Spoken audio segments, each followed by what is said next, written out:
What is happening, everybody? It's DJ AlphaTyler, and we are back again for another episode of Jason and Tyler's awesome show. And for tonight, I will be your host. I'm Mr. Donatello from Teenage Mutant Ninja Turtles. You know, I'll be that one using that big long stick thing and everything. My homie Mikey over here, he'd be swinging them nunchucks around at you all day. How y'all doing today? I'm doing cowabunga today. Yeah, let's kick this thing off real quick. Let's talk about favorite TV series of all times, like the ones that actually impacted your life personally. Tell me what you got for a top three. You don't necessarily have to have an explanation to go into them yet. Top three TV series. Man, that's tough, especially if we're going way back to the 90s, because there's a lot of great shows.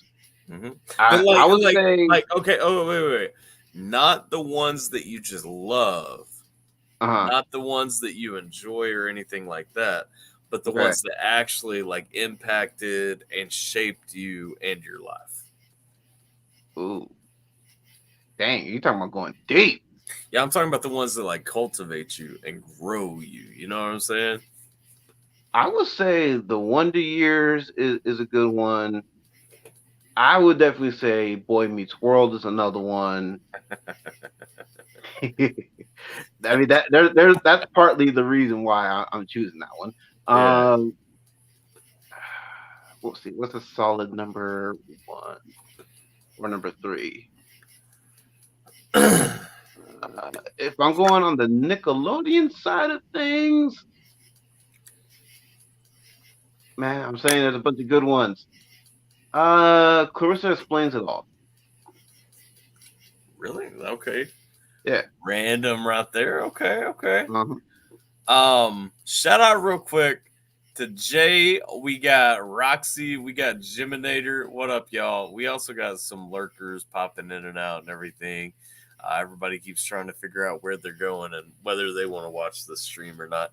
What up to everybody? It's another awesome show, and appreciate you guys joining us. Y'all love to start when I go into work. Man, you just work shitty times, man. Mm-hmm. We are live. Let's see. Roxy got that. Jiminator with Viking. Jiminator said Viking, Game of Thrones. That shaped your life, Jiminator. I want you to tell me in the chat right now how any of those shows actually shaped your life.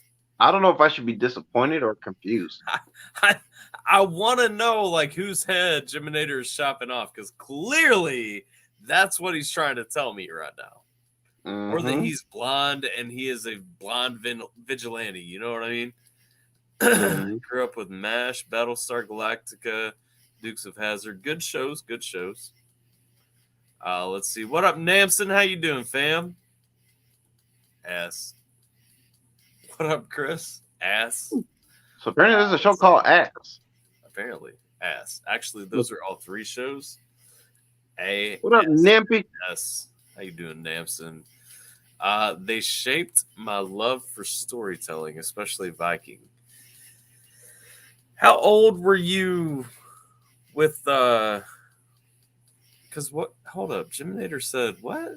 Vikings, Game of Thrones, and Daredevil? How old were you when Game of Thrones finished? You were like almost 20. Mm-hmm. Well, okay, I'm old. Never mind. You were almost like 18. Ain't you like 20, 21 now? Yeah. Bruh. Let's see. Talking about Jiminator. Oh, Jiminator is an ass. Okay, so ass. I'm gonna flip it on you now. You asked me my top three shows that helped shape my life. What are your top three shows? As far as shaping my life, definitely. I think for sure that like Boy Meets World is probably number one for me, if I'm being 100% honest. Mm-hmm. Shaped everything else though, like I'm tempted to go with Lost, even though I feel like that's a disingenuous answer because, like, you know, I'm not surviving on an island after a plane crash, Twilight, or anything like that. really kind of shaped me, kind of pushed me, kind of gave me, like when we're looking at all aspects, gave me my sense of humor, all that stuff pushed me in certain directions and everything. Dragon Ball Z, I guess kind of like also because I mean, here's the thing. There are actually a lot of lessons in like nobility and good and evil and everything like that from Dragon Ball Z. I grew up watching that shit, and I think that probably brought it a lot. Boy Meets World keeps my number one spot because Boy Meets World, like literally, I feel like I learned like 90% of the life lessons that I know from Boy Meets World. You know what I mean? I can relate. Yep. Legitimately grew up watching that show and like legitimately like at the series finale like felt like a part of my family, a part of my life had died off. You know what I mean? And it still hits me like every time I watch it. Like it knocks me the fuck out. Dude, I mean, it's a fantastic show. So grounded, so like down to earth, and it's relatable. Probably one of the most relatable shows they had at the time. No, absolutely. Other and there's one other one. Tony, what are you doing around my grill? Get over here. Tony. For what else? Let's see. Probably Scrubs, I would say, for the third one. Like Scrubs. Like I really like shows that have like deep life lessons and stuff. And like Scrubs legit, like every episode has some kind of actual deep meaning, you know, and I appreciate that. I would probably take Lost off in that context and say Boy Meets World, Scrubs, and then the third one, I'm not sure what goes in there. It's not going to be Boy Meets World. Maybe Dinosaurs. Like I know that's fucking weird. Oh, I love dinosaurs. But Dinosaurs but Dinosaurs had like a shit ton of actual lessons in there too, though. You know, it did. Especially that one episode where man, I forget the name of I think he's the oldest, but where he took that drug or whatever, and he was growing like spikes out of his back. Robbie, Robbie, there you go. Yeah. I was like, man, that's probably one of the most realest episodes I've ever seen in my life. He gave in to peer pressure. He got the drugs from Spike at school because he was trying to join the gang and everything, and then he started growing the spikes and becoming a freak. Yeah. Yep. Chilling before work, Nampson.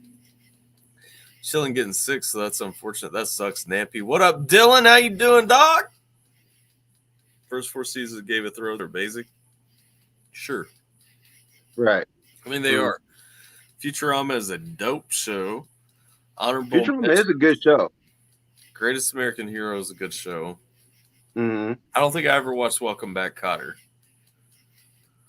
Mr. Feeney, my doc. Mr. Feeney is like it's like my spirit guide, man. Like legitimately, Mr. Feeney is the bomb. Yes, I was live earlier. We were playing Chrono Cross. Thought I was here. Let's see. Dexter, First 48. First 48 is interesting. Shaped how I live my life and operate on a day-to-day. Taught me a lot of valuable lessons. Absolutely. You will learn a lot of valuable lessons from the First 48, especially when you realize, like, nobody gives a fuck about you in the grand scheme of things. Like, yeah. Let's go. But, so what up, everybody? How you guys doing? Do you got anything you wanted? I wanted to kick off and kind of talk about that a little bit. Okay. Do you have anything that you wanna like throw out at the beginning? I'd like to get some hot takes. I mean, are we still like? Are we diving deep into our discussion about our top 3 shows? I mean, we can. That's cool. I mean, well, the reason I chose Boy Meets World is because I mean, like I said, it's so real, so grounded down to earth. It's about real life issues, you know, especially like in the early seasons, because you know, I know it's like to have a best friend who was a troubled youth, you know what I mean, felt lost at times, and you know, didn't really have a direction. So, you know, and I never gave up on him, and now he's doing well for himself, you know, and kudos to him. He's married and starting up his own businesses and everything. So, you know, just every time I watch Boy Meets World, especially that whole Corey Sean friendship aspect of it, it just reminds me of me and my boy, you know. And Wonder Years. I relate to the Kevin Arnold character because I mean he's the youngest one. You know what I mean? I have an older brother. You know what I mean? He and I, we butt heads at times, and then get on each other's nerves at times. But then there are times where we have our moments where doing stuff together, playing video games and whatnot. And I don't know why I said Clarissa Explains It All. I actually want to replace that with it's not the first 48. I forget the name of it, but it was like there was a TV show where they used to talk about a bunch of gangs, various gangs like the Mexican mafia and like the Spanish gangs, the all the various African American gangs that are out there and motorcycle gangs and whatnot. Um, I have family, I have friends who were all about the street life. They were all Right. about that gang life and everything. And um, this show, I think it's called Ganglands. Now that I think about it, it's called Gangland. They would teach you, what I mean, hey, you want to be about that life, these are your consequences. You can either go to jail, go to prison, kind of in a grave and everything. And I've always been thankful that I never fell into that. No matter Right. how cool my cousins made it look, no matter how cool my friends made it look, I've always been appreciative of the fact that I was never really a part of it. I always just been happy to just do my own thing. Like, all right, y'all want to go put in work and do your little dirt and whatever, that's fine. Y'all do you. I'm gonna go do me. You know what I mean? 'Cause I like staying on the outs. No, I feel that. No, I like to, let me see. Shout out to Namson first of all. Namson throughout also always lawyer up. Yep. My man watches a lot of Tom Segura because Tom Segura used that line. If you came up with that line independently, then shout out to you. But I like to Chris put in his name is actually Chris Brown. He put his Zoom profile picture as the Chris Brown. Display name is literally Chris Brown. And can't wait to go to his virtual meeting in the morning. That's hilarious. No, but no, I feel you. Like that was the thing. Like I look at the emotional impact that a show still has on me today. Mm, Alongside like the emotional impact it gave me as a kid. mm, One of the things that really kind of hits me, like, because I started watching Scrubs when I was probably a teenager or something like that. yeah. Scrubs always gave me a lot of life lessons. Like Scrubs really pulled me into the story, especially through like, dudes like Dr. Cox, like that hard exterior, but then you hit those softer emotional moments as the show goes on. Boy Meets World was literally like my growing up show, though. You know what I'm saying? Um, Yep. like literally, um, like Boy Meets World to me, I picked up so many lessons, so many like every character in that has something that somebody can relatable. I mean, or Mm. relate to. You deal with issues of like you deal with racial issues in that show. You deal with like Oh yeah. age. You deal with like drugs. You deal with falling in with the wrong crowd, Yep. standing by your friends. Like Yep. growing up having kids. Like getting to that point, like literally from the time I started watching that to the time that I became an adult, like literally watch the metamorphosis into adulthood. You know what I mean? And Mm-hmm. that's a show that I even go back and rewatch as an adult. And I'm like, man, I still have the exact same attachment to these characters that I had then. And the funny thing to Mm. me is a lot of these shows, most of these shows, the ones when we're talking about like emotional attachment to show, it's not a lot of shows that are like new. You know what I'm saying? Like new shows. What happened? Why is everything Disneyfied or whatever to make it to a point where you can't connect with characters on these shows anymore to the depth that you used to be able to? Like, yeah, it's money. It's getting shit out quick, is what it is. It's like it's quantity over quality. Because back in the Mm-hmm. day, it was like, okay, we'll shoot a season and you get a season every year, but like it's going to be quality. You know what I'm saying? Now everybody's got to keep a new episode every week, no matter what. It's like, fuck Yeah. seasons. Like season reset. Oh, we might skip a couple of weeks right here for Christmas, but like, let's go. Yeah. The thing is too is that I don't know these shows they especially with companies trying to push out these shows like Disney. Disney lacks the creativity that they once had if they ever had it. Um, by doing the whole Girl Meets World, which is the spin off from Boy Meets World. It's the post Boy Meets World show, and then they tried to do the same thing with Full House with Fuller House, and Yeah. it's like, why are these shows just so freaking annoying and much campier than their original counterparts? Like, instead of Fuller House, I would rather go back and watch Full House, because even Full Oh, House, what I mean, that was a well, freaking awesome show. yeah, Full House was a good show. I mean, fucking, it's like Family Matters was an amazing show. I grew up watching Absolutely. Family Matters. Like, Oh like yeah. Family Matters was an amazing show. I mean, of course, the Fresh Prince. Like, the Fresh Prince never gets thrown in. Right. Sabrina, like the old Sabrina and everything. Not well. Hmm. The reboot, I enjoyed the reboot, but like definitely not like a something I'm going to base my life around. You know what I mean? Like, Right. Right. Right. Right. but yeah, we got a couple more. Let's see. Married with Children. Yep, that's a good Yeah, one.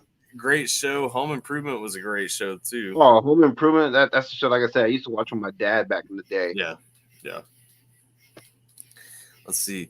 Rip the actor who died. Really, the actor who died. Um, Bob if you Saget. if you're yeah, I was gonna say if you're referring to Bob Saget, then sure. Wow, Bubba J, like, you're batting 1,000 today. literally throwing out like I love Full House. Rip the actor who died. Okay, well there Rip we go. that comment. Only watched Girl Meets World for Sabrina Carpenter. Well, I only started watching Girl Meets World. I've never watched more than like one episode. Um, Not sure who Sabrina Carpenter is, if I'm being honest. Uh, I mean, I'll give him this much credit with Girl Meets World, and I won't spoil it, but with Girl Meets World, they at least compared to most stuff that they try to put out and reboot, revise, at least they put some thought into this one. Some heart was put into this one. I'm gonna check it out. I've watched the first episode. The first episode is all I've watched, and it's a little too campy for me so far. Right. It's one episode, and so I'm not gonna judge a whole show off one episode. American Bandstand is for my love of music. Right on. Full House was amazing. Let's see. Married with Children. We got Home Improvement. We got. What up, Kat? How you doing? No, we just got on. Like you ain't missed anything yet. Remember Little House on the Prairie? You don't remember Little House on the Prairie. You've seen it. You didn't watch its initial run because I ain't that old. Jason ain't that old. Like you ain't that old. No. Let's see. But yeah, Little House on the Prairie is all right. I really can't get into it for the most part, but I get the appeal. You know what I mean? Yep. I can't. Let's see. Hi. Let's see. Only liked the first season of Fuller House. The rest was booty. I didn't watch Fuller House either. A lot of these reboots, I just like. The previews alone cringed me out, and so I'm just like, nah, man. Like I'm not even doing it. I found myself doing the cringe face a lot of times when watching that. Oh yeah, I'm sure. Like it's that mentality, man. It's these shows aren't coming out on their own basis. They're not coming out on what made the original shows good. They're literally just coming out trying to capture the audience from the original show and then give it some kind of spark right there that don't even work 90%. It sure as hell didn't do them any favors when they couldn't get either Olsen sister on that show. Oh yeah, no. You know what I mean? To bring the Michelle character back, because she was the heart of that show. Well, and that's what I'm saying. Like that's garbage. Like especially if you're gonna do like a continuance or a reboot or something. I'll tell you what pisses me off more though. If you can't get a character on the show like permanently, when they put on like they get like everybody back for one episode and then they're never there again. Like that's the real shit that really bugs me, man. Yeah, and Nappy, I agree with you on that 100%. But I still gave the rest of the show a chance. I ignored all the politics and just watched for everything else because I knew what it was going to be. But even then, I was just like, no, I can't do it again. No. Oh, that's crazy. Start some of the bad words like crap and Donald Trump. Ugh. Well, and that's the thing. Like, I don't even like Donald Trump that much, but it's still, it's like that's still like why, you know? And that's the thing too. Like none of these old original shows were ever really political. I mean, sure, they dealt with things that were Well, like current events. You know what I mean? Like, they dealt with actual issues, man. Like yeah, that's the thing. It wasn't even dealing with things through a political lens. It was just dealing right. with actual issues. Like I know a reaction I've got getting ready to go live, and one that I think that you are getting ready to pop off too is to Live Crew, to band in the USA, right? Mm-hmm. And like you know, one of the things in that whole song is dealing with political issues, but it's not political issues. It's not being framed as political issues. It's not framed as, oh, left versus right. It's no, like that was a time, 1990 through the 90s, honestly. Like, Mm-hmm. we were looking at things, okay, let's actually look at the fucking issue, not like which political party is going to grandstand on which perspective, you know what I'm Right, and saying? they never addressed any political figures, any No. political party. It was always about the war on drugs. You know what I mean? The gang violence. You know what I mean? All these real issues that we were dealing with at Yeah. the time.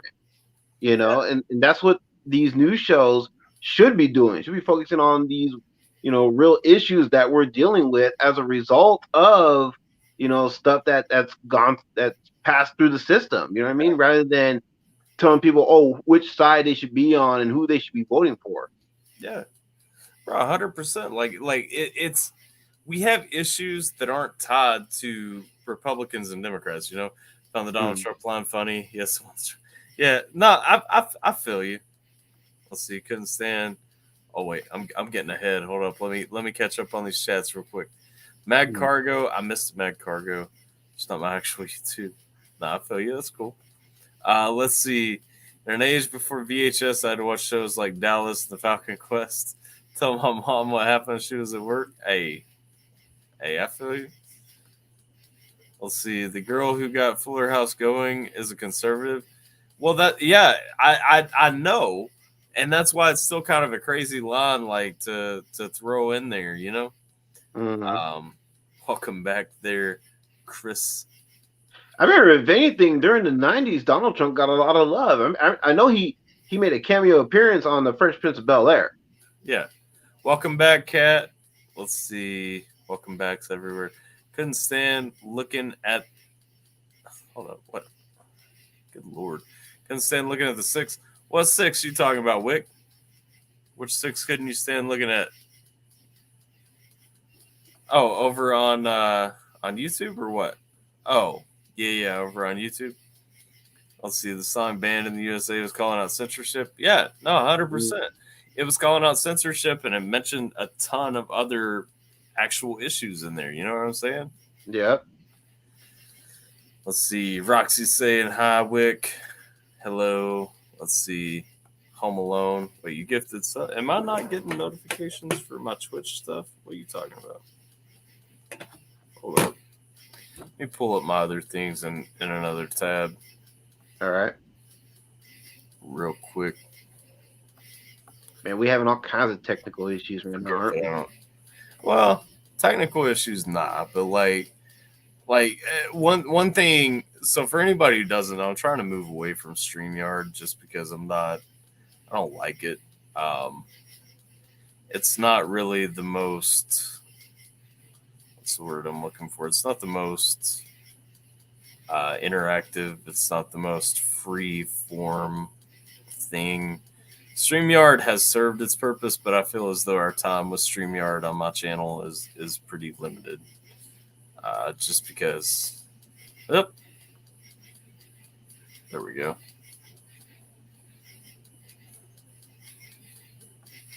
Wick did give some subs.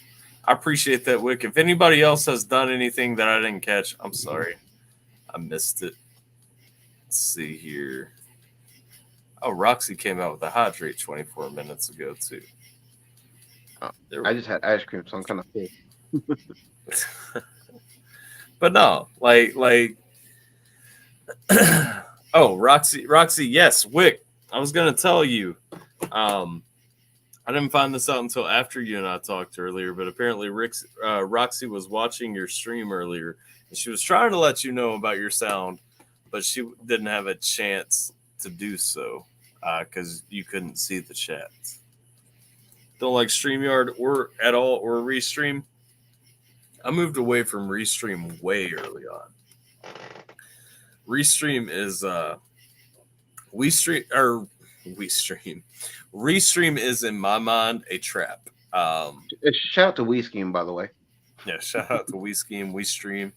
Restream is a trap in my mind. Like it's a complete bag of shit, and I really feel like it's only set up the way it is to get permissions to access your account. Let's see. Watching your stream today, answered your background music was a bit louder than you're talking, but you didn't see me. Movies impacted your youth to the point you still remember and quote it to this Star Wars dog. Oh, the Tim Burton Batman movies. Discord need to learn Zoom. Zoom is good. Zoom and Streamlabs are fantastic together. That's actually, if you guys caught the Nick Natoli interview, that's actually what we used for that. It was a very interesting interview, by the way. It was a fun interview. It was.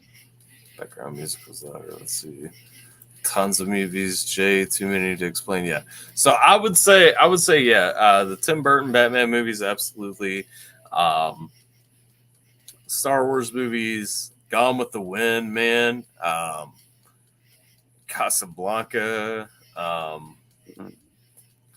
Like for me to go through, like I really enjoy classics though. Like 100% actually truly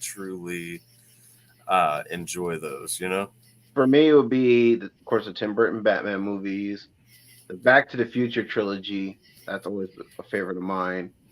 Shawshank Redemption. Oh yeah, the Shawshank Redemption. Let's go though. Hell yeah, you know what I'm saying, bruh. I mean, dude, and then that means two. Fuck, I'm gonna have to come back to the third one later. Take a few minutes in the next few days. Just hit me up, and we'll set up a video call, and I'll share my screen and show you how I have it set up. Oh, Stand By Me. That's a good one. Stand By Me is a good one. Heather's Wizard of Oz. Heather's Wizard of Oz? Heather's Wizard of Oz. Or do you just mean the Wizard of Oz? Yeah, they're well, the only Wizard of Oz that I know. I mean, the 1939 classic Wizard of Oz. Oh yeah. Yeah, I would go with the classic Wizard of Oz, 100%. The 1985 Return to Oz, I think is just as cool too. I liked with Zach Braff that newer one. I can't remember what it was called now, but it was like a sequel to the Wizard of Oz. I actually enjoyed it. Most people a sequel or a prequel, and is it the one with James Franco in it as Oz? Wait, hold up, maybe. Yes, I think so. If that's the one, then yeah, I agree with you. Oz the Great and Powerful, yeah, 2013, yeah. And Zach Braff was in it as the monkey. Yeah. Yeah. You know what they should do? They should redo the original Wizard of Oz. If they could do it in that same cinematography, I mean, that would be fire. Don't give them ideas, or they'll do that and then they'll redo. You know they're gonna do it anyway. I don't want to reboot. We're gonna end up with a screen adaptation of The Wiz. You didn't like The Wiz? The Rescuers, Jiminator, you keep plugging The Rescuers. It's The Rescuers Down Under, first of all, is what you're talking about. Well, wasn't The Rescuers Down Under the sequel? Because there were two of them. Was the Rescuers the original? I knew there were two of them. I literally thought. Yeah, I think The Rescuers is the original, and then The Rescuers Down Under. That's. Oh, okay. My bad, Jiminator. I was dogging on you for no reason. ID4, I don't know that one. Oh, Independence Day with Will Smith. Oh, Independence Day. Okay, yeah, okay. That was a good one too. I'll give you that one. That was a good one. Natural Born Killers is great. I don't know that it's one that shapes me though. I think of Natural Born Killers kind of as a cult classic. Now, if we want to get into cult classics, like I'll go through, Killer Clowns from Outer Space, Attack of the Rotten Tomatoes, like we can go on cult classics. The Spawn 1986 movie. Yeah. Mm-hmm. Shawshank is my favorite movie of all time. That's a really good movie, though, for real. It is. It's a solid movie. Crazy, not like that on my end, not on Twitch where you're recording. Damn, that's weird. You're about to make me bust up my movie collection. I didn't see Heather's. Oh, Heather's and Wizard of Oz. Okay, I don't know Heather's then. Train scene is hilarious. Look at me talking about Tombstone.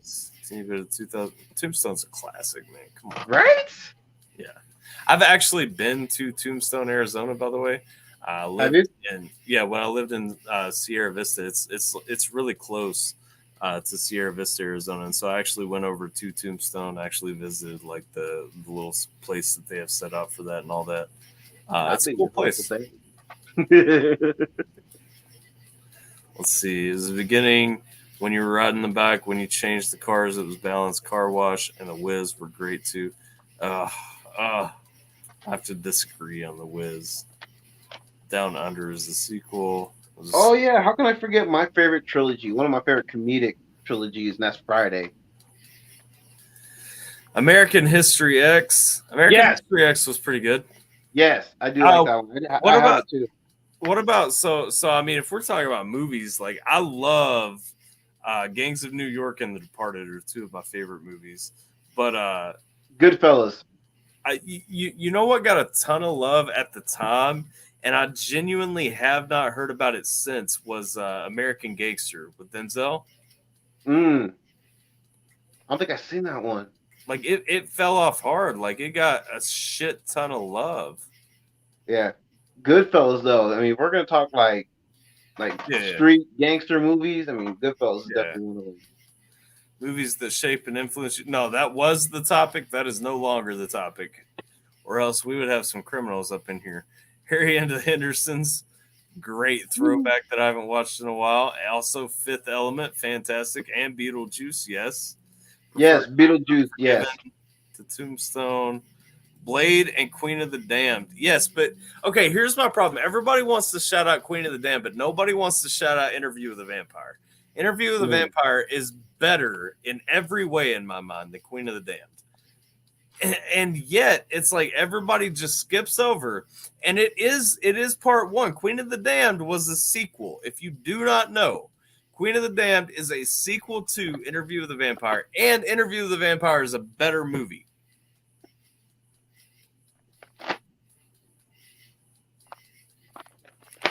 Let's see. Oh, how about The Crow, the original one? Nice. What's that? The Crow. Oh, The Crow. Yeah, The Crow was fantastic too. Oh yes. Young Guns, The Rock, Face Off, The Fugitive, all Jackie Chan. Jackie Chan's fantastic.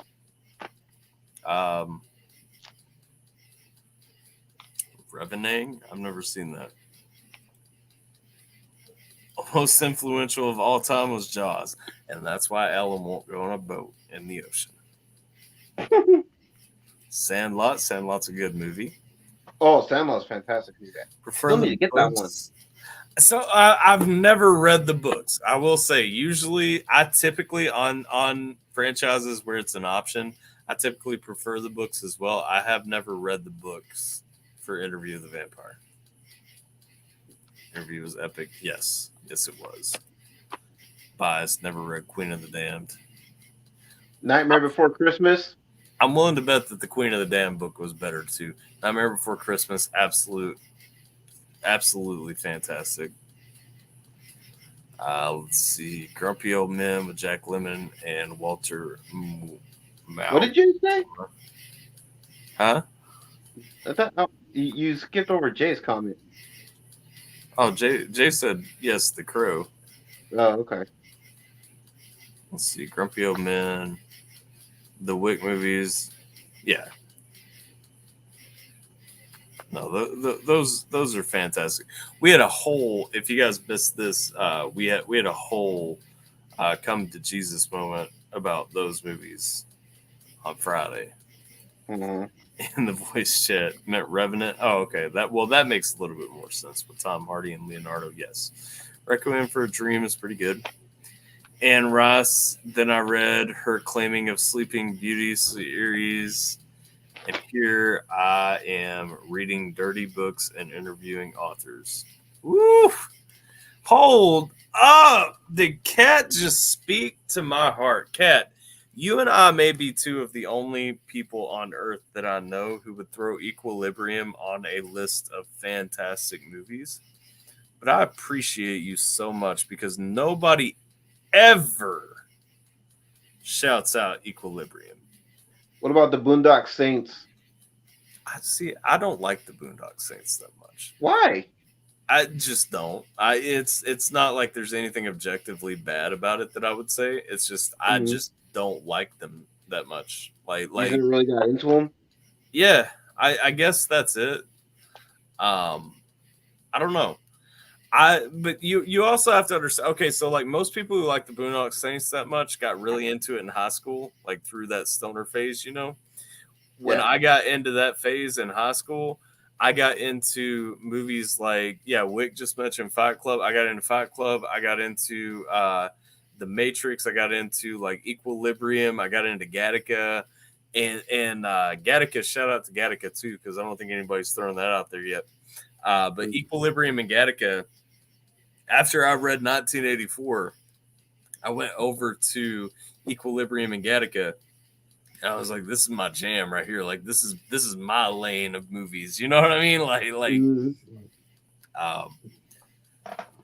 So yeah.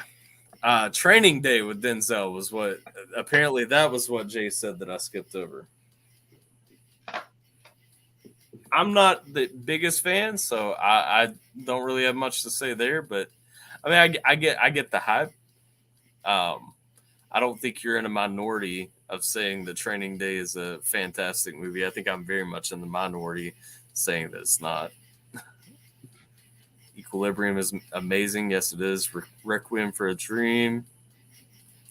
Let's see. The Matrix. Yes. Fight Club. Yes.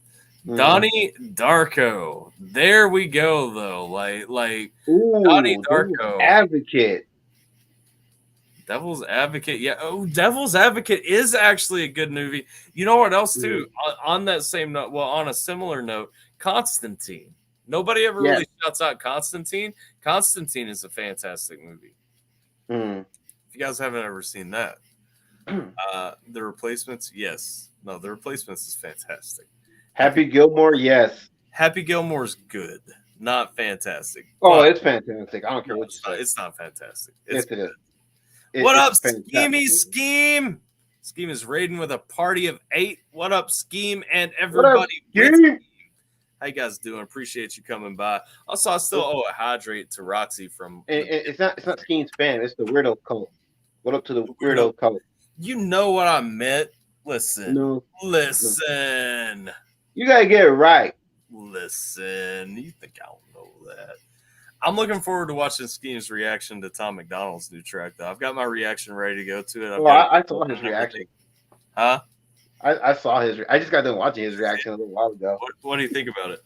Because I recorded mine. I got mine. It was fantastic. Was it? Okay. Oh yeah. It was amazing. I saw the thumbnail and I was like, I can't skip without at least stopping in and giving it a like. He's wearing that same headgear that he wore in his last Tom McDonald. Yeah, that's the noir Scheme is the new Thomas McDonald reactor. You know who he reminds me of? That is that dude from Rorschach. That's who he reminds me of. Yes, actually, yes, from The Watchmen. Yes. No, I see you. I get you. The first time I saw that, I was like, "Get through Watchmen there." Yeah. Scheme Reactor persona definitely fits that build. It does. Actually, the one character worth watching The Watchmen for. Watches The Watchmen. go to Lord of the Ring, Hobbit, Narnia, all the fantasy stuff. Hey, but oh wait, she going back with Never Ending Story 2 at the trailer. I was gonna say the Never Ending Story earlier. I love the Never Ending Story. That was fantastic. Let's go though. We talk about okay, so we started off. Anybody just joined and wants to jump into the conversation. We started off talking about childhood shows that really shaped your life, specifically, not your favorite childhood shows, just the ones that really shaped your life growing up and going forward. And then kind of moved on from there to movies that shaped your life, and then into kind of like some favorite kind of some movies that not everybody loves or knows or something like that. We kind of ended up in a place just kind of throwing out some fantastic movies. Yeah, Constantine. I threw out Constantine a minute ago for the record. Constantine was a fantastic movie that I feel like doesn't get nearly enough attention. The Watchmen, I will say, just for that, I don't think he threw it in to be part of the conversation, but I will throw out that The Watchmen, and I saw it in theaters. I was hyped for it and all that stuff. I feel like The Watchmen was a little bit overhyped. I don't feel like The Watchmen lived up to what I wanted it to be. You know what I mean? I would agree. I didn't see it in theater. My brother, he rented it back when Netflix was still issuing out DVDs to rent and whatnot. I watched it. I thought it was overrated and freaking depressing ending. Oh yeah, super depressing ending. Let's see. Wait, movies that changed my life. Magic Mike. Bruh. Oh, we should have seen that coming from Roxy. Roxy's like, no, hold up. Like this one right here, this was the one that made all of the difference. These all shaped my life. Well, I mean, hey, if they did, shout out to them. But hey, nothing wrong with that. Let's go. Nothing wrong with that at all. Gonna work. Have a good night at work, Jay. Appreciate you. The Secret of Nim. I don't think I ever actually watched The Secret of Nim. I don't think I've seen that one either. I heard of it. I just never seen it. Got me into genres, and now I do all sorts of stuff, and so many author books are alive. Right on. Hey, normally I would wait until about 15 minutes from now to say let's invite people in, but I have to run to the bathroom really quickly, so I'm going to throw the link in to invite people in, okay? But I won't be able to let them in. They'll be backstage. Well, that's why I'm doing it right now, so that I can let them in really quick before I have to actually run.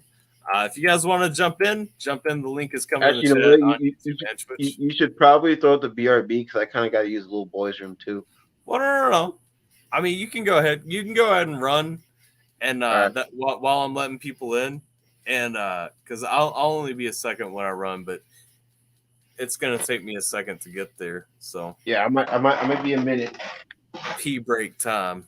Except Jason sounds like he's got more than a pee break cooking.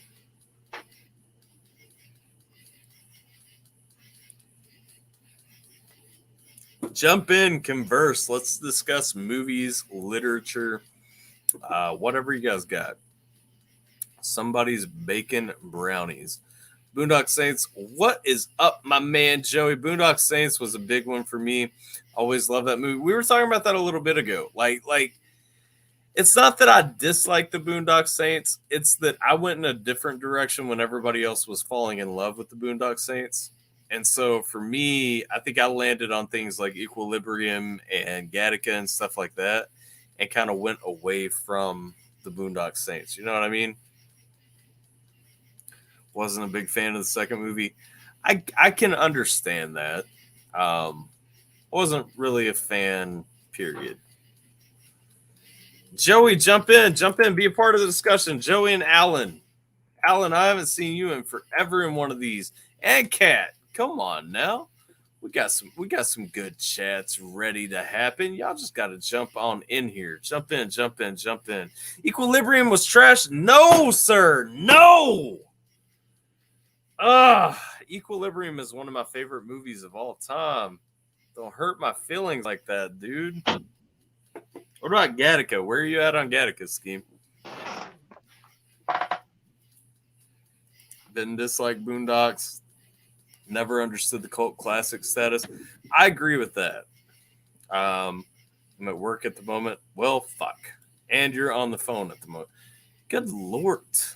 Looked up the meta and IMDb to check if I'm crazy. Nope. Trash. I don't trust. Well, okay. I mean, Metacritic's a pretty fair thing. What is it on there? Let's see. Equilibrium. What are we doing now? Got 3.5 stars on IMDb. That's not the worst, but hold up. Metacritic. Why are we on IMDb, Metacritic? Oof. 1.5 stars on Metacritic? Hold on. What?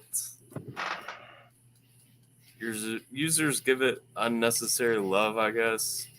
Let me check this meta score. Hold on. Loved Equilibrium until I saw it a second time. I've seen it a few times. Well, let me ask you this. So for everybody that doesn't like Equilibrium, do you also not like 1984? And also, do you not like Gattaca? I think No, Wonder Woman 1984 is a horrible movie. What's that? So Wonder Woman 1984 is a horrible movie. I never watched it. I didn't say anything about Wonder Woman 1984. You said 1984. No, the book 1984. I know. I was making a joke, which you botched, like you always do. Don't look it up if I like something. Let's see. Metascore. Okay. So we go from a 33% on Metacritic, unfavorable critic reviews, to 8.3% user score on Metacritic for Equilibrium. So let me see here. It's a beanie, Alan. I'm going to look at the New York Times real quick.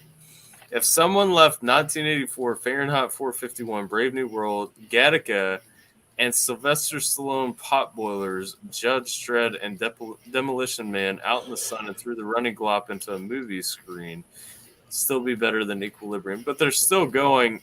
So based on the tone of this, though, most of the people rating this the worst on Metacritic are doing it from the perspective of they don't like 1984, Fahrenheit 451, Brave New World, Gattaca, and we'll leave out Judge Dredd and Demolition Man because those don't really matter.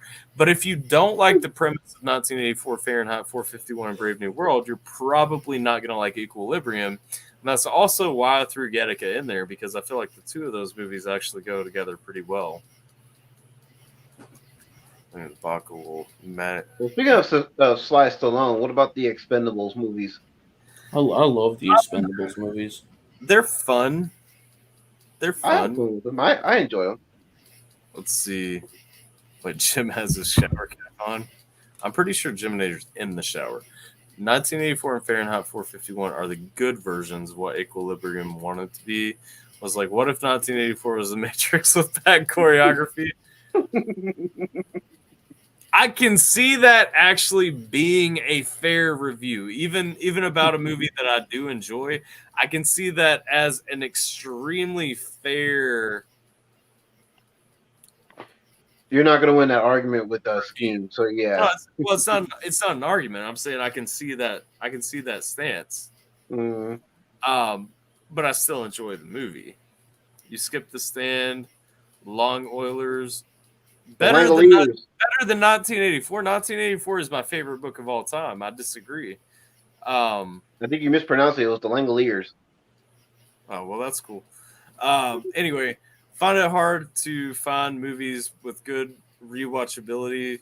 Well, it is hard to find movies with good rewatchability. Especially these days. Any of those movies?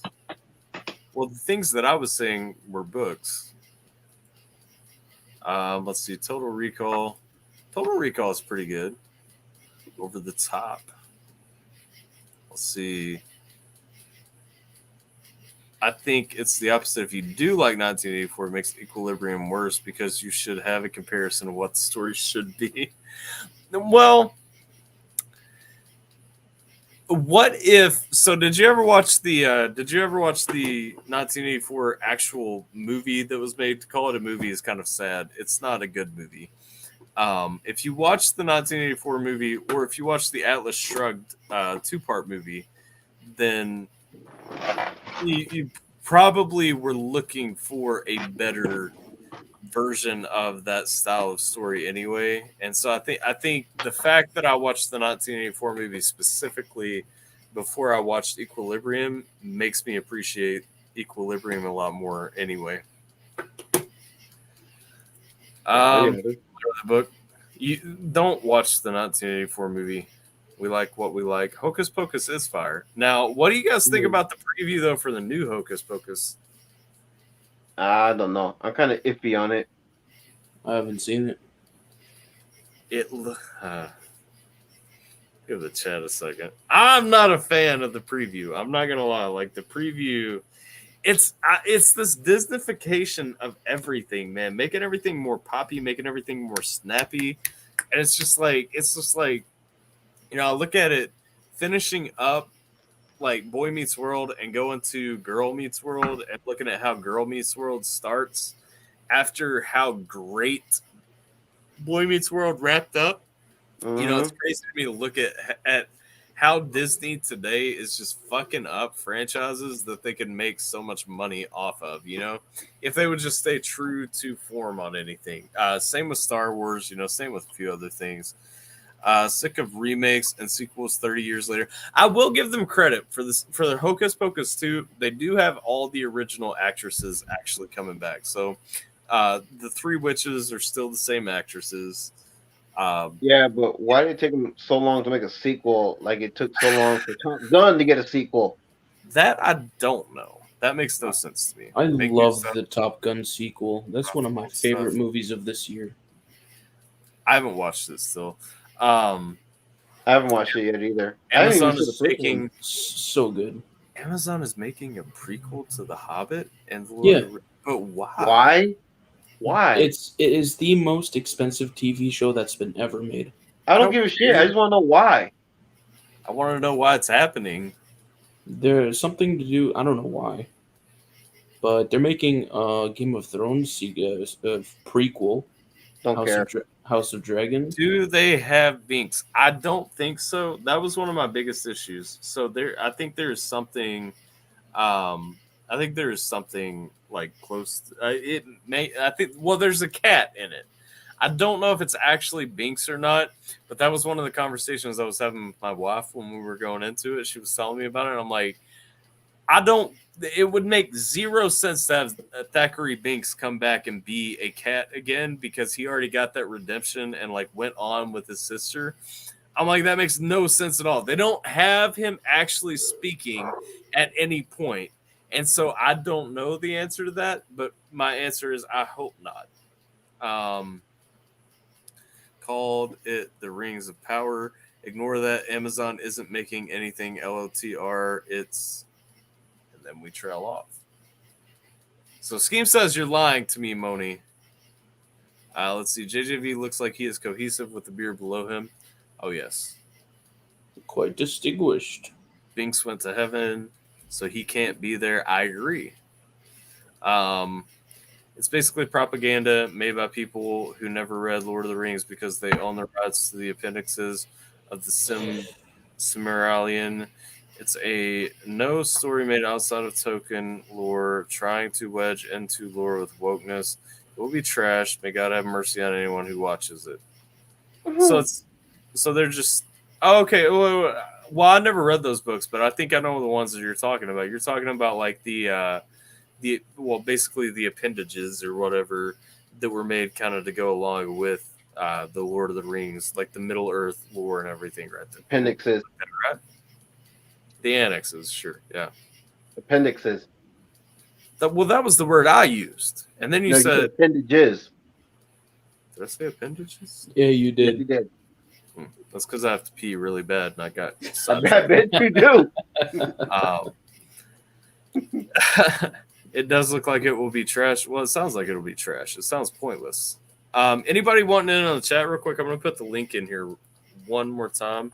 If you want in on the chat, jump in so that I can let you in. I'm going to go pee, and then we'll resume this conversation wherever it may be at that time. I agree with Scheme, Lord of the Rings, the woke one. Mm-hmm. They don't have the rights to the Silmarillion There's a prequel stuff to Lord of the Rings. They only bought the rights to the appendixes of an unfinished prequel. Okay, that makes more sense. All right, Right. I'm gonna go pee in like the amount of. Oh, Roxy still hit me with a hydrate that I still haven't done. So I'm gonna take a drink of vodka and then I'm Shouldn't gonna you go take a piss first before you rehydrate yourself? no. I gotta make more room for more. Like your Okay, body I only get has it. so much room for water. Okay, I know it's 70% water, but let's be real. Like, I mean, I guess that makes sense by some logic. have a Like, good night, I Cat. gotta pee, but oh wait, first let me take this drink. Appreciate you hanging out. Definitely jump in if you want to chat for a minute before you go. But, Roxy, get off my back. Yeah, Also, go pee already. can we talk about how Jiminator is just not a team player at all because he didn't even bother joining in here as one of the Teenage Mutant Ninja Turtles? Like, I know, right? Let me just fix that real quick. oh, too late. No, too Okay. late. It's ready to fail. I'll change it back.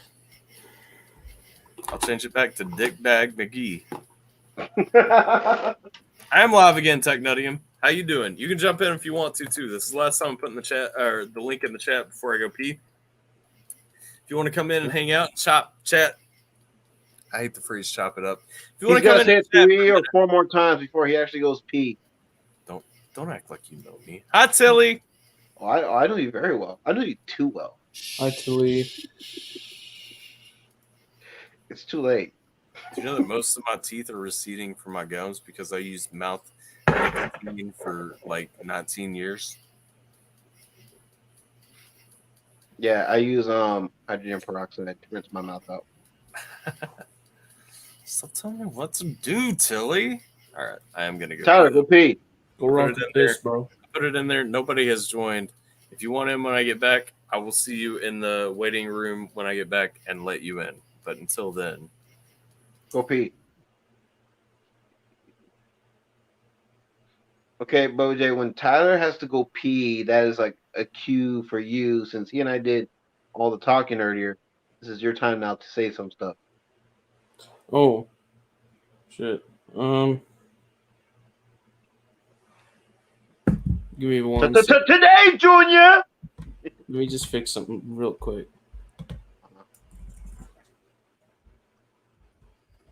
Anyone who gets that movie quote, hey, you rock out loud. There you go. No.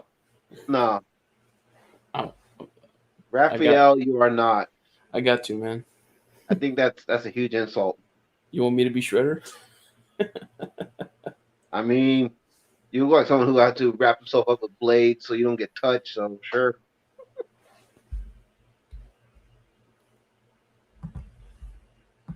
Let's see how long it takes him to notice.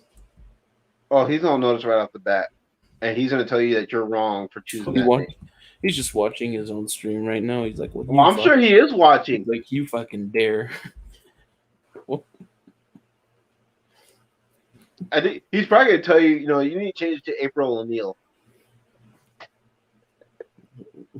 Oh, never mind.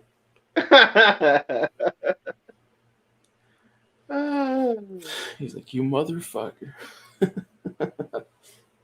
No, but yeah. But yeah, what? Life is good, man. Are you sure? Life is fantastic, man. Are you sure? Mm-hmm. So Gabe treated you well earlier then, is what I'm assuming. No, I started my new job, and so far it's a success. And no, for those of you in the chat who may know Fisherman Gabe, no, I'm not referring to that Gabe. It's a different Gabe. You have Alan to thank for that, anyways. I mean, you're the one who said you ditched your old bull Bill, or you killed him and you ate him or something like that, and then you went and got yourself another one. Yep. Alan gifted me another one. No, I'm pretty sure Alan has nothing to do with that. It actually has everything to do with Alan. No. You just want to be involved with Alan. That's what that is. I mean, Alan's a Chad, so you can't go wrong. If you think so, Alan, I'm pretty sure Bubba J is hitting on you. No, absolutely not. I can recognize that a man is amazing. You know, like Dude, you can't hide your blushing cheeks. Alan's a good guy. Tyler's a good guy. Uh-huh. I mean, even you're a good guy. I am. You know, I don't know. Okay. Would you call yourself a good person? I don't know if no, I wouldn't say it because that would be me stroking my ego, and I don't do that. No, I'm a whole grade A for asshole. You're right, Tilly. This is the best conversation ever. Like, It's a very riveting discussion. it's like there's I'm so trying to many get Bubba J to layers. open up and speak. There's so many layers to it, you know. I know it's like an onion. Like we're in a D&D simulation. There's the characters. Okay, now you're just being totally random. Define random. Bubba J. There you go. You dick. Real deep. What? Tilly said real deep. Oh yeah, it's very deep. Well, what you been working on, man? I was working on some gameplay earlier. Trying to beat Sonic the Hedgehog 3 on Sonic Origins. I have almost all the Chaos Emeralds, but I'm having trouble with one special zone that is a bitch to complete. You should. I mean, you said you have a PS5, right? Yeah.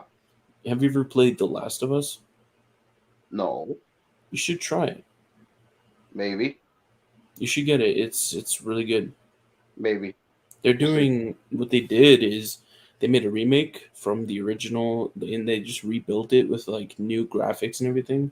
It's coming out and it's coming out in September, so that's like probably going to be the best chance to play the original to get that you'll get. I'm already playing a new game that's set to come out around that time. It's the Gotham Knights video game. Oh yeah, I heard about that.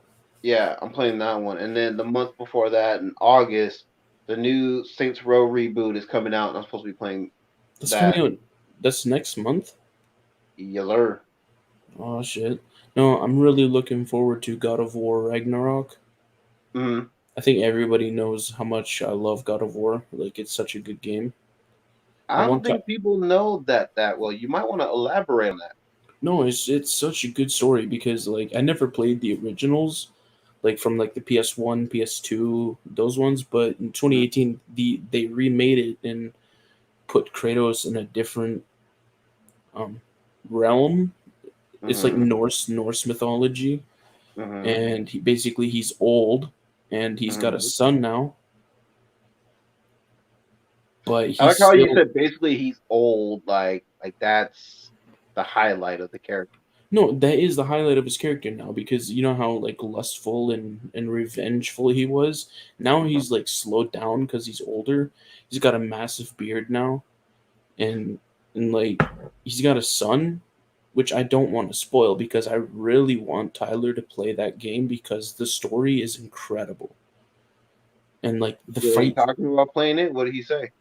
I mean, he said he's probably going to later on, but you know, like right now he's doing Jedi Fallen Order, and like playing the Chrono Cross and everything. I really want him to play God of War. It's such a good game. The combat, like the boss fights, and just the story, the tone. It's so good, and it's got one of the biggest twists in like gaming history at the end that nobody ever seen coming, and that's why I don't want to spoil it.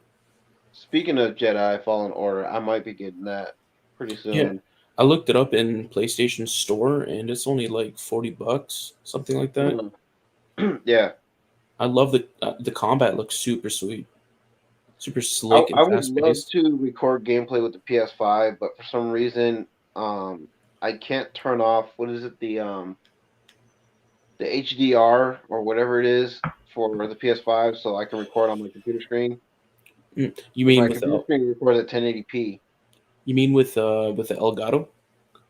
Yeah, no, on the PS5, I have to turn the HDR function off because my computer screen it records at 1080p. For some reason, I can't configure the PS5 to display on a 1080p screen.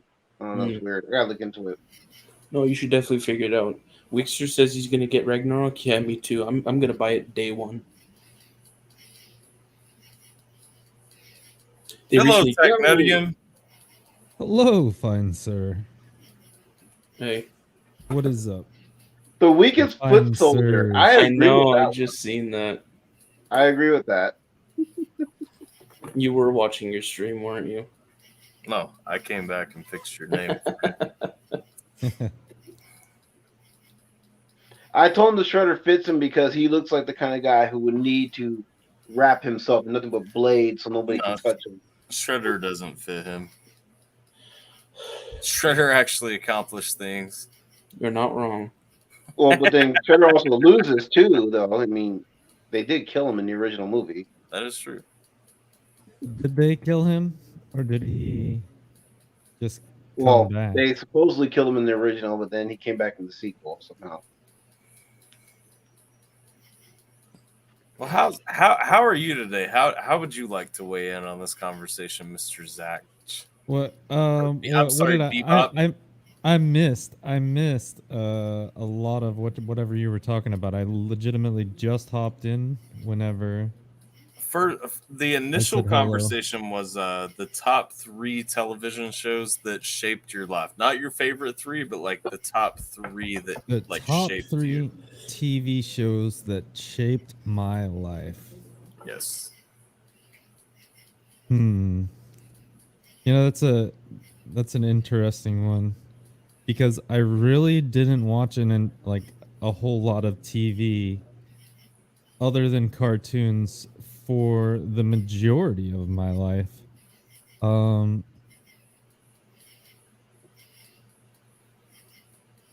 I mean, like Sesame Street taught me how to read and spell and stuff. You know what I mean? Like, By the way, today's awesome show was brought to you by the letter F. Why F? F's in Oh, For fuckery. Let's get some F's in the chat, right? Yeah, let's get some F's in the chat, please. F's for Geminator. Let's Yeah. go. John Yeah, Deere says. John Deere says, if Mr. Rogers and Sesame Street ain't on your top list, we got problems. I mean, and you know, it's kind of weird to say that, but I really think that like anything with a, like I guess like I don't know if this is the right way to say it, but like with like any kind of values behind it would probably be in that category. Like I would say like maybe like Pokemon would be, because it, you know, it teaches you like all about respecting other people and like being considerate of others. I just taught me to kill other people's pets. Well, I mean that too. I mean, you got to just make sure your dog is better trained than the other guy's dog, right? I think a better show that teaches you how to respect other people regardless of who they are and what they look like is Hey Arnold. See, I was a little bit old for Hey Arnold, and we didn't have cable, so I can't say that that was one. In terms of like respecting people regardless of what they look like and stuff, though, like I still go back to Boy Meets World. That's what I'm saying. Like Boy Meets World is a perfect show because it hit every social topic. You know what I mean? Like in some way. Yeah, that's true. I mean, I don't So think did Hey Arnold, though. To be fair, actually, like really until like I got older, that stuff like made me think about things. But as far as like a TV show that shaped my life, that is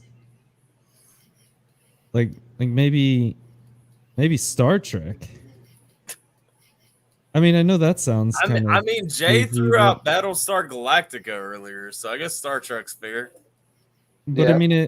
I mean, like it taught me like maybe a little bit about myself and like what I thought was cool and like how like exploring Your sexuality. maybe I get you. no, maybe not like space because like I mean just being reasonable, right? Like I didn't think that I was ever going to be an astronaut. Like I never wanted to be an astronaut, but there's like tons of stuff to see in the world. Right. Now John is speaking my language. Oh yeah. Oh, With the original Power Rangers. Yes. And I got to meet 2 of the OGs. But then he says Star Trek just shows you when you grow up, you too can get some alien poon. yeah, that's right. Oh yeah. You too can go where no man has gone before. Has boldly gone before. What up, Tater Monkey? How you doing? No, I don't know that to me that's a tricky question. We need somebody to stir the pot. If you guys are looking to jump in the chat, you are more than welcome to click the link that is coming in the chat. Yeah, I failed miserably trying to carry a conversation with Bubba down Like, here. I don't think that there's it got interesting towards the end. I don't think that there's anything like I never really watched any meaningful television at all. It's just because unless you're talking about collecting sperm samples from livestock, Geminator's not really all that. One impressive. of the biggest moments. That is true. For me, And one of the biggest moments in TV history for me is when Tom and Jerry. You know how Tom's always trying to catch and kill Jerry. I remember the one time I seen that Tom thought he had accidentally killed Jerry and he was panicking. He tried to save him. That was such a meaningful moment in my childhood. There were a couple of times that Tom caught Jerry and then just let him go because No, but there was the one where he actually thought he killed Jerry and then he's panicking. He wants him. He's trying to revive him or something like that. What about Canada has red green? What is red green? I have the no Red idea. Green Show? You've never seen the Red Green Show? I think the Tom and Jerry episode that Bubba's referring to is the one where Tom thought he died and went and he had a limited time to ask Jerry's forgiveness in order for him to get to heaven, and then he ended up going to hell because he didn't get it in time. It was on PBS, Tyler. It would have been on PBS for you. I probably didn't watch it then. It is the ultimate redneck engineering television show ever, and they use duct tape for everything. I'm pretty sure on PBS the only thing that I ever watched was Reading Rainbow. Reading Rainbow came on PBS, right? I watched all the TV that I really ever watched was on WB or PBS. Like I remember watching the old DC Batman, X-Men. If you ever want to see something Arthur. I loved Arthur. Let me ask the men in the chat a question real quick, or I guess married women, but maybe not because men usually have thicker wedding bands. The married men in the chat, do you ever get irritated with if you've worn your ring all day for a couple of days and showered and everything like that kind of like damp skin feel and everything that's under there, and then occasionally you smell it and it's that doesn't smell like me. Dude, I haven't taken my wedding ring off in years, other than just momentarily. So then your finger smells like shit, is what you're telling me. Take it off and smell it. No, my finger smells fine, but I do have this cool ring. Yeah. Well, you can't see it here because I'm sitting outside at night, but I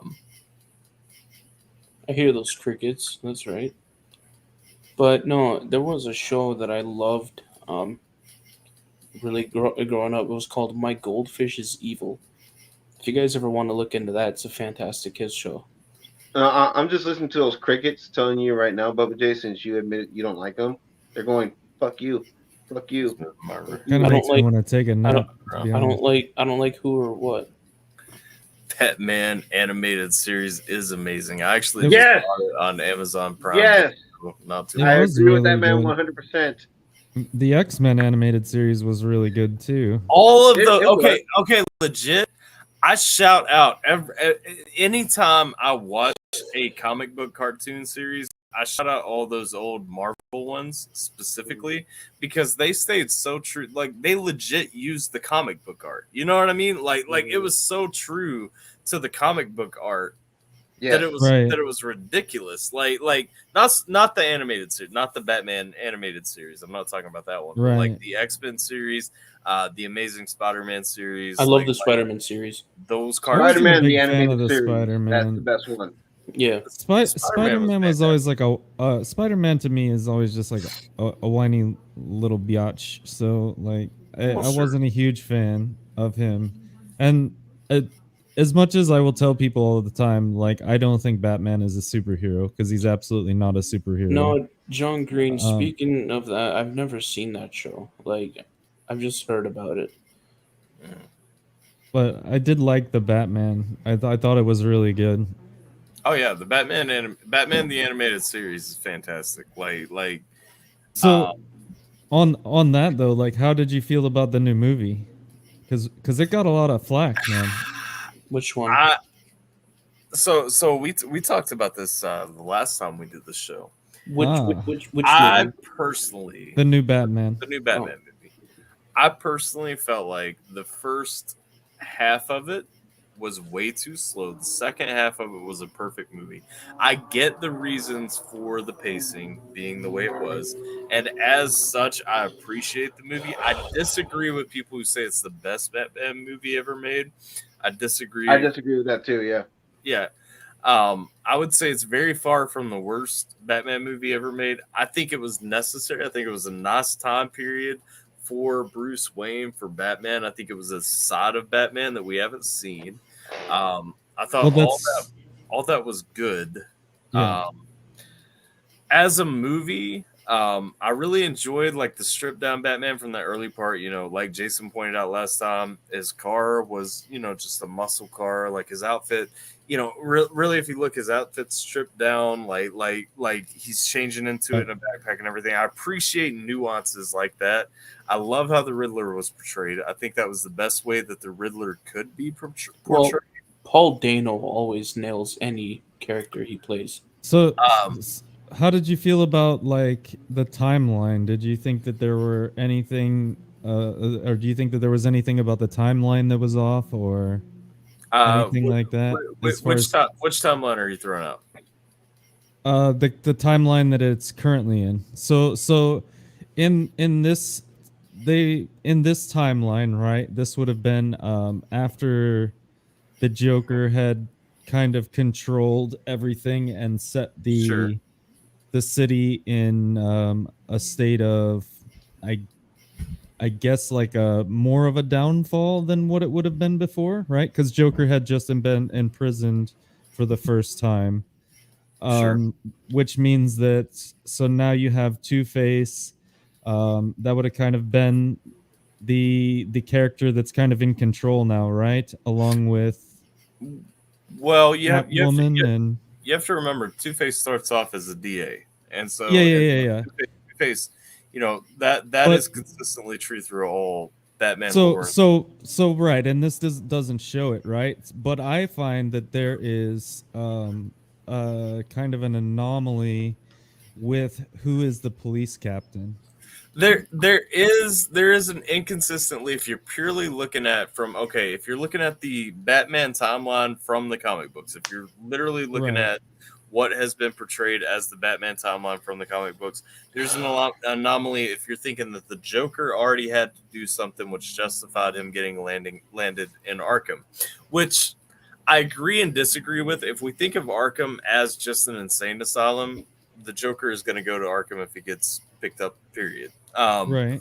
And he's not known as the Joker yet, according to director Matt Reeves. And so really? one thing that I will throw out, I think the timeline fits in the sense that if you look at how that movie is working, so far it's been the crime families that have been running Gotham.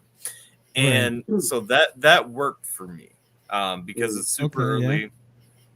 So I don't have an issue there.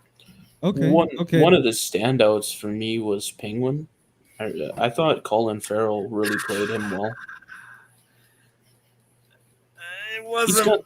He's got like I look. No, I will. This will be one of the rare occasions where I will agree with Bubba J. I do love this portrayal of the Penguin because the Penguin is, that mobster.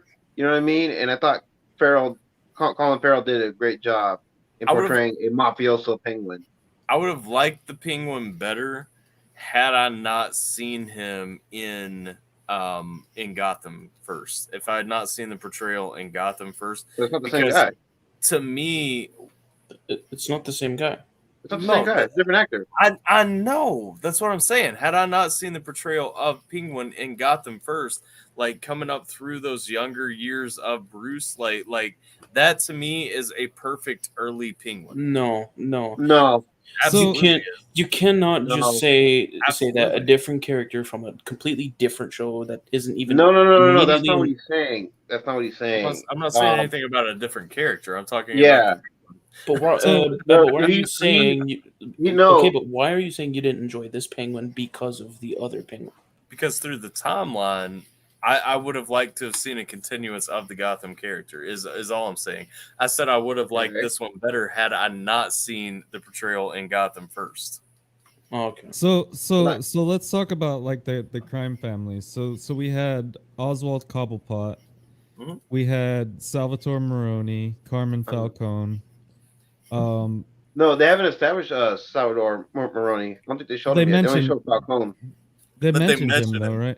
Yeah, they do. They mentioned him in passing, but they never really showed him. It was mostly Carmine Falcone that they showcased in this movie. And then I can't remember. Did we get Hugo Strange or not? No, I can't.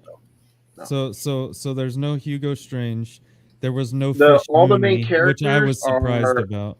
Yeah, all the main characters, other than of course, Alfred, Jim Gordon, and Batman. As far as like the rogues side of things is concerned, they only showed the Penguin, Carmine Falcone, and Catwoman, who's like the in between. Right. That was it. I liked Catwoman in that Batman movie. Did we get the Mad Hatter in that one or not? We didn't, right? He wouldn't have come until way after. Well, the Mad Hatter can kind of he can fit in kind of anywhere, but he didn't come in yet. No. And I feel like the Mad Hatter should fit in pretty much anywhere. Like he should be on the coattails of the Riddler, and so I am kind of sad about that too. Just when you look at Batman's gallery of rogues, the Mad Hatter is the only one that never gets a fucking movie role. Right. And he's such an he's a good character. Like that's a movie I want. Character. You know what I mean? Yeah. Well, there's a lot of good characters that kind of always hung out with like Harley Quinn and stuff. Like you had Hush, and you had like the Clock King, you had Ra's al Ghul. Yeah. But Raj got featured in a movie already. Yeah, he did. He did. Hush hasn't been in a movie, but Hush did have an entire comic book arc around him. You know what I'm saying? Like Hush That's one of the greatest arcs I've ever read. Oh, it's fantastic. I have all the figures from it. And then like Solomon Grundy or Butch. Solomon Grundy is good. Man Bat has never been pulled into a movie, but I don't think they almost did one with Man Bat. Or Pig. Thank you, Roxy. No, I mean since the whole DC universe has been more grounded and like dark as of recently, this might be a hot take, but I'd love to see this Batman go against Joaquin Phoenix as Joker. Well, that would be a beautiful build-up, but that's not going to happen. I know, no. But I'd love to see it. I mean, it would be good. Don't get me wrong. I would rather Edward Cullen not play Batman in the movie where that happens, but he did good though. I do have to say, I think he did good. I don't think he's a good Bruce Wayne. He did well, but he is a limited role. Like he cannot be Batman. He cannot be Bruce Wayne when Bruce Wayne isn't just an immature, sullen child. That's by your standards. That's your opinion. He would not be a good philanthropical adult just Bruce like- Wayne. But see, Your you're opinion, judging his man. performance based on one movie. You haven't seen him in his sequel yet. But I've See, it's seen easy him. for us I've to seen him in for us other to movies. say, okay, Michael Keaton's one of the best because he got 2 films. It's easy for us to say that Bale is one of the best because he got a whole trilogy. Oh, This dude only got 1 movie. Ben Affleck only had 1 movie, and I still think he did fantastic with Ben that Affleck role had 2. at He that had point. Batman v Superman and Justice League. Okay, figure. I didn't Like, watch Justice League though. To be fair though, like I was already turned off of the concept of Batman movies when Ben Affleck was doing it because I felt like I'm just like, man, they've been doing this shit my entire life. I don't even want to watch it. Like, and I think they nailed the action in Batman versus Superman. Like that warehouse fight was fucking amazing. Here's the problem though, and I want to talk about Joey's comment real quick. I think there need to be more original ideas. So tired of seeing the same stories over and over. The problem is all comic books, it's just like everything else. Everything is locked into what has already happened and how we can make it new again and regurgitating. It's just like when DC had that fucking failed reboot and they said, oh, we're doing the new 52. We're starting everything over and pretending that nothing you've ever seen in a comic book happened before. And it's like, well, that's fucking stupid. And everybody who liked comic books looked at it and was like, that's dumb. Dude, it's dumb to you because you know the story though. But then they do it and they bring all the same characters back. If they we have 2 entire generations generations of people that have, I mean, not including like the kid, like your kid's age, right? We have 2 entire generations that have no idea who these characters even are, or what a comic book is. To our kids, that'll be fantastic, and that's cool. And that's why I bought every #1 issue all the way through every #10 issue. You know what I mean? So that someday my kid's going to be like, oh, when the new 52 launched, like, look at this. I have all of the first 10 issues of every fucking title on DC. Cool. Right. But that doesn't change the fact that like they come back, they reboot the franchise, they bring all the same characters back, and there's so many implications that you have to know so much about the backstories already. In issue 1, you got Joker coming in with his new little stitched up face and everything, acting crazy, like pulling literally from Heath Ledger's Batman or Heath Ledger's Joker. And it's like, but what is the motivation? There's no build up. There's no learning. Is his name Jack Napier? Is his name not Jack Napier? Like, who is this fucking guy? You know what I mean? There's no build up on any of the villains at any point in those stories to go up into it. And so that's my issue with it. And Mr. Freeze was a villain that you can sympathize with because his motivation for what he does is trying to find a cure for his wife's disease. Well, and in the New 52, they took all of that away, and there was no way for you to get behind him. I guess here's my issue. Here's my issue with the New 52 specifically. How do you reboot a franchise with the exact same name, restart at issue 1, use all the same characters? It's so confusing. It's so confusing trying to point out like a number of an episode or an issue for a comic book now, because you literally said, okay, issue 1 of Batman had either this happen or this happen, depending on which issue 1 you're looking at. That was pointless. Do a soft reboot, continue the story, say everybody died, go to whatever you got to do, but like do a soft reboot, restart the story. If you're going to use all the same characters, reintroduce them in a new way because it's fine. Or just say that it's another universe that is separate from what we know. Well, I would rather just because Zach has a really good point. Like there's a new generation of comic book fans. I've been reading comic books for almost 30 years. You know what I mean? Like people that are coming into it now, brand new teenagers buying their first comic book, whatever. Like they're not looking at the same things that I'm looking at because I'm seeing all these things and they're just seeing a new story. I'm just going to say that I agree with John Deere Green's comment. His last one. Oh, absolutely. Yeah, Ben Affleck was... you have to understand that timeline, Batman. You have to understand that older perspective and everything. But absolutely, Ben Affleck was a fantastic Batman. Just like I said, Pattinson, whatever the fuck his name is. Pattinson. Yeah, sparkly vampire guy. he was a fantastic Bruce Wayne for Michael this Keaton period. was Mr. Mom. I'm just saying. But he was a fantastic Bruce Wayne for this period. I cannot see him stepping into the dignified time period of Bruce Wayne that Val Kilmer, Michael Keaton, fucking George Clooney, because George Clooney was a decent Bruce Wayne. You know what I'm saying? Yeah. But George Clooney, Christian Bale, like you can't step into that period of Batman with that same guy unless he drastically shifts his acting style from anything that I've ever seen him do. So on that note, since we just like labeled every Batman ever, how did you feel about Gotham and the WB series? I like it. I think to me, and as most people technically like hate Warner Brothers and everything that they do, especially like today. Sure. I personally thought that Gotham was the best. Gotham's fantastic. Outside of the old DC. Dude, Gotham is so good though, because have you guys actually watched Gotham? I've seen clips. Okay. I've watched it. So like the thing and about you said Gotham, you didn't like it though, right? No, I didn't like it. Okay. I love Gotham. I'm going to tell you why I love Gotham, because Gotham is like, it's that perfect blend. It's what should have happened. Like, it's that piece, again, just like this new Batman movie was that piece of Batman that you never saw, that piece of Bruce Wayne that you never saw. Gotham was that, like, on the preceding timeline. You know what I mean?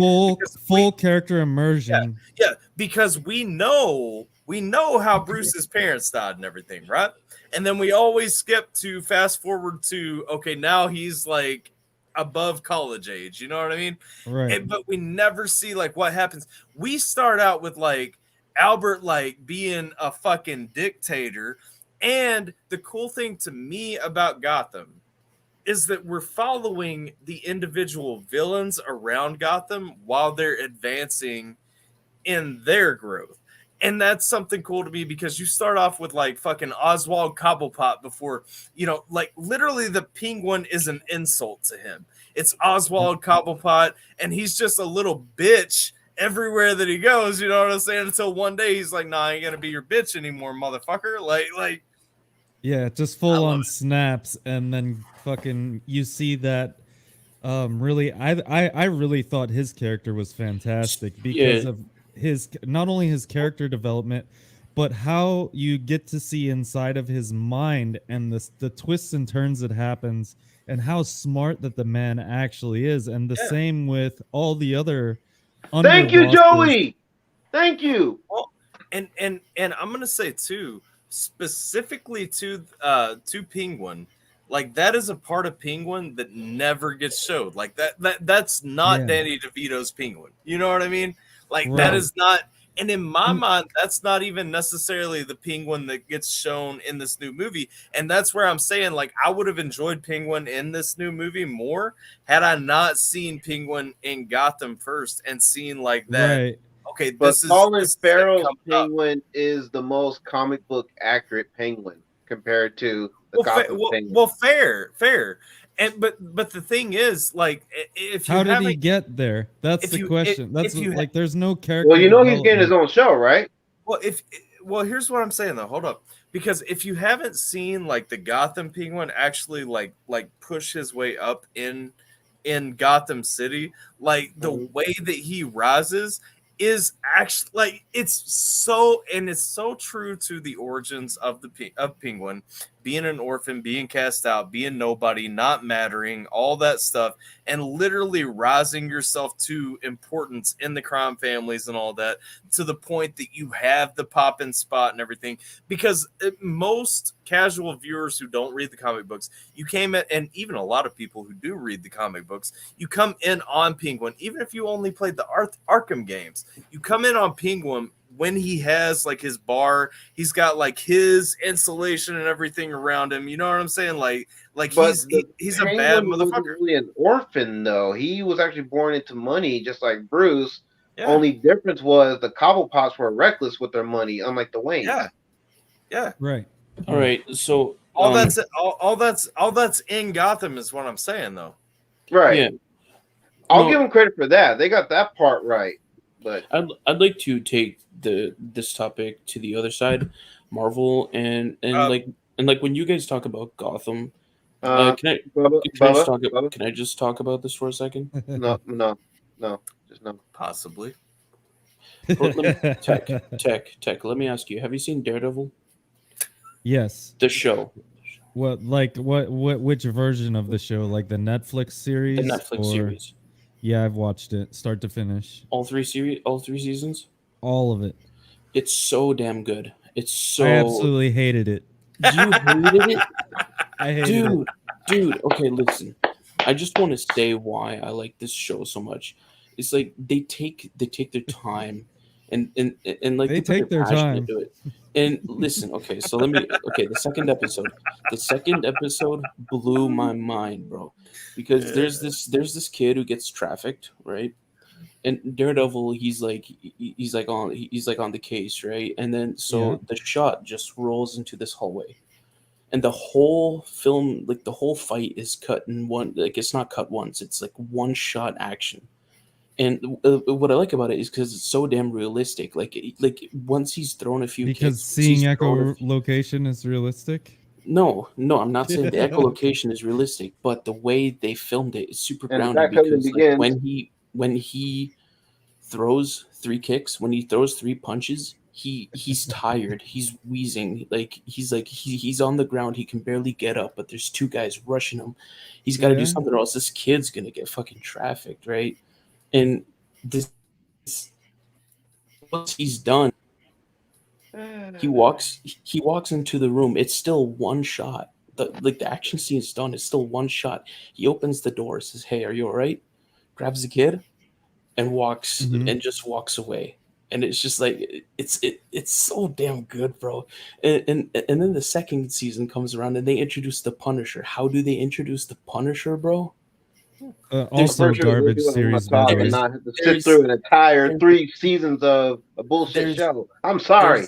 There's a scene with a DA agent. She's walking by her desk, right? All of a sudden, there's just like this minigun goes off and tears her to fucking shreds, and then the camera just pans over her corpse, bro. There were some good, they did really good filming an action movie, but to me, it's not correlated at all to the Punisher or to Daredevil. They make They make it so intense, like it's so good. Because the camera's just panning over her body, bro, and then you hear the music just dun dun dun dun dun. It's just like oh, like no one cares. I get the fucking chills, man. That is one of my favorite series of all time, and I just love that show. We gotta get you more cultured. Thank you. Absolutely. Thank you.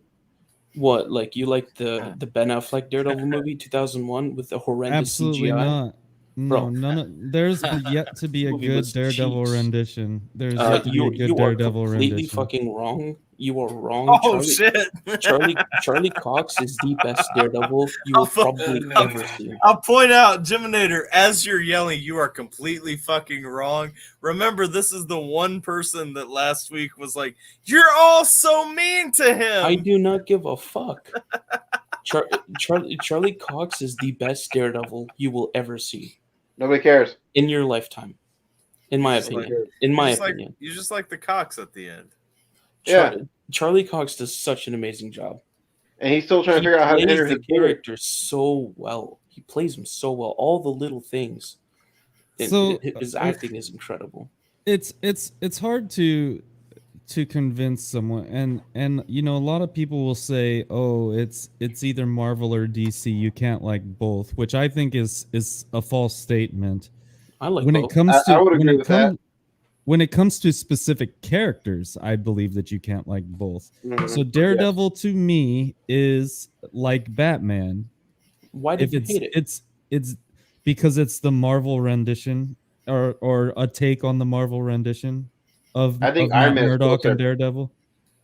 Yeah, but give me an example of why you didn't like Daredevil. It's just, to me, it is not how he should be portrayed. Like, Daredevil was a very dark, sadistic motherfucker. Like, he is not that at all in any of the Marvel anything. And it's just like, well, dude, like, he tortured people. Yeah. He tortured people. Yeah, he does in the Netflix He does, but in like the cheesiest way possible. What like, do you, okay, what's cheesy about breaking someone's wrist in an alleyway? There's nothing cheesy about that. The dude's screaming in pain and he needs answers. So he's really twisting this dude's fucking arm. Jimmy likes winos? Is that what that's supposed to say? No, wieners. No, Bebop, tell me. It's missing the E. Let's have this discussion, bro. How, what's corny about that? What's cheesy about it? Dude, anybody can break bones. But the way they do it is better. He's dark, How? he's sadistic. He doesn't kill anybody, but he will break their skull. Batman breaks bones too and doesn't kill anybody. He will. I'm not talking about fucking Batman, Jason. He does the same shit though. I do it's not relevant. care. I do not care. Well, I don't care either. And that's why we're, kind of he like. He does do the same stuff, but the biggest difference is that, like, this is like Batman on a budget. Like, this man is legitimately balling on a budget. So, like, if you were to ask me, one, I don't think Daredevil is a cool superhero. I like the idea, and I like the idea of, hey, this is equal opportunity. Everybody gets to be a superhero, whether you're on whether paper, you're blind it's a great or concept. in a wheelchair, I just don't see it working whatever. in the real world. To be fair, I didn't like Daredevil. Charlie Cox made me like Daredevil because he played him in such a good you like way. Cox? Shut the fuck up. I mean, thank you, Tilly. They mainly so the one of the things that I didn't like about I'm about to go get me a this drink, rendition of the Daredevil, right, is so, like, Daredevil has his whole thing is he has like super enhanced senses. So, like, they touch on like the reflexes, they touch on like the sense and the radar, like, whatever, but they don't talk about like his sense of smell, his taste. Like, I if I remember right, there were like instances in the comic book where like he would be like, he was like poisoned, or like people were trying to poison him to get rid of him, and he didn't know. Like, it was this unsuspecting person because he's obviously blind, but it was like people that were bad trying to take him out in ways that, were non-combative. And he would like taste it and spit it out and then whoop the person's ass. And like that stuff like that doesn't happen in the Marvel, like, whatever. Well, first of all, the show is only Jiminator's saying that, John. Here's one thing that I'm gonna say. I'm in the middle. This is true, Jiminator. To understand, if you're gonna die on this hill and defend Daredevil, I'm gonna die to this degree. Understand, you are ignoring the actual canonical roots of Daredevil, and it's literally such a societal trope. Like, literally, you are drawn in because, he can't see anything, so now he can sonar hear everything. No, that's not the reason I'm in. Nope, shut up. You are sucked in. Host is talking. Shut up. I'm not wrong. You are sucked into this idea that he can sonar hear everything in perfect 3D that you're ignoring. Shut up, because you haven't noticed the point that I'm making yet. You are ignoring what Zach is actually pointing out here, which is that every portrayal of Daredevil ignores the fact that because he lost his eyesight, his other four senses got better. You are stuck in the movie and the show, which only show that his hearing is so much better now. Right. But there's so much more to the character that a lot of us grew up with. I don't have to see the show to hear the synopsis right here to understand the problem with Daredevil, and why I won't watch the show is that they don't portray the character correctly.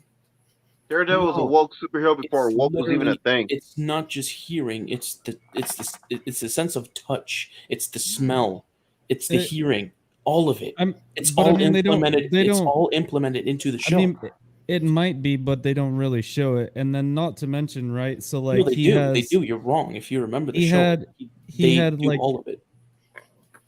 he also had like the inhuman ability to tell if someone was lying, which they do show that right away in the show. Which Why? you're But- wrong is because he can hear the heartbeat speed up from a person that's right next to Oh him. my god! Right, See? but that was like not just the only way, right? Like he Yeah, could I tell know.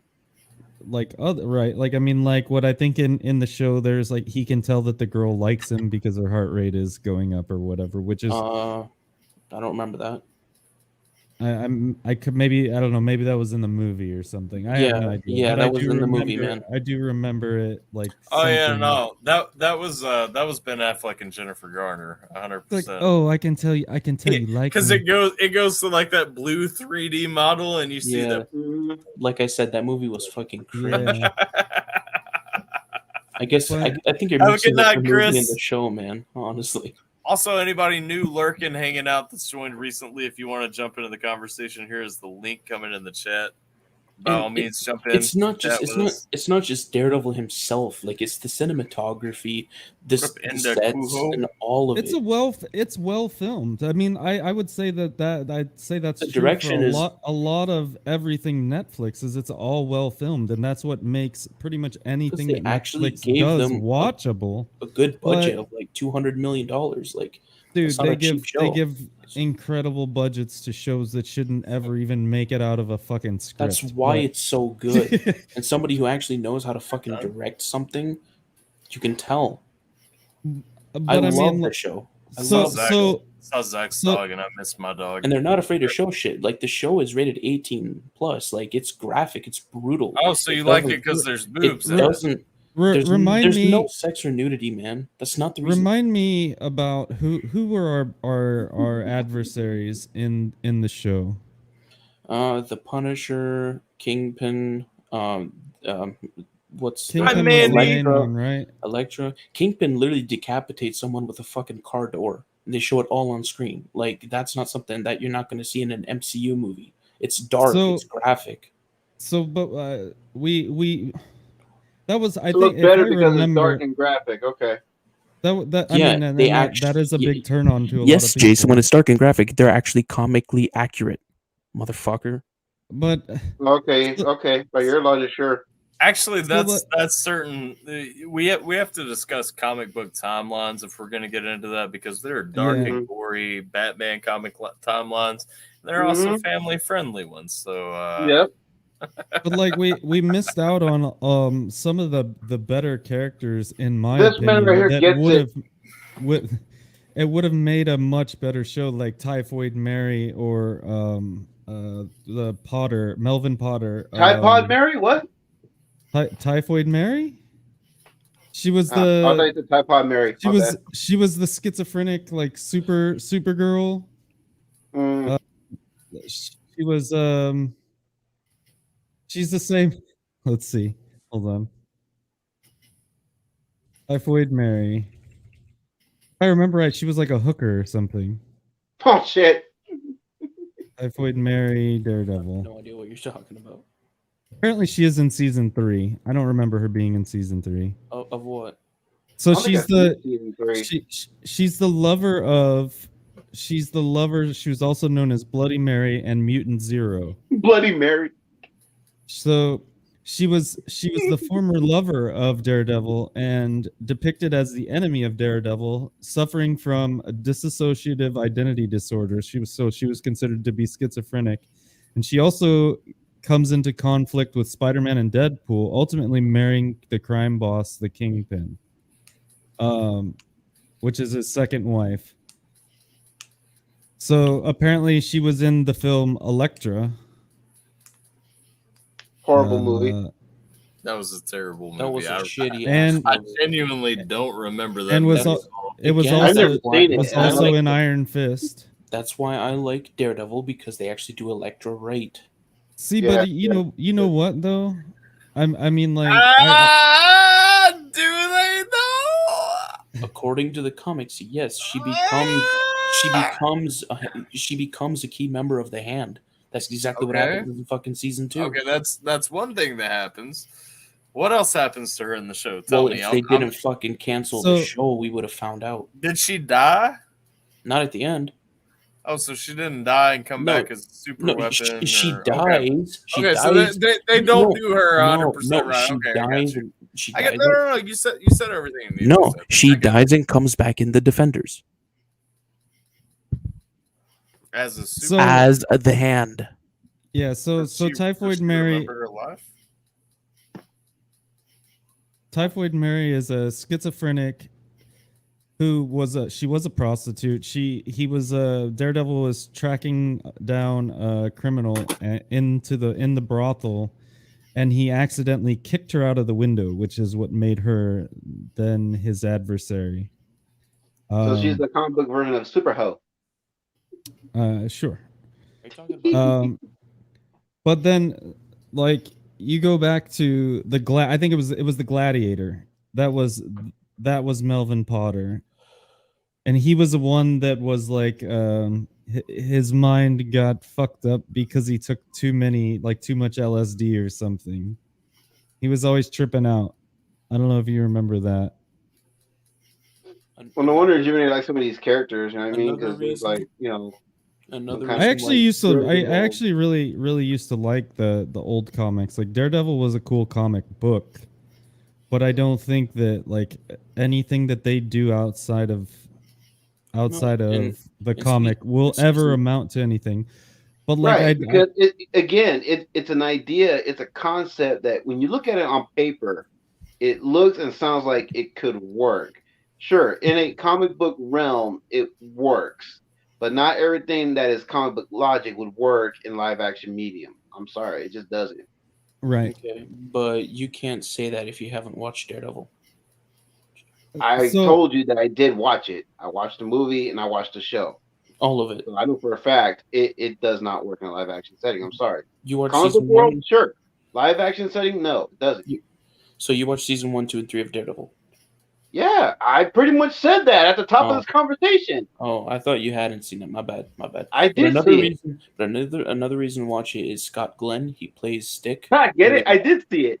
Sounds like trash. Scott Glenn plays a good Stick, and again, Stick is comic book accurate.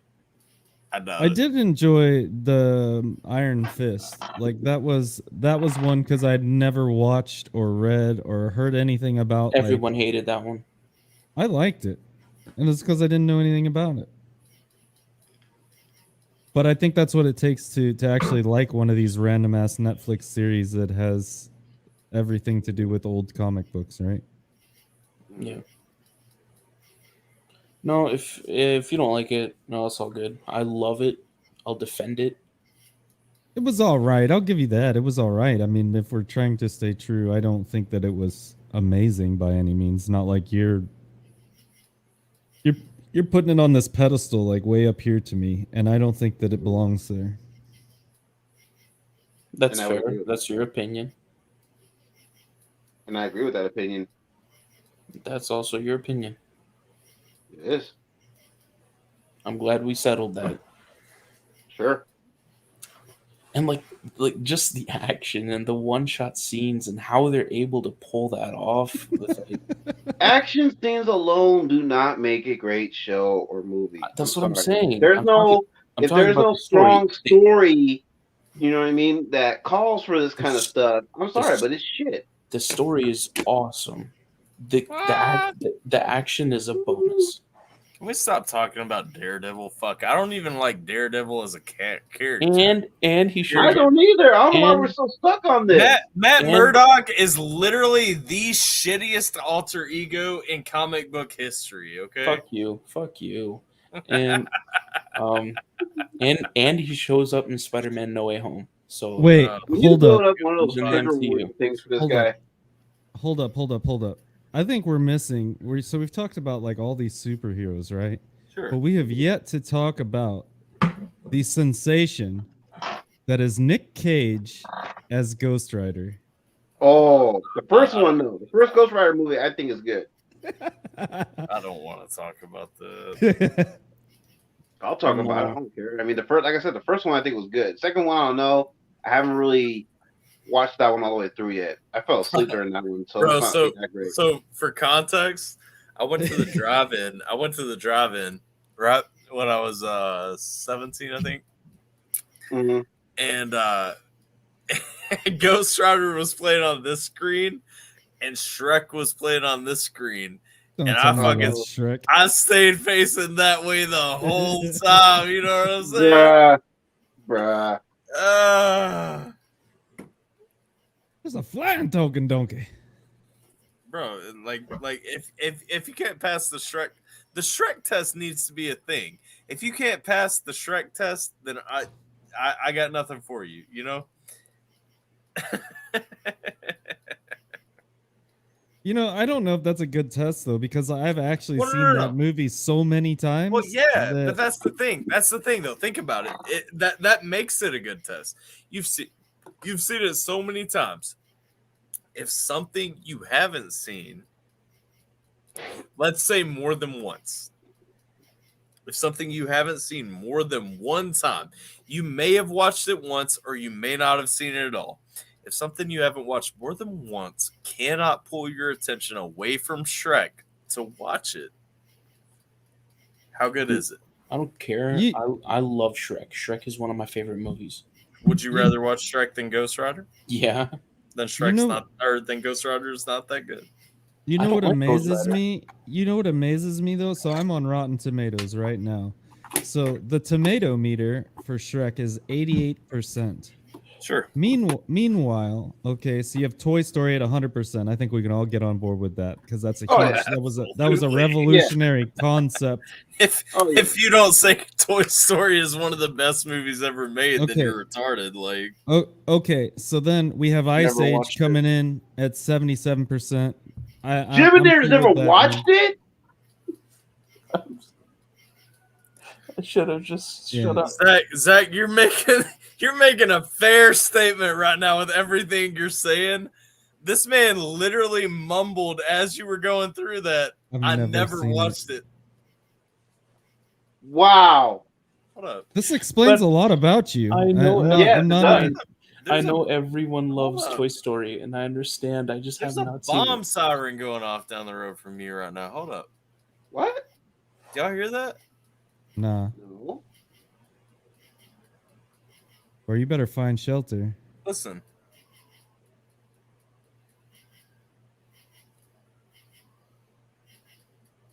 Are you sure it's not somebody's house alarm?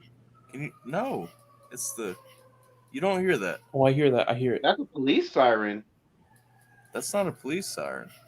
No. Sounds like one of those like tornado warning things. It's not a tornado warning either. Well, actually, yeah, that might be the tornado sirens, but it's moving, so it can't be a tornado siren. And it's not raining or anything. Bomb squad's coming in and get shelter. Starting up again. It's moving, so it's like the vans that run around with the bomb sirens, you know? Yeah. Because I hear it coming up and down.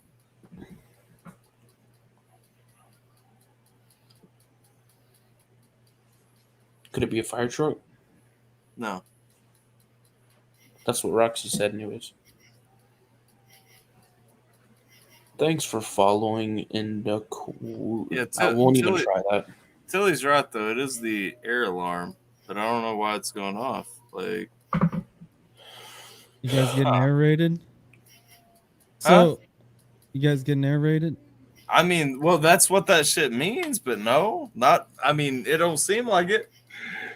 Maybe it's just a weird test that they're doing. Yeah, And maybe they're testing it or something. They're repairing So- it. At 1 a.m.? Yeah, it's a weird Stranger things have time. happened, bro. Yeah, there was like a nuclear bomb alert that went out in Hawaii, right? Yeah. What the fuck, man? So, okay, I'm just gonna continue on, keep trucking here, Yeah, ignoring the fact sorry, that I- somebody has never seen Toy Story. I kind of want to revisit the Toy Story thing. Like, why? At least briefly, like, why have you not watched Toy Story? Because he's I not was too- cultured. I was too busy watching Tom and Jerry. So, No. okay, so then, so Well, keep Toy in Story. mind, I was born in 2001. No excuse. So Toy Story 100% Rotten Tomatoes. Ice Age 77%. Everybody, yeah, it was a good movie. It was cool, but really only anybody ever watched it because like the squirrel trying to get his nut, right? Nightmare Before Christmas 95%. Tim Burton, I mean, a lot of people like it. It's a cool, interesting take on a lot of different things in the holidays and whatnot. Never seen Nightmare Before Christmas. You lost all credibility then, my friend. I'm sorry. You lost all credibility. Now here's the thing. Oh, whoa! What? Getting to my point. How many passes are we going to give him so far? None. Toy Story, none. And now Nightmare Before Christmas, like, okay, go with your point because this is clearly a longer discussion. Hydrate, thank you, Roxy. My final point is Chicken Run. Where do you think that's rated at? Do you think it's can you get a poll going, Tyler, or something? Where do we think I never watched that one. Chicken Where Run. do we think that Chicken Run or Chicken Little? Chicken Run, the claymation, the claymation. So Chicken Run, do we think it's at in 100th%? Do we think it's in the 90th percentile range? I can't give it any rate. I haven't seen it. 80, 70. Chicken Run is dope. It's the dudes from Wallace and Gromit. I love Wallace and Gromit. Yeah, too. it was Wallace and Gromit. It has it's a voice. They do like the voice acting. It's a slapstick comedy, and then they got some like action kind of tied into it. Hold up! Don't reveal yet. No, I'm doing 80s, 70s, 60s, or below 50 or below 60. So it was back at the Barnyard before Back at the Barnyard, which I'm sure Jimmy saw that, and that's one of his favorites. We got 2 minutes to discuss. I watched Barnyard for one reason: Snotty Boy. So best character ever. The whole plot of this movie, right, is an American rooster falls in love with a gorgeous hen on a British farm. The couple decides to run away from the farm, but they first must contend with the evil farmer who is intent on keeping them under her control. The chickens decide to attempt an escape so they don't get turned into chicken pot pies. Also, pause, because I appreciate you, Mandy's other account for subscribing, but also pause because Jiminator has been redeemed as timed out for 5 minutes. So, Jiminator, you cannot talk for 5 minutes. All right, until 12:45 my time. Let's go. Continue. Thank you. Whoever redeemed that, thank you. It was Tater for not seeing. Yeah, thank you, Tater. Aloha, Tater. I love you. So in this movie, we have the American Rooster is played by Mel Gibson. He's the voice actor for it. I think let's see, it was Julia Sawalha. I'm not sure who that is. I have no idea who that is. We have Miranda Richardson as the old woman, and some random other people as well. We have Tony Haygarth as Mr. Tweedy, which I think anybody in the UK will probably know who he is, and it was directed by Peter Lord and Nick Park. I think a lot of people are cheating in my poll, by the way, because it like everybody is voting 70 in the 70s, and nobody has voted outside of that. So I think they all Googled it. You think they Googled it? If it's in the 70s, they did. They cheated. Interesting. Oh, wait. Somebody voted over 90%. The 70s won, though. So what's up? So this movie is rated 97%. Woo! One person got it right. Let's go. The one person was me. So, but to me, someone else redeemed the timeout for Jiminator. To me, that was a huge surprise. I mean, additional 5 minutes. I would never ever have expected this movie to be like we got Toy Story 1 and 2 at 100%. That's impressive. I can kind of see it though, because Toy Story 1 and 2 were great. Like 2 was even great. Like, as far as the sequel goes, it was fantastic. Now, don't get me wrong, the original Toy Story was the best. Yes. But then like 2 came in, and it was worthy of being a sequel. You know what I mean? Mm-hmm. Yeah. Mm-hmm. And that's not something like, if you're a fan of a first movie, that you will often concede. But like Toy Story 2 was worth being a sequel. Like 100%. After I watched the first one, I often want to watch the second one. Like, you know what I mean? Yep. Right. Yeah, and then the third one. I mean, what was the newest Toy Story was really good. Toy Story 4. I didn't like Toy Story 4. I felt like it was unnecessary. 3 was a decent sequel. It was unnecessary for you, but I mean, if you're a kid, well, I have a 3-year-old, and she likes it, but she also, right. I mean, she's 3, right? But I mean, I think it brought in some interesting viewpoints on the characters you didn't see a whole lot of, like Bo It wasn't bad. I don't hate any Toy Story movie. Right. I haven't seen the Buzz movie, but I mean, it's not even out yet. It's trash. Jiminator, shut the fuck up. You're not unmuted yet. Uh-oh. And I also redeemed a timeout for you, so you got an additional 5 minutes. So are there any of the, like, while we're on the topic of like animated kids movies, or I guess additional 5 minutes. I'm gonna call them kids movies, talking, but it starts family over. movies. I'm gonna have to take him out.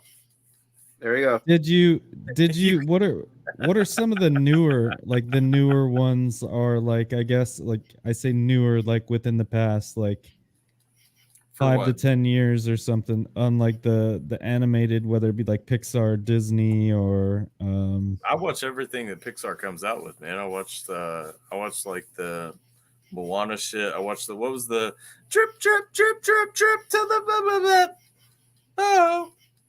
I don't know. Maybe it's just your rendition that I'm not completely. Wasn't that a penguin surfing movie?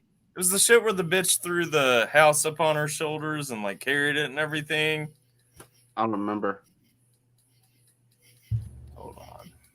I like that penguin surfing movie. I don't know if that was Pixar, but there was a penguin surfing movie. Happy Feet was fucking fire, man. No, not Happy Feet. It was something else.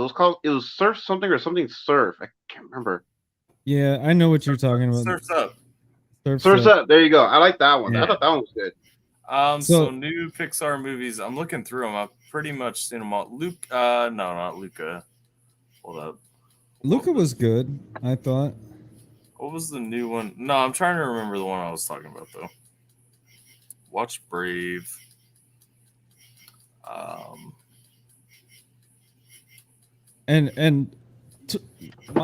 My favorite one so far out of any movie that I've seen, and I guess maybe it's because I'm older now and like the way the world is going, but Ron's Gone Wrong is absolutely my favorite movie. Oh, it was Luca that I was thinking about. Or Onward, maybe? I've watched all of them except like Turning Red. I didn't watch. Turning Red was good. I just didn't watch it. Like, it was interesting. Not because of the hype. Like, I don't get pulled into the hype by people saying, Bruno, we don't talk about Bruno. That was Luca, right?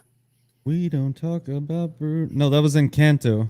Encanto. Okay, that's the one where the drip, whatever the fuck.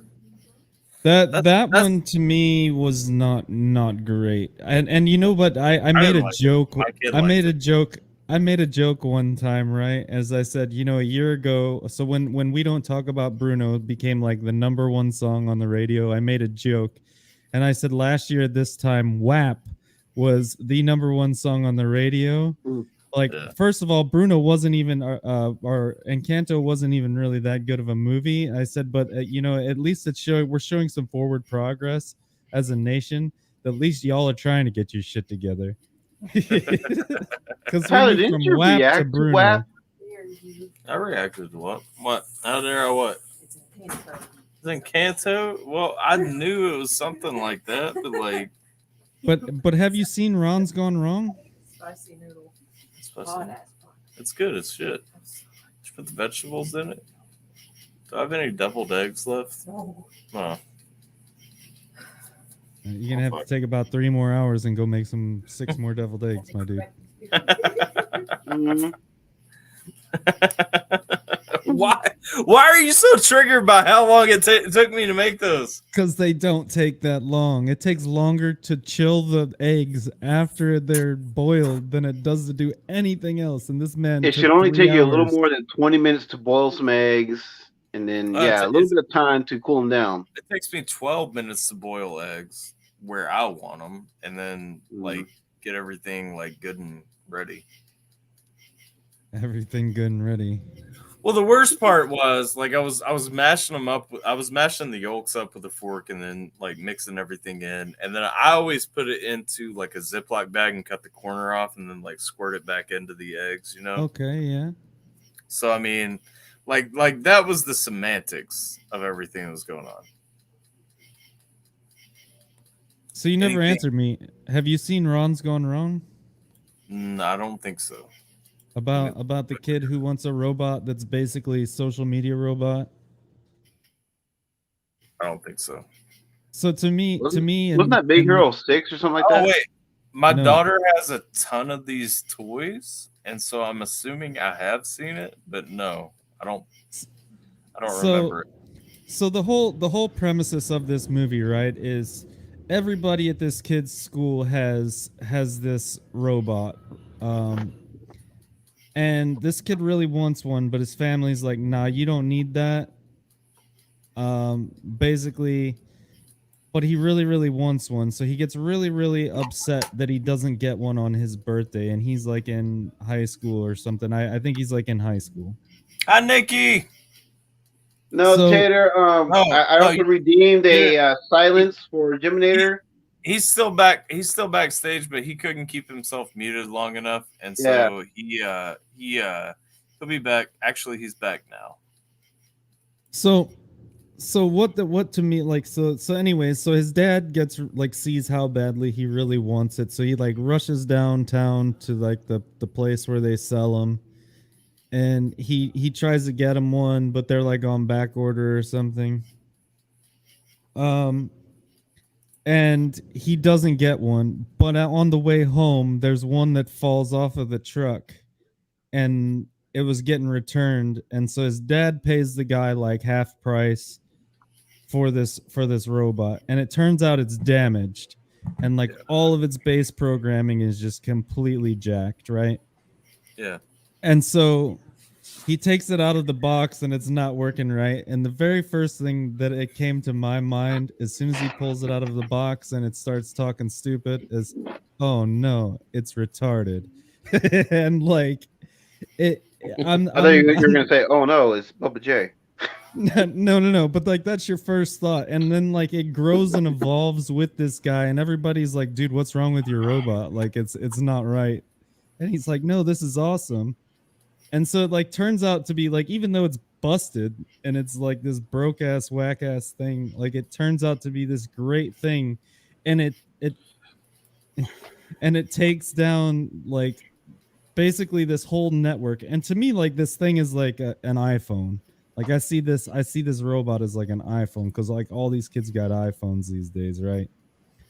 And like I mean, like that's how it correlated to me. If you haven't watched it, you need to go out and watch this movie. And Tater already said, talk about spoiler alerts. Damn. No, I mean my bad. I want to give Tater a shout out because she's going full ham in the Twitch chat, but she's spitting a lot of facts though. What movie were you talking about, Tech? No need to go see the movie. Just listen to me. Yeah. Save you $15. It's a great movie. Go watch it. Ron's Gone Wrong. It's my all-time favorite animated film. What? Yeah. What? It's 2021. Buzzing. Oh, that's the air. You got more air raids. That's somebody driving their truck into your house. No, like which movie? Ron's Gone Wrong 2021. Probably Jiminator. Throw your phone against the wall away from you. Yeah, Ron's Gone Wrong. It's a great film. Is it the 2021? There's only one, so I would imagine yes. Tater says there's no need to see it. You just told her about it. My bad. Well, I missed most of what he talked about, so I'm interested. Well, hearing about it and seeing it is two totally different animals, Tater. I mean, come on. Yeah, don't trust yourself. me. I don't do this film any justice. It's great, and Zach Galifianakis is like one of the voice actors, which makes it even better because I think he's funny. That does make most things better.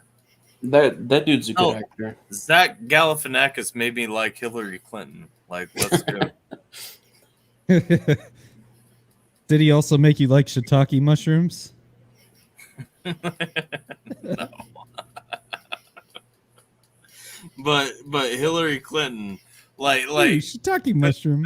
Between Two Ferns, fantastic. Like. Oh yeah, I love that movie. Wait, that made you like Hillary Clinton Between Two Ferns? Because I saw that one, and he basically made her out to be a big dummy. No, but it made me like her because she had a sense of humor. I was like, like she can roll with the punches, you know? I don't think she had a sense of humor in that. I think she was really trying hard to defend herself. She was rough in some pieces, but I was like, she still agreed to let it come out. She agreed to be there, you know? Like now, okay. Hands down, Barack Obama handled himself way better on Between Two Ferns. Like watching Barack Obama on there, like he was talking shit back with Zach Galifianakis. You know what I mean? My favorite part of that movie was the Steve Carell tape. That was funny. I'm concerned that you keep referring to it as a movie because I found it as a YouTube series. Oh no, I've seen the movie. I've seen the movie too, but I found it as a YouTube series. Wait, wasn't the movie a documentary about how they made the show? I think so. Like, I don't think the movie is actually like all the shorts and everything. Well, the movie was when they had Hillary Clinton on there, right? And Barack Obama. Hillary Clinton had her episode on YouTube as well. I can't remember. All that kind of stuff just like blends together. Hillary Clinton's still a horrible human being, by the way. Yeah, but look, hold up. Okay. Hold up. I don't care if she can laugh at herself. She's still a disgusting human piece of trash. We changed his name to April O'Neil now. I don't even know who that is, so I'm cool with it. I bet you are. Why wouldn't I be? I don't know who that is.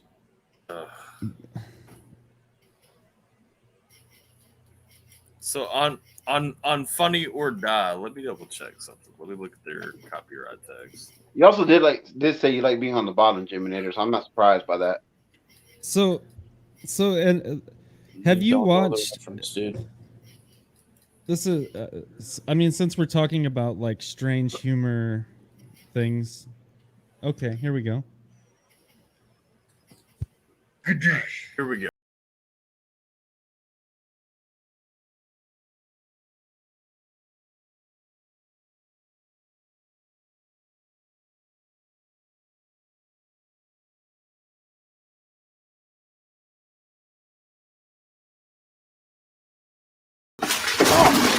So, like, to me, she's already triggered, and I don't know if this is supposed to be part of the skit or what. See, I feel like this is part of the skit, so maybe that's where we're looking at it different. Okay. Halloween spirit of it all. Not a good idea around the Secret Service. Are you okay? I'm fine. Just let's start. The problem is that she is such a fucking robot, like in general. I guess. It's. I think that's the hard part to like her here. So why is the Secret Service following her around? Is this because she's a presidential candidate, right? Well, no. It's because she's a president's wife, a former president's wife. Like, so the Secret Service follow around every ex-president and their family. I didn't. I Serious think question. if I'm hold up, now I have to Google. Do Secret Service follow? They gotta have a team of people that Former- protect them no matter where they go. Well, so like, but if you look, because I actually read Decision Points, which is George Bush's autobiography, and if you look in his, like, it's pretty much like a Secret Service dude at the end of his career that hangs out with him. So, Okay. I don't know.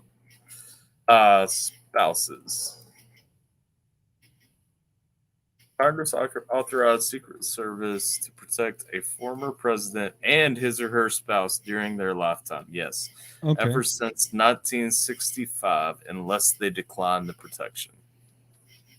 So why did they? Never mind. I won't get into that. I think they do follow presidential candidates too, though. Yeah, Yeah, I they would do. assume that they would because that makes more sense. But at this time that this was filmed, she was a presidential candidate, correct? She was, yeah. Okay. Hi, Tater. Welcome, Aloha. Tater. Hey, I was going to say, but you already know it because I heard when I was coming in. But yes, actually, Jackie O, what do you call it? X'd hers or whatever because she, how do you put it? She wanted the kids to be out of the limelight. You get what I'm saying? So she actually, I don't even know how you say it. Denied it. There we go. Okay. On the Secret Service shit, by the way. Cool. There we go. Yes, sir. Yes, sir. Hi, welcome to another And I will edition tell of you, I Between don't Two know if Ferns. y'all have ever been, but of course, I mean, Tyler, were you here when Barack Obama was here? Yes.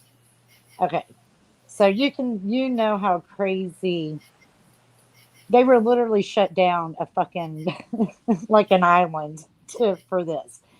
But I don't know what you're talking about. When I Michelle, did not have anything to do with that security detail. No. I'm saying that if you were over here in Hawaii when he would visit to see how they would literally shut down It was just Nimitz. It was just Nimitz Highway. It wasn't that big of a deal. Yeah. I only Just the got only stopped. one freaking I only got highway stopped. I only got stopped in the middle of the road coming back, trying to turn left to go past like the bum run from the NEX. Like no big deal. Yeah, no big deal. But when Michelle Obama came over here and stayed Christmas with Oprah, It was also a mess. Yeah. oh my goodness. I had a friend that lived up there by her. And just to see, and I mean, like I said, this is not the president, that's just the wife, to literally see the manpower and the shit the neighbors have to go through, the background checks, all kinds of crap. Oh, hell no. That's the biggest parade I've ever seen. It's crazy. It doesn't matter which president, it's crazy at what we spend. Like, once you're done with the presidency, I don't think we should freaking save your ass. Well, let's not be too crazy there now. Like there's still people, because I mean, you even have to think, okay, so if you're done with the presidency and we don't have to save you, let's look at the fact, like, Donald Trump, prime example, he could run for president again. So you get 4 years of Secret Service protection, and then like you're in the wilderness protecting your life, and then you might run 4 years later, like if you survive. I think it's a thing where it's like I get the justification for it, especially because for former presidents it's not a huge detail. It's only like a couple of agents, but it's and I say that look at Carter, you look at Jimmy Carter, like, oh my God, we're still protecting that motherfucker, and he's 100 years old. Like, what kind of secrets does he have? A lot of people too don't realize how big the Secret Service is. Like, it's not just the Secret Service is not like 50 people in America that are just amazing at their job. No, all governors have Secret Service too. Well, the Secret Service, like there are there are multiple field houses in every state. You know what I mean? Um, and so I mean, like you got to think each field house is going to have at least like 10, 15, 20 agents, and so the Secret Service is actually relatively huge. That's what she said. It Well, is so what say, doesn't like Congress and them have some Sure, sort yeah. of? I mean, I don't know if it's Secret Service, but it is security. let's see how big is I'm gonna look She's this got up. she's got How security. Yeah, she does. big Now she is might pay for her own, but yeah, she's got security. Secret Service? So the Secret Service employs approximately 3,200 special agents, 1,300 uniformed division officers, and more than 2,000 other technical, professional, and administrative support personnel. So we're looking at, over 6,000, 7,000 total.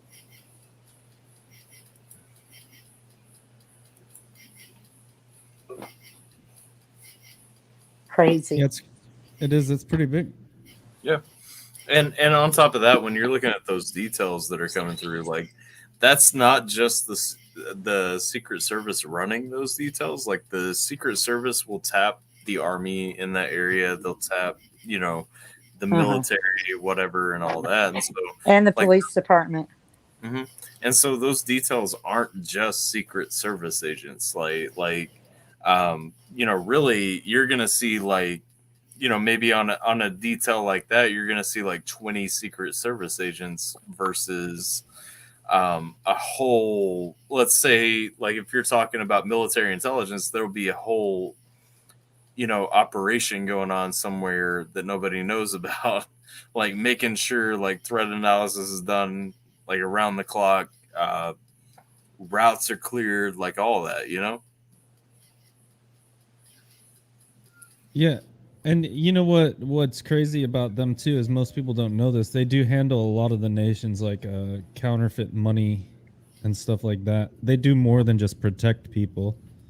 Yep. Like they safeguard our treasury as well, which is a huge job. Because of like what I think it was in the Civil War, a lot of our currency was actually fake. Like at the end of the Civil War. Yep. And that was kind of like they were put in. I don't know if it was then that they were put in place, but they were there to like help keep the financial system stable. Hi, Inga. You feeling any better? Good morning. Yo.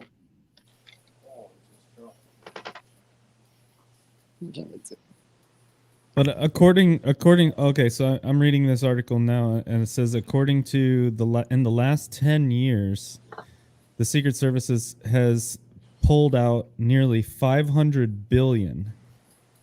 Oh, I'm sorry, 53 billion in counterfeit currency from the United States, and made 50,000 arrests for counterfeiting, cyber and financial crimes.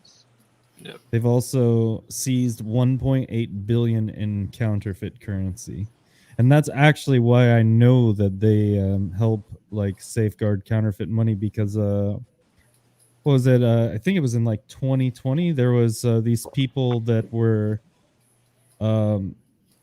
they hacked a server in New York City, and they had basically, I forget how many hundreds of millions of dollars, but it was something like 220 million, I think. That they basically had stolen this server and were using just Bitcoin to pay for everything. They were like paying their rent with Bitcoin. They were like buying I know what coffee you're with talking Bitcoin. about, but I can't remember. And what it was a big deal, and like it took them like 5 years or something to actually track them, because they were so well protected because of how crypto is encrypted, right? Mm-hmm. But it was like a big thing, and people started questioning like, oh, is this really, if it can be traced? Like, but it was ultimately because they were dumb, and they were like, they kept making purchases at Starbucks that they were able to track it. Right. So Did Hey Jimmy guys, I've fall got to asleep? go. Much love. No. Y'all have a great I'm week. still here. I'm just chilling. he's playing a game And on his phone or Geminator, something. go see Nightmare Before Christmas. Like, you are so lame. I mean, I would say watch Lame. Toy Story before Nightmare Before Christmas. Yeah, he hasn't seen Toy Story either. What? How is this Never seen dude Toy still in the Story. stream? He must be banned for eternity I until he right? comes.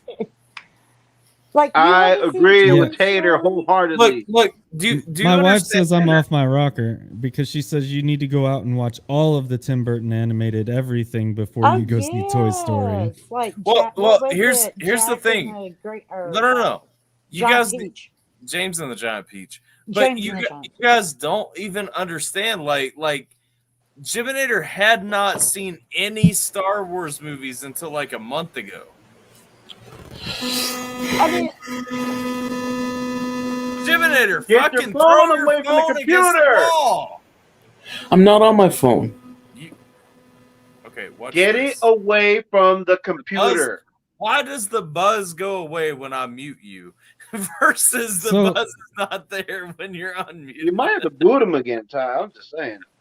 So and I say it in much love, Nader, but like, oh my gosh. That's not what I meant to like, I post. get that you're young, but Hold even my young kids have watched this shit. Watch the classics. Let's take the real test. Oh, put your fucking phone on your bed, you son of a bitch. Okay, Dude, I didn't- I will talk It's to not y'all later. I on. love It's- y'all. Peace out. Aloha. It's too much. have a great night, Tater. So Jiminator, I need to know, Jiminator, have you seen Indiana Jones? Yes. No. All of them. Okay. All of them. well, Okay. that's a plus. You at least got that going for you. So, but Tim Burton movies. So Tim Burton is also a writer. I don't know if you guys know this. Oh yeah, I knew. Like he writes and directs his own movies, but he also has Yep. books. And the link that I just posted to you guys Hot treat from Tilly, I got you. over I here. already finished my beer, so I'm sorry. If you don't have that book, you need to go out and get it because that is actually, and I don't know if most people might call me ignorant for that, but What book? The Melancholy Death of Oyster Boy and Other Stories is my favorite book of all time. I've not read it. I will legitimately send you my copy, Tyler, if you don't have it. I don't have it. I haven't read it. Send me your address because it's getting mailed to you. I'm not kidding. No, it is legitimately my favorite. Hold up. I'll be right back. You done did it now, Ty. He's very serious about this book. Mhm. Okay. He's like, you are reading this book. What up, Like, Melly it's gonna Pie? happen. How you doing?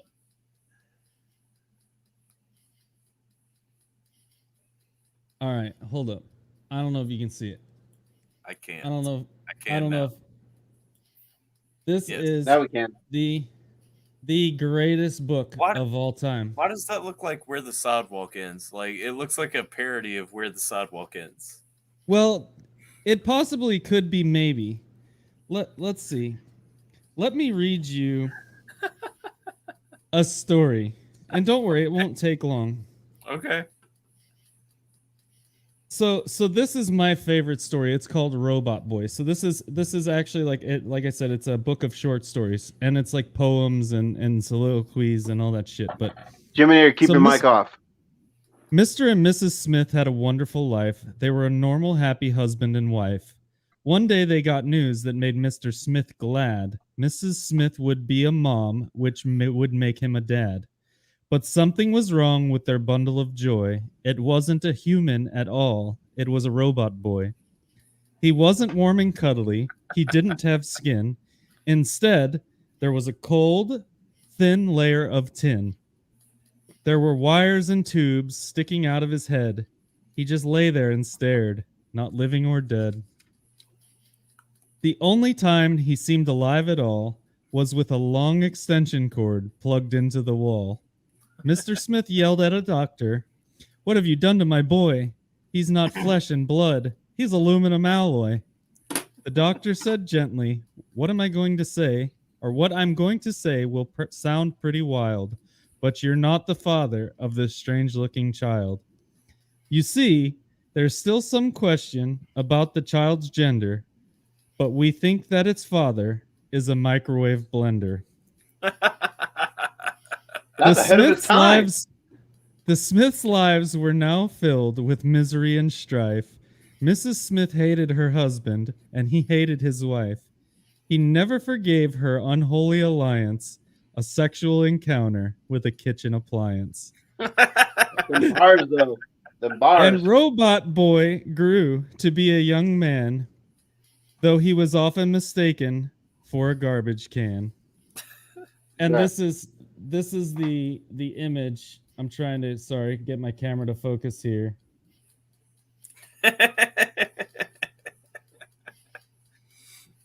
Hold up. I first read this book whenever I was in like 6th or 7th grade, I want to say. But ever since then, I've owned a hard copy of this book. And I love, like, it is legitimately just, it's all like really short stories. Some of them are like 5 lines long. Hold up. I'm going to log into my Amazon account. I'm not an e-girl, so I don't have an wish list or anything, but I do frequently add things to my cart that my wife has access to figure out like what I want for my birthday. And the scariest part about that book, I'm sorry to cut you off, Ty, but the scariest part of that book was the whole gender blender part. That was ahead of its time. Well, I'm just saying, since my birthday is coming up in a couple of weeks, like I'm looking for this right here. What? Okay, so it's Tim Burton. What's it called?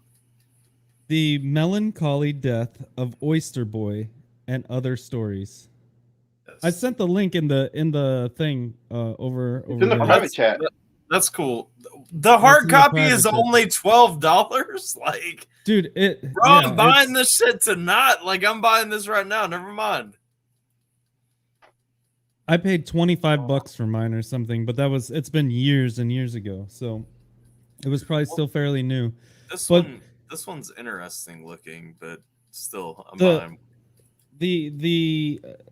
So I mean, that's it has the cover.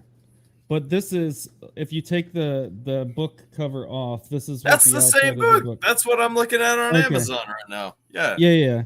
So this is just like the, what do you call this? The slip cover that goes on the front. The dust cover. The dust cover. It is. I promise you, this book does not disappoint. You can read it to your child. They may not understand, but you'll get a kick out of it. No, I need that because me and my daughter, we do bedtime stories, and then we like read from the Bible and pray. And so like we do that every night. And so like I'm always looking for like new books that have like my kind of humor. You know what I mean? Well, what book is it? Where have you been? Link is in the private chat.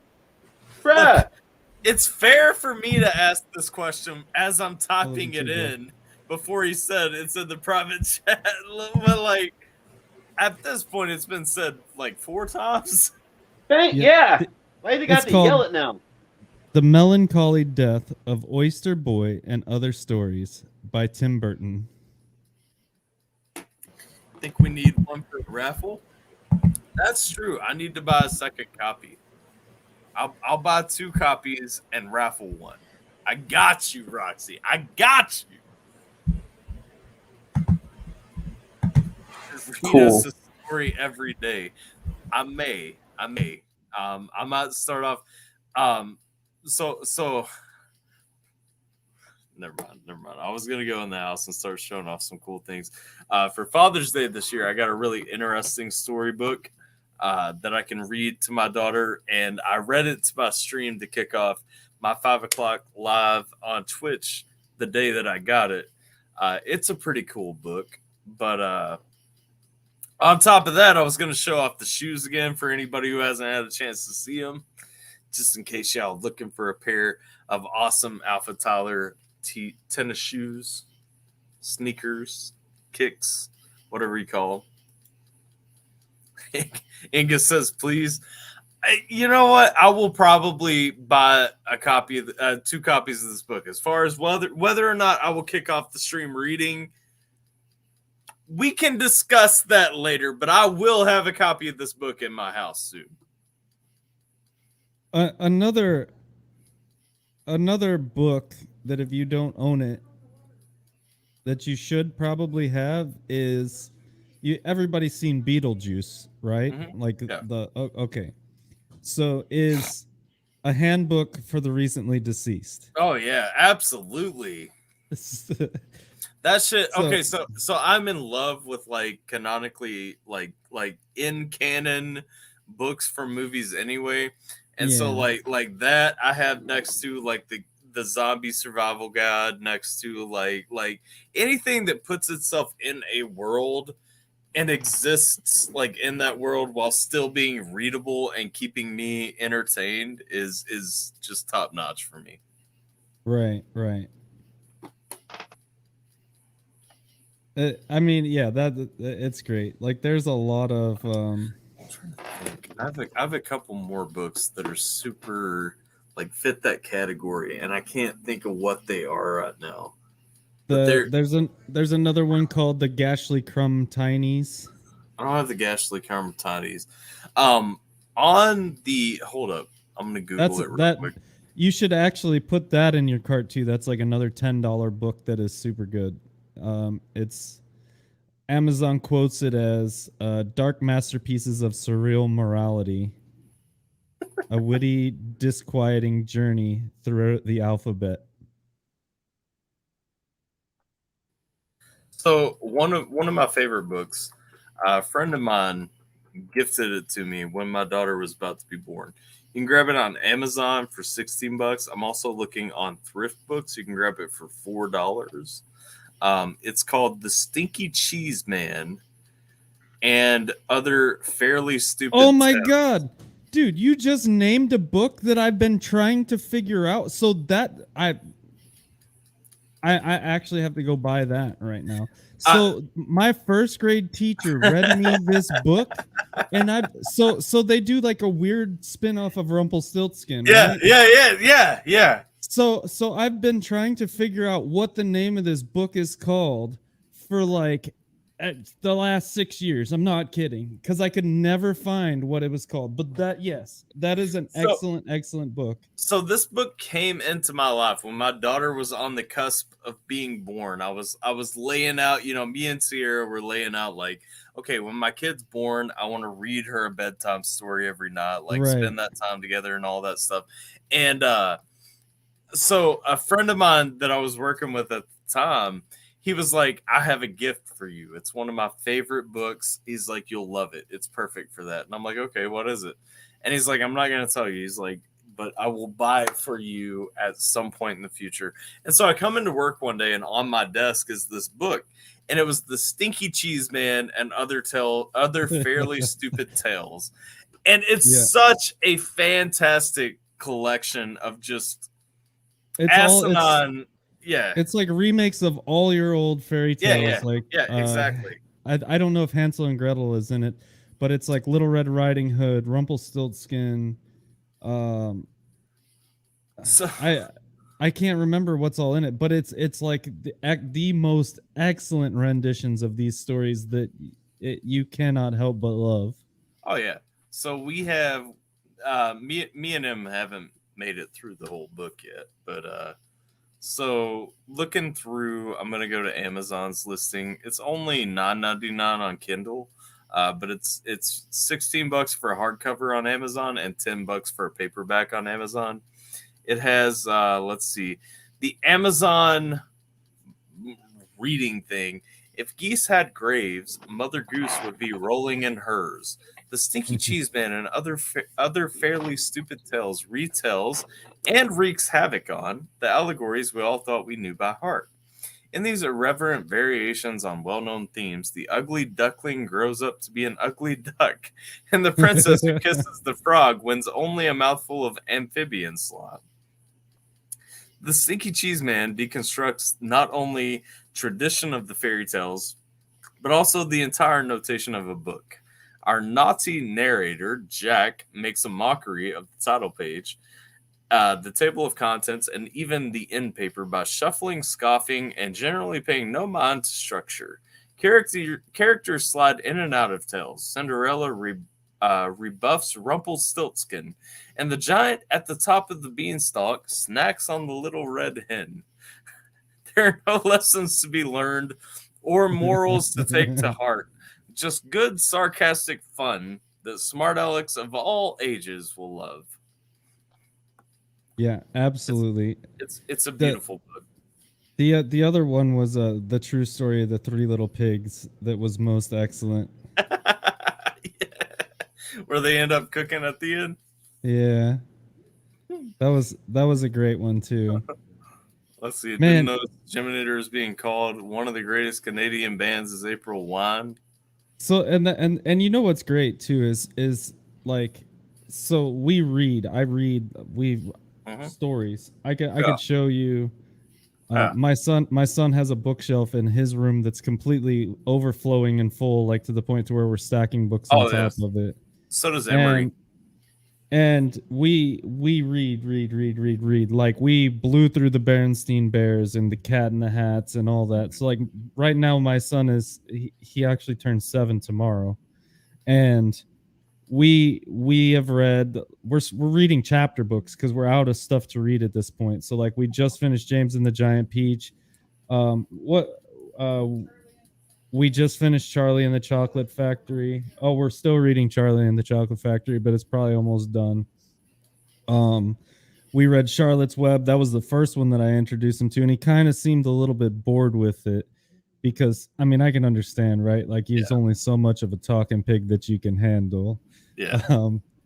But he absolutely loved James and the Giant Peach, and like we just started reading, and I'm so glad that you told me the title of this book because I have legitimately been looking for like the last 6 years. I'm not kidding, dude. Well, me and Emery do the same thing. Like we read books, and it's funny you said like he has a bookshelf overflowing. She does too, and that's the thing. Like, so one of the things that we did when we had our baby shower. We asked everybody not to bring us a gift. We asked them not to bring us like a card or anything like that, just to bring like their favorite childhood book and give it to us and write like a note inside. And so like she not only has like this huge bookshelf full of books, but it's also like a lot of them have, you know, like from friends and family and stuff like that, like a little letter to her that she'll see someday. So that's cool. And then me and Sierra. So Sierra has a lot of books, and I have a lot of books. If you guys don't know, I have my downstairs, like the half of my basement that I don't show on camera ever. The half of my basement, one whole wall is a bookshelf, and I have like it full of books of mine. Now most of them are leather bound and nice books. But from my collection, like I gave her the Grimm fairy tale collection, you know, and just kind of like wrote her a little letter for when she gets older and everything and put it in there. Sierra gave her a book too. I don't know what she gave her, something stupid. But damn, I only say that because it's girly. But anyway, so like she has all that too. And that's the thing, like M's about to be 4. So my birthday's in what, like 3 weeks? Her birthday is in 4 weeks then, because she was born a week after my birthday. She's got like this huge storybook, and one thing that I literally will end streams. You can ask anybody. Everybody gets mad at me because I will literally end streams to go get bedtime story time with Emery every night, and so like we read, and I'm looking forward to when we get to that point where she starts like taking my kind of humor into things, because even like when you read the Grimm fairy tales, like the Grimm fairy tales versus like their modern renditions, the Grimm fairy tales are kind of dark. You know what I mean? Like oh yes, they are. Yeah. But I'm looking forward to those days. I know the Grimm fairy tales way too well. I'm looking forward to the days that you're at right now.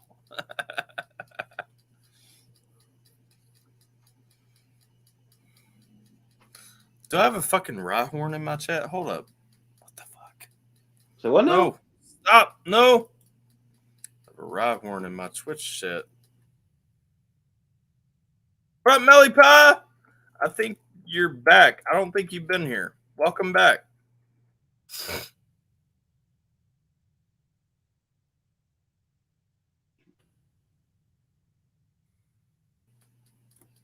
Sorry, we've been nerding out for a minute. Like, Yeah, but that's Yes, all we do. right. Like that's what this is about, right? kid is that Yeah, old, dude. beautiful child. I'll share pics with my wife.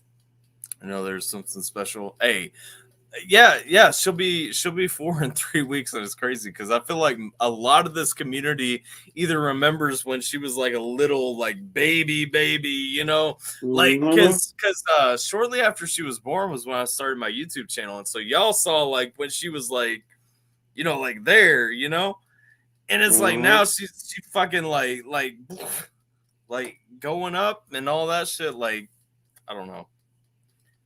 Like it's Yeah, crazy. when I met you, I believe she was 1. Yeah, I'm saying like y'all watch my daughter grow up, you know. Well, grown That's wing why- up. That's why I really appreciate the community we got too. Like so many of y'all, like I feel so close, especially so many people who found the channel like in the first year and a half, 2 years, something like that. Like y'all, like we connected. You know what I'm saying? Like that was back when we were getting like 25 viewers or something on just a YouTube stream, like running, talking about politics, arguing about all this stuff and all that, and like having the debate. Y'all remember when we did the debates, right? Like actually like getting on and debating politics. Like I miss that shit. Like now it's like a lot of people got offended and don't want to come back around if they disagree with like, you know, the majority and stuff, and that's fine too. But like I miss the shit when we had the disagreements, man. Like I miss the disagreements in the community for real. Facts. Why do you miss disagreements? Well, because like okay, so it would be like somebody, you know, very conservative would be arguing with somebody very liberal. And it wouldn't start out that way, but it would turn into that, and it would just turn into a point like where everybody was kind of bringing their take and all that stuff. I miss those days because like was it healthy? Healthy disagreements, or was it okay? Yeah, absolutely. And that's the thing to me. Like I love seeing different opinions. Like that's what it always comes back to for me. Is you can disagree with me all day. If you have a valid reason to disagree with me, I don't mind. You know what I mean? Now, if you can't substantiate your view, if you just say like, no, I think like this is this because I want to, like, fuck you, don't talk to me. You know what I mean? But like, if you disagree with me, and you're like, well, I have this, and this, and I'm like, yeah, look at that, and that too. But I also see this from that. Like I feel like we all grow together, regardless of whether we agree or not. Like we all. Hey, Mandy. Hi, Mandy. Mandy's been here. What's up, Mandy? What up, Mandy? I love disagreements. I know, Mandy, and that's part of why I love you. See, that was one of the things. Like I was talking to, I was talking the other day about like me and Mandy had for example, like Mandy disagrees with me on most aspects of economics. Mandy disagrees with me on a shit ton of things politically. You know what I'm saying? But like we had a strong back and forth, and I mean we went for probably like an hour or two, and that's fine though. At the end of the day, like she still believes what she believes. I still believe what I believe. And that's fine. I still love Mandy. You know what I'm saying? Like I love that point where it's like, okay, but I have this, like, and we can disagree with everything, but like not necessarily hate each other. I don't know. I always try to take like interesting points of view on things, like because I would say that like if most people ever ask me like, do you fall on one side of the fence or the other? I personally would say that yeah, you could say that I fall here, but I don't necessarily take on most viewpoints from where you think that I would fall. Like I could tell you a few things about myself and you would be like, oh, this guy's like fucking alt-right or something weird, right? And then like I would tell you, but then I think of this and you'd be like, oh, he's super liberal. So like I personally don't like, I like to take things like from a step back, from an outside perspective, where most people will just be like, no, this is exactly what I believe and here's why. So like I agree, like I like the disagreements, but I don't necessarily like disagreements because I can't actually inform Geminator, you're buzzing someone again. on why they might be incorrect. Because there's like, and it's weird because like I read a lot about like human psychology and anthropology and stuff. There's actually like a term for it where it would say like, you know, like the more information I give you about on a topic, the more you will deny it. Yeah. And to me that hurts. Like that happens sometimes. It's painful to me. We've usually avoided that in the community. I agree with John too. Me and Tyler are closer than left and right people are, but I guarantee we disagree somewhere, but we remain friends at the end of the day. Like that's the thing. Like, you know, I've always been very upfront with how I feel about things. Like, you know, when I talk about my politics, I'm a conservative libertarian. You know, I'm gonna piss off more people than not. Because you know, I'm very libertarian in the sense that if the government is involved, I'm probably going to shy away from it. That said, I'm conservative on a lot of factors. I know that I am. But still, the Republican Party and the Democratic Party in America, and that's the thing people have to understand at the end of the day, do not represent most of our views. We just feel like shuffled into those two categories. You know what I mean? Oh, absolutely. I do, absolutely. Yeah, I mean, and that's where John goes. John is a left-leaning libertarian. I'm a right-leaning libertarian. You know what I mean? Like, we disagree. We will disagree. And that's fine. But, like, fuck. Like, at the end of the day, like, John... I love John. Like, John has supported my channel for a long time. John's been on here. John should jump on here tonight. Wink, wink. But I'm saying, like, John been rocking with the channel for a long time. I've never said anything too far to piss him off, apparently.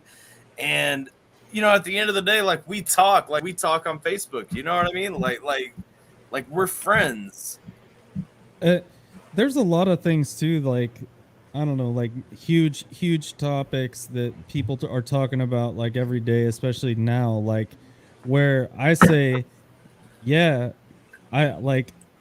where personally I would say, no, I don't need that. I don't need that in my life or whatever. And then I would say, but hey, if you want to, go ahead. Right. So like there are people who are just like, no, and you shouldn't do it either. And so like that to me is like it makes me feel like I fall in this weird place, you know what I mean? Like but like I've known you, Tyler, for more than a decade now, and I know how you are, and like I'm pretty sure we've disagreed on some shit. Oh yeah, absolutely. And been like and then you would laugh and say, how the fuck could you think that way? And I'd be like, well, fuck you, I don't care. Like and we never really had to have much of a discussion on it because like you understand where I'm coming from and I understand where you're coming from, and we just leave it at that, right? That's the thing. It's like I don't know if you remember Hooper, but like we used to stay in, like everybody would go out to the bars on Friday. Yeah, kind of. Me and Hoop would stay in the barracks, like debating politics and religion, like Christian to atheist, conservative to liberal, all night, and it would be fine. Like we were still friends at the end of the day. That's the thing, man. What up, Dan? You crazy plugins? It don't have to be vitriolic. You know what I'm saying? That's like you were saying, like, yeah, we definitely disagreed on some things at some point, you know? And it's like at the end of the day, it was like, well, you know, I don't get how you think that way. Like, we're using the same things. but you're being logical about it. Let's go fucking grab some beers and shit. Yeah. I tell people that all the time. I tell people that on my YouTube channel, like you know, wherever, like that's who I've always been. Like, I don't get how we're at a point in America people disagree, and it's like, no, fuck you. I can't talk to you. I can't associate with you. And it's like, and dude, and I will stand by this 100% of the way. And maybe it's just me like being stubborn at this point. But when 8 CEOs are controlling all of your media, literally all of your media that you watch, read, see, whatever, like you hear, dude, there's only going to be so many opinions. Yeah. And there's only going to be so much education, because I guarantee you that the average person is not going out of their way to do their own research. And even if they are, they're doing it wrong, because you can't argue your point and find unbiased information by Googling, why is what I believe right, or why is what they believe wrong? You know what I mean? And that's what people do. You have to actually read source documents. That's where I go back. I'm glad that I got my degree in history, not because it's a functional degree, because it's honestly fucking useless, but I'm glad I got my degree in history because it taught me to go back to like actual relevant documents and say, okay, this is what's real. Like, this is what actually happened. This is what was said. This is where this comes from. You know what I mean? Also, what up, Dan? I see you sup fuggins. You down here, you and John throwing shade. Let's go. So I have an interesting question for you. Okay. So do you believe that the current political state of our country at the moment, do you believe, with all this cancel culture, with everything going on, that what we will see in the future's history books will change based on what has actually happened? And part of the reason why I say this is because we talk about like all this election fraud and all of the stuff that we can't necessarily prove is true or not, right? But there is a lot of he said, she said. Textbooks, yes. As far as like high school textbooks, yeah, because you know, the people who are paid to make textbooks, they're not paid to give like the whole story. They're paid to give an overview. And at the end of the day, you don't read about the factors of why, let's say, FDR became president. You know, you don't read about the factors on why FDR is the only U.S. president to ever have 4 terms. You don't read about why Truman wrote the Roosevelt Corollary to the Monroe Doctrine. Like, you don't read about the weeds. You read about the overview of history in textbooks. What is taught in high school is always going to be an overview. Now, I'll tell you this, when you study history at the college level, you will always get away from looking at those overviews, and you always focus on, you know, like one specific area of history. And that's why, like, if you truly want to understand history, you have to study it in the college level, because that's where you actually, especially American history, which you know, America, when you look at it, America is not the longest country in the in the history of the world, but it is. We changed so fast. Everything is boom, boom, boom, boom, boom. And so when you're looking at America in the textbooks, you're gonna see like the overview. You're gonna see like 1 or 2 little bop, bop, bop, bop. You know, this is how we got to the Industrial Revolution. Everybody sees it. This is the American Revolution. Then this is the Industrial Revolution. You know, this is this is the Civil Rights Movement, and then you'll focus for a little while. You did that a long time ago at this point in the timeline that I'm given, but you focus for a while on the Civil War. Like you know, you focus on the high points. You don't hit the actual weeds on everything. And the problem is, when you don't hit the weeds, you don't catch all the stuff. Now, as far as what I think will come from the history books, I think very much unless Trump gets a second term at some point, I think very much Trump will be. The history books are going to talk about he was the only president in history that was impeached twice. Period. It's just like the history books. When you talk about Richard Nixon, you don't talk about Richard Nixon, any of the good things that Richard Nixon did. It's all Watergate. You talk about Watergate. You talk about Richard Nixon was the only president who was impeached but not removed from office. Like all that. You know what I'm saying? Like you hit the high points. Like you hit those hashtags before they were hashtags. Right. And it'll depend on how the next election goes. But as far as what the history books will write now about election, no, they won't talk about election fraud with Biden or anything like that. Like they may talk about the contest. They may talk about how where I think that'll come up is when you're talking about the decade, when you're talking about the 2020s, right, and you're looking at the decade, it'll be this was a decade of, because I truly also believe, I agree with Tim Pool. I think that we are in a point right now where America is in a civil war, just no shots have been fired. You know what I mean? Right. And so it's more of a digital war or a media war or And so when we look at this in the history books, of course it'll come out if it is actually a civil war, it'll come out with who is the victor, because the victor writes history. Right. But I think the footnote that'll be given about election fraud, all that stuff, will come out too. Okay, during this decade in history, there were questions about election fraud. There were questions about ballots. There were questions. And all of that, the framing will depend on how we sort all that out in 5 years. See, and I always question this, right? Because, like, I don't care what anybody's opinion on Trump was, right? Like, he did a lot of good things for my family, regardless of what I thought about him.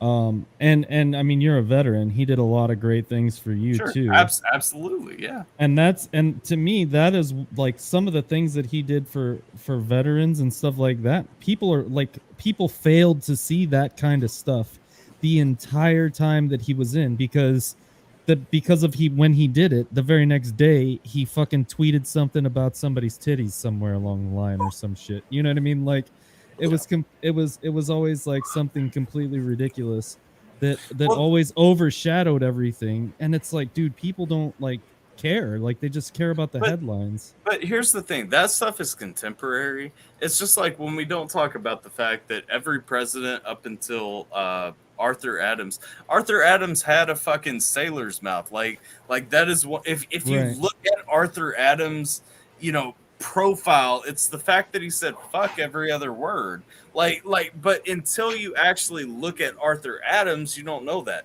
We don't talk in history books about the weeds. We don't talk about the fact that up until Arthur Adams, it wasn't uncommon for presidents to cuss. It wasn't uncommon for presidents to, do X, Y, and Z. And so that's where so many Americans don't even understand American history, because we look at everything in the contemporary and we say, okay, today, if you want to be president, you have to be clean shaven and, hold yourself to this high regard and whatever. Like, Arthur Adams was a badass. We only talk about the fact that he reinvented the Navy. You know what I mean? Right. He commissioned the Navy to start back. That's fucking huge. And that's what we look at. We don't look at the fact that he was saying fuck every other word while he did it. True.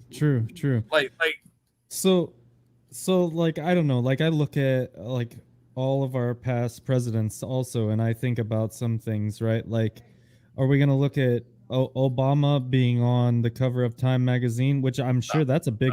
You don't think so? Do you think we'll talk about how he dropped more bombs than on the Middle East than any or any country than any other president ever? Do you think that, like, how do you think that he'll be viewed? At the collegiate level, yeah, we'll have those discussions. We'll 100 years from now, if America stands 100 more years, 100 years from now, at the collegiate level, Obama will be viewed as whether or not he was moral. I mean, with- like you can even look at Bush that way too, like with 9/11 and yeah, the invasion of Iraq. and absolutely, that's the thing. Like, well, you can look at Bill Clinton that way. Clinton Whether or the not, same, yeah. whether or not Clinton created the welfare state, you know what I'm saying? Like, literally, that span from Clinton all the way through Obama, and honestly, including Trump, Clinton to Trump, you can put them in as morally ambiguous presidents. And the thing is, at the collegiate level, that will be discussed. At the high school level, in textbooks, that will not be discussed. The high points will be hit. Okay, Obama helped the poor and middle class. Move on. Then, right. Who's snoring on me? Hey, Jason.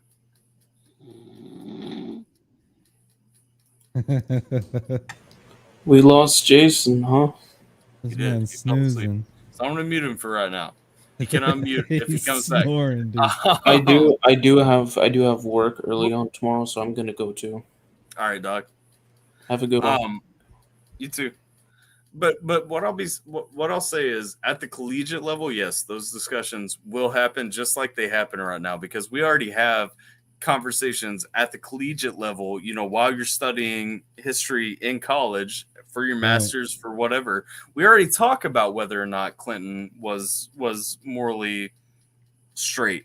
We already talk about whether or not Bush was morally straight. We already talk about whether or not, you know, Obama was morally straight.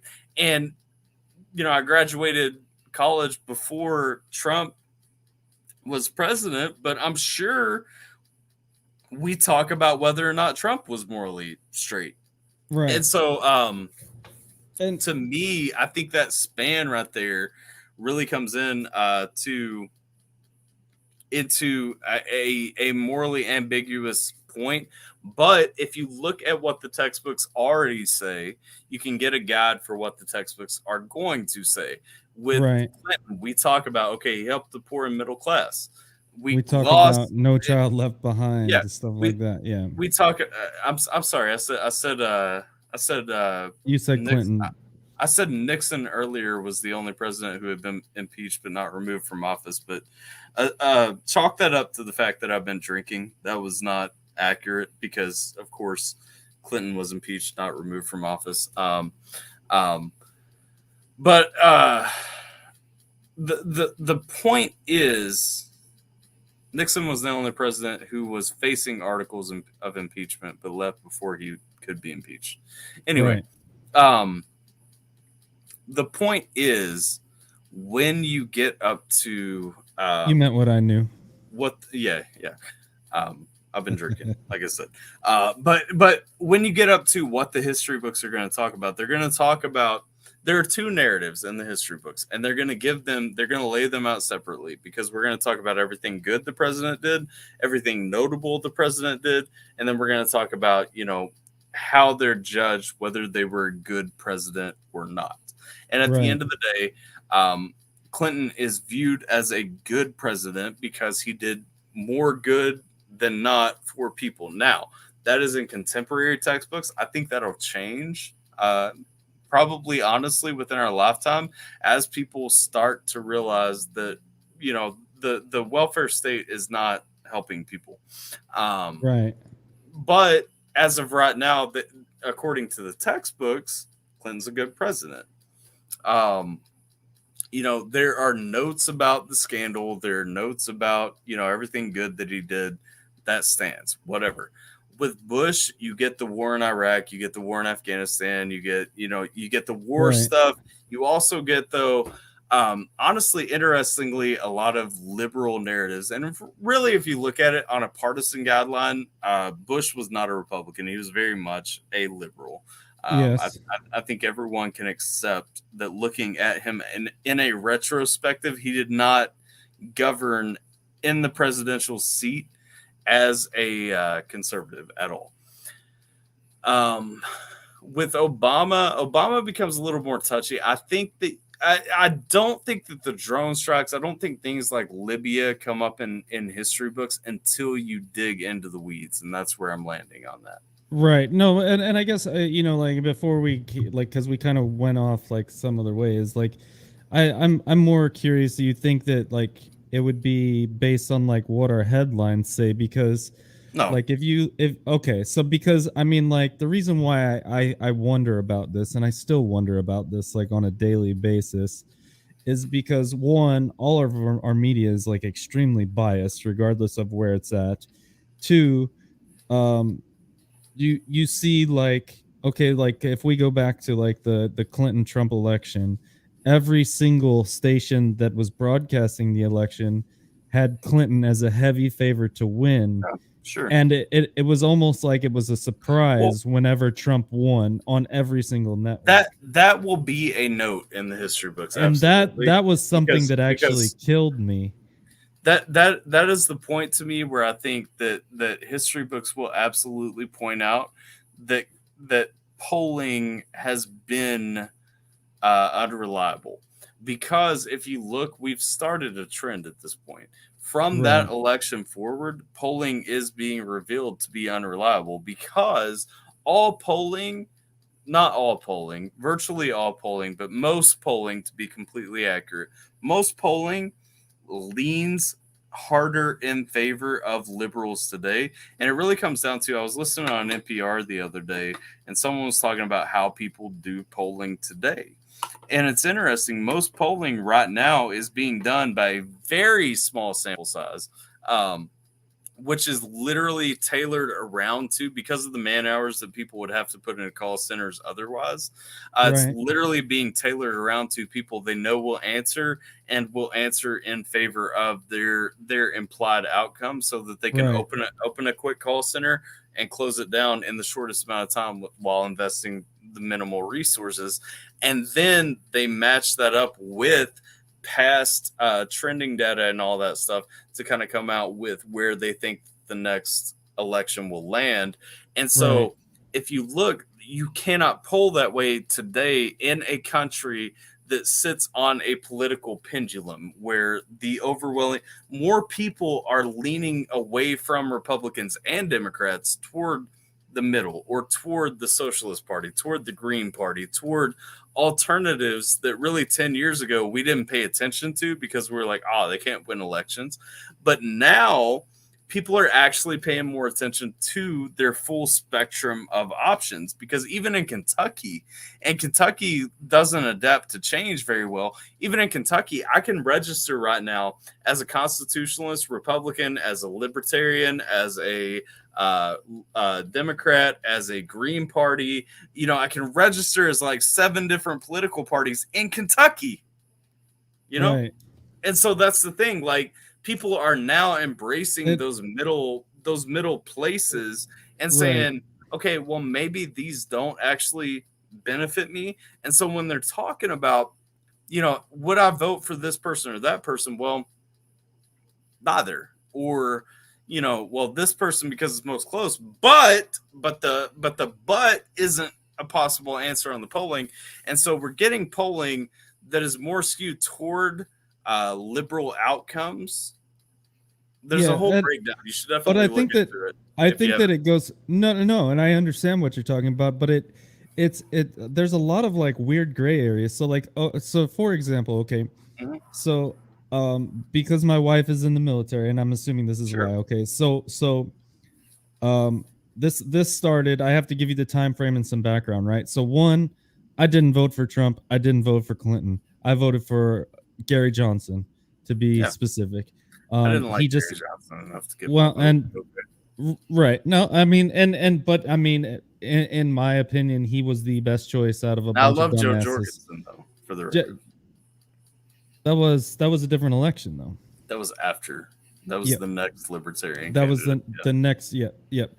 So one, I don't consider myself to be a Republican, and I don't consider myself to be a Democrat. The Republican Party tends to help military more, so I do kind of favor them a little bit, but I would consider myself also libertarian. Okay.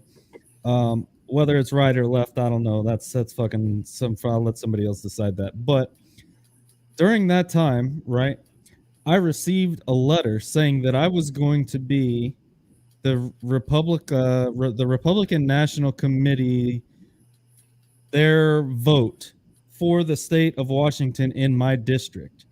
So I don't know how this I don't know how they decide this. This is like an official document from the U.S. government from my state that said I was the RNC's choice, so that anything that I vote on will be taken into consideration for the entire state. So like I don't know, it's like you could consider it like or figure it as something like, you know how like electoral votes aren't necessarily like any one person, but are well, they're not.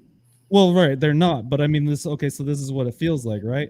So like, I don't vote Republican or Democrat on pretty much anything, right? But some reason I got this letter saying that I was the state's or the district's constituent for the Republican Party, which makes no sense to me. Okay, so then, fuck, I forgot where I was going with this.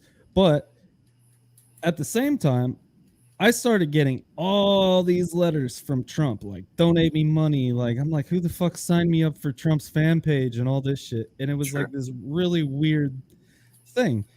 And at the same time, like I mean, like I'm getting all these ads about like anti-Democrat shit in the mail. Like it was just really weird. Like all these like super alt-right, I mean like super alt-right religious groups in the mail, and it was like I got put on some sort of like fucking right mail list, and my wife was like, what the fuck are you signing up for? I'm like, dude, I don't even know. Like it was just this really weird thing that happened, right? So it was like they chose me, and then all of a sudden I'm like this super Republican, and I was like, this is so weird.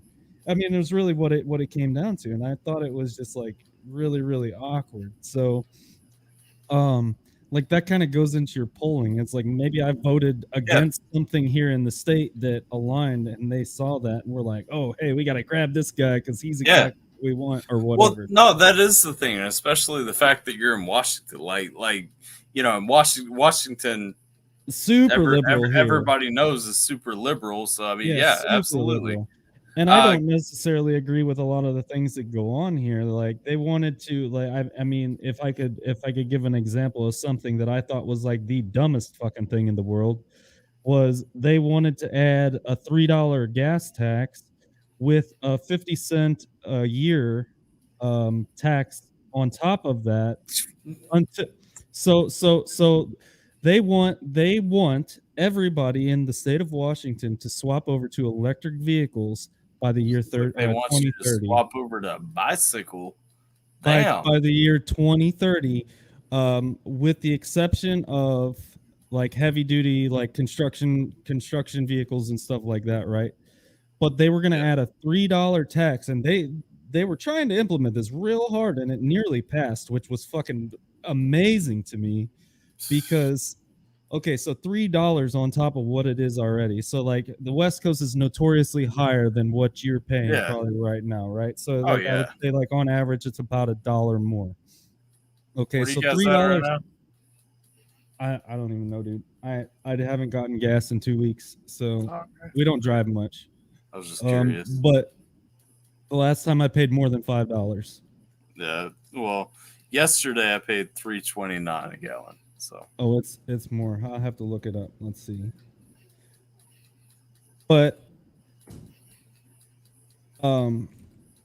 so they wanted to add, and then 25 or 50 cents a year per year on top of that $3. And it was gonna, and this is when I first got here, so this is 8 years ago. Okay, so this would have been in 2015. 2016, 2015, right around there. Right. They wanted it's $4.70. Gas is $4.70 here right now. So but I'm like, what the fuck are these people thinking? Gas is gonna be fucking $20 a gallon by the year 2030 at the rate that they want to do this. And I'm like, personally, I don't give a fuck. Like I don't go anywhere. I stay at home as much as possible, as much as humanly possible. I go to the store, I go back, I come back. I don't leave unless fucking I have to. Like I'm happy here. This is my house. I'm supposed to be happy here. So like it was just mind-boggling to me. I'm like, they realize that like people will just fucking not go to work and that people are going to starve. And this might be good for Seattle because, like, you know, everybody bikes around Seattle anyways. But who are you to force me to buy a fucking electric vehicle? You know what I'm saying? Like, that to me, that is like the dumbest thing. One, I don't know if I could afford one or would want to afford one and its problems. But like, that was just something I couldn't get on board with. Like the whole, I feel you. but at the same time, I'm all for the environment and like donating to the state parks and stuff like that. You know what I mean? The thing is, like, and I was having a conversation with this about this with a friend of mine the other day. You know, the funny thing is when we're talking about the environment, like a lot of people, especially from a Christian background, will try to discredit like you know, green initiatives and everything. The fact is, you know, biblically, we are called to be good stewards of the earth and take care of the earth and everything. So Right. that's never made sense to me. Most conservatives have a Christian background. And so Right. again, like you're not making sense to me when you say, Right. okay, I don't want to take care of the environment because I'm a Christian or because I'm conservative or Well, like I don't get that. I do want to take a second real quick because a lot has come in the chat in the time real quick. All the way from you have a history channel. Well, thank you. All the big word talk is scaring me this live. Obama wasn't as bad as you think. No, I agree with that. And honestly, on top of that, too, I give Obama a lot of points for me personally as being a very charismatic guy. The fact is, the last part of why there's so much vitriol in this country right now is because our current president and our last president were not charismatic at all. They said Right. what they had to say, and literally both sides just kind of took their corners and started attacking. Obama said what he had to say, and I don't agree with a ton of his policies, but he was still nice enough to say it in a way that didn't cause civil war. You know what I mean? right. The next one, Obama was more fiscally conservative than Trump. I agree with that. That's one of my biggest problems with Trump. Not only that, but Trump also did not understand the office of the presidency, tried to enact executive overreach multiple times, including trying to take the power of the purse from Congress and trying to deploy the actual fucking federal military inside Michigan because he didn't like their governor. So, you know, problems I have with Trump, y'all have heard me say them many, many times anyway. Let's see. Only on Pokemon. Not sure what that was about, but okay. Let's see. Gonna shower Joey. Bye, Mandy. I'm sure you're way gone by now because that was forever ago, but bye, Mandy. Let's see. Oh, these are the Good Night Geminators. Good Night Jasons. If I left, Good Night Jimmy and JJV. Clinton was a bigot and did more to put people in poverty than any president. Absolutely, I agree with that. That's when we talk about the welfare state, like a lot of people don't understand. Honestly, Clinton's policies are not the biggest part, but a factor in our current inflation right now, and people just don't see that because everyone's only focused on Biden versus Trump. Well, he fucked over a lot of union stuff too, and that was one thing that got him elected, right? So. Yeah, he fucked over a lot of union stuff, but also the biggest thing for me with Clinton was he fucked over Social Security. I mean, he literally caused loopholes that let every other government policy rob Social Security in order to stay afloat. And so now we're looking at a Social Security system that's going to break. And so part of the reason our spending, if you actually look, everybody wants to talk about national deficit. No one actually wants to look at the breakdown. We owe ourselves over half of our national deficit. So when you actually look at the national deficit, it's easy to say, yeah, we owe China the most as far as external countries go, but we owe ourselves internally to programs like Social Security, Medicare, SSI, all that stuff. We owe ourselves more money than we owe every other country combined. So look into that sometime, because when we borrow this money, we don't only borrow it from the global economy or whatever, we do borrow a lot internally. And that is the single factor in economics that is going to fuck and collapse our system at the end of the day.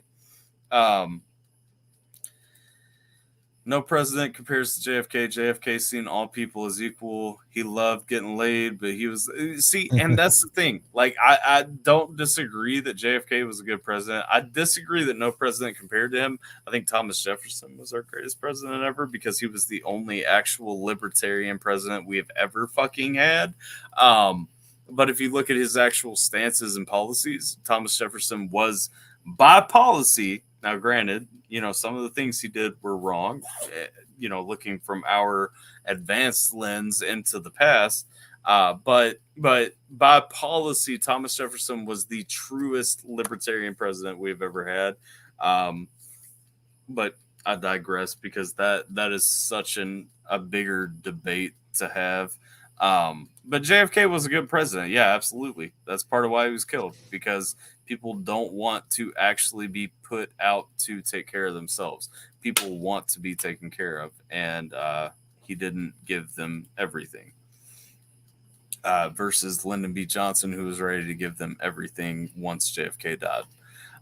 Melipod, need to start my day. You have a good day. I'm sure you're gone, but yes. Bush was a moderate on both sides, despite what most believe. He was a moderate when you balance it, but when you look at individual policies, he was very liberal on most things and extremely conservative on some things. I will say that his overall balance comes back to being a moderate, yes. But the parts that he needed to be more conservative on only helped because of his timing. Okay, I'm literally getting into things that I wrote like 20-page papers about in college, and so I'm trying to summarize some of these things. On some of Bush's pieces, because of where he fell in the timeline, because of him following Clinton up specifically, how he viewed economics, how he spent and such, his more liberal mindset only furthered the problem that Clinton created, which then has spiraled into modern times. I would even take a lot of our economic distress away from Obama and give it back to a combination of Clinton and Bush. Have a good one. Have a good one. If it goes well. Have a good night, Tilly. Have a good day. Bye, Millie. Tilly. Inga's still with us, I think. Voted for Johnson just because Dr. Joe is the best choice, but that one will never happen. No. And the thing is, that's just like Rand Paul. Rand Paul will never ever get a national nomination because the Republican What about Ross Perot? Ross Perot I like him, but it, again, never gonna happen. You know what I mean? Right. Same with Bernie. Yeah. I don't like Bernie though. Is this the difference? Like it'll never happen. Yeah. But I don't like Bernie because Bernie is a little a lot out of my comfort zone. A lot of Republican Party leaders are backstabbers to conservatives. We are used to them throwing it. Well, see, that's the problem though. People don't have to be happy with that. Like literally, if everybody who is a conservative and tired of how the Republican Party does things would vote libertarian, which is arguably, if you look at the libertarian as a libertarian party as a valid party in the United States, which it is because it is consistently on the ballot in all 50 states, if you look at it as a valid option, you will find a more conservative party that actually aligns with your interests more than the Republican Party, period. Well, and that's like going back to Gary Johnson, right? He was the true Republican on that ballot. Sure, yeah, absolutely. I agree with that. 100%. And I mean, he was because he was the governor. He was a governor elected and reelected in a Democrat state, in a full blue state. This man was red and was reelected. And like that to say something, especially in a state that is usually all blue, is huge. But it was like, okay, the Republican Party didn't choose me, so fuck it, I'm gonna go libertarian. And this is what's going to be. But like, and I was, I wasn't mind blown. That's not. I was gonna say that I was mind blown, but I wasn't mind blown that whenever I heard Trump was gonna run for president, that he was gonna be the Republicans' choice. It made no sense, but I understand why they did it because it was a fucking. It was like, you can call it a ringer, but it was the best choice to, hey, we're gonna lock in this election, and it was hilarious too because at the time I was playing like a lot of online games like CS:GO, and Yeah. people like, and I don't know, and maybe this had something to do with it. I can't tell you either way, but like I'm playing with a lot of Russian people in these games, right? And they would meme about it, and they would just be like, Trump is going to be your president, and it would trigger so many people, dude. It was hilarious. Well, And it turns out they were right. I remember that election, and the thing with that election for me was, I would have voted for Gary Johnson. Well, I looked at Gary Johnson. Gary Johnson to me was an establishment Republican. Is the problem? Was an Right. establishment Republican with very liberal policies, or Yeah. well, with very liberal spending policies, who just wanted to legalize weed. And so I was like, oh, but it wasn't that he just wanted to legalize it. It was the way that he was going to legalize it. I mean, dude, look at, and this was all based off of actual research that made the most sense, and why it still hasn't been done yet, I don't understand on a federal oh level. no, it should be. Because, but I mean, it was all based on basic, like the policies that Colorado had put in place and how it was affecting their economy, which is, I mean, they were fucking about to bankrupt, and they're so far ahead that they're building shelters for the homeless now, like actual houses for the homeless to live in, like in it. That's huge. Like, Yeah. for something that most people deem so fucking terrible, it has done so much good. I'm interested in this. So the Libertarian Party sounds way too much on the far left these days for me. I'm not talking about libertarians as a whole. I'm talking about the ones running. I am curious where you're coming from that on, because I stay pretty. Well, if he's gonna, like, if that comment is like in reference to who we're talking about, Gary Johnson, he's absolutely right, because Well, with Gary Johnson, yeah, but to me, Gary Johnson is overshadowed by the last libertarian who ran for president, which was Jo Jorgensen, and she was not very libertarian, or sorry, she was not very liberal on anything. She was not very far left. As a matter of fact, I'm pretty sure that she stole a large chunk of votes from Trump. I don't know. I thought no. Jo Jorgensen barely got like 2%, if I remember. Well, individual states is what I'm talking about. Like, she stole a large chunk of the vote. She did better than 2%. I thought wasn't Gary Johnson like got more votes than any other third party in history, I thought. If I remember right. You might be right. Hold up. I'm looking up Jo Jorgensen right now. Overall. But what I meant by overshadowed anyway, while I'm looking at this, is that, I mean, like, she has replaced Gary Johnson because she was the most recent. And Right. she was not extremely far left. Yeah, you're right. She was under 2%. So either way, though, for her policies, I don't see how they were far left. The only thing I think a lot of conservatives shy away from libertarians on is the abortion debate. Whereas, just like myself, a lot of libertarians say that the government just shouldn't be involved in it at all. And that should be left up to, if an individual, I personally put the stipulation to say, if an individual and the person that they're with choose to have an abortion, find a provider willing to give that abortion, that's between those three people and does not concern anyone else, so long as the state is not funding it. Now, when the state funding comes into account, you have to look at the circumstances and all that. But I don't feel as though government should be involved in abortion in any way, shape, or form. Now, I know because I have a lot of very far right conservative friends who would say that that's allowing too many opportunities to murder. The thing is, and what I've always said, if conservatives want to get rid of the abortion debate, conservatives need to get on top of changing the definition of when life begins. Murder is already illegal.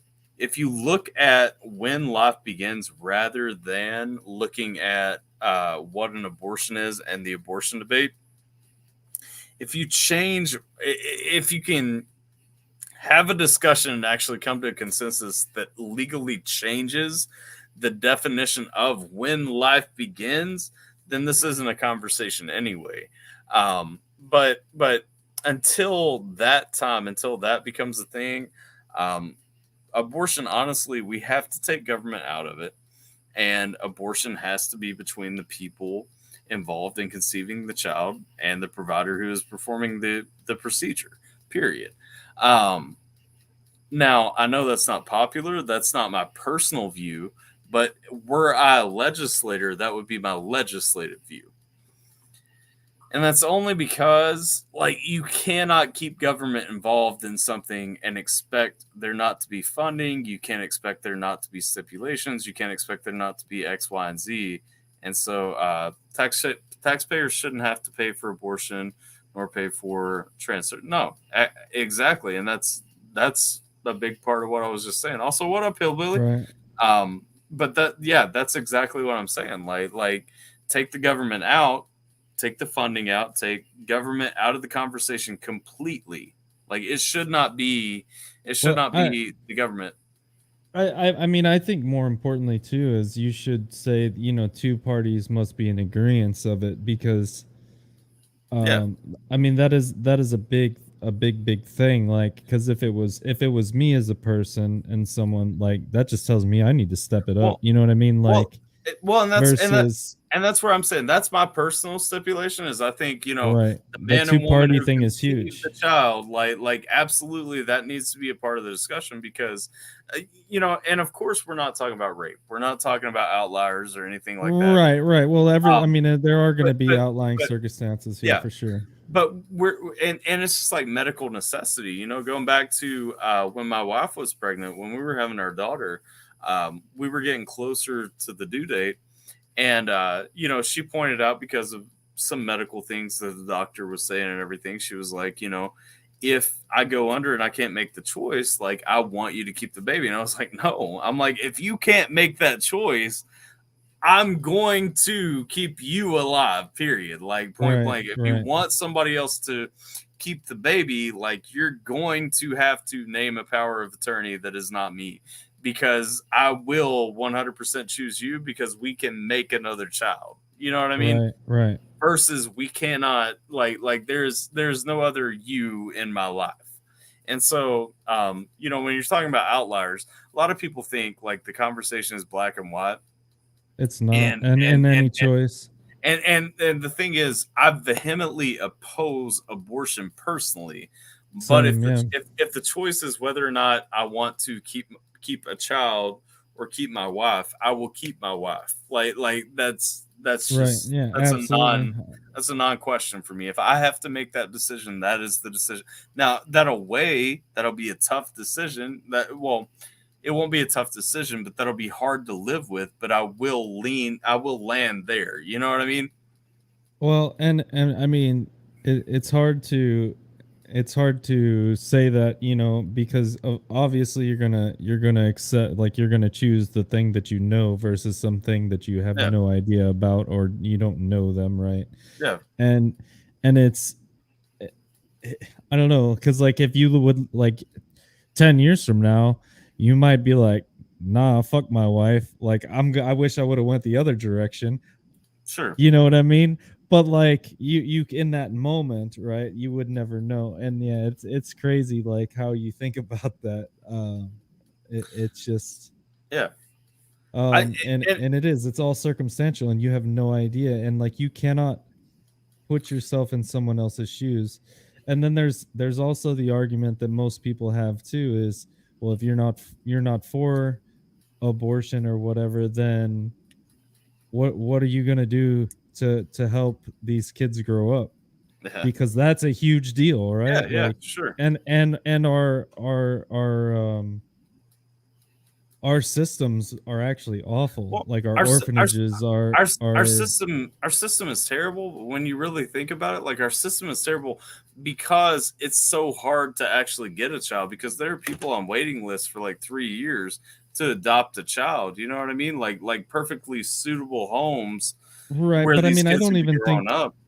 I don't even think that it's that though too. I mean, like when I say like our systems are bad, no, you're right. You're right on that aspect, but on the opposite side, it's the people. I mean, there are actually like many documented cases of people that will like that are running I am losing I don't I keep saying orphanages, but it's not an orphanage. It's what it's like when somebody chooses to be a foster parent, right? Yeah. There's a lot of documented cases where these people are basically giving these kids the bare minimum of what is required and pocketing so much of this money, and they just do it. It's like a farm, dude. You're raising these kids and making profit off of it. Yeah, I mean, absolutely. and that to me is something that needs to be really, really looked at hard if we're going to continue what we've been doing as a government. And as much as I don't like the government being involved, it's already there. You have to fix it. You know what I mean? I'll say this to Hillbilly's comment. I think I said hi to Hillbilly already. If I didn't, hello. You're also welcome to jump in, by the way, anybody interested. But to Hillbilly's comment, with me saying that it ain't any of my business what someone does with their body, just don't expect us to pay for it. That's where I come down. It is my business as long as my tax money pays for it. You know what I mean?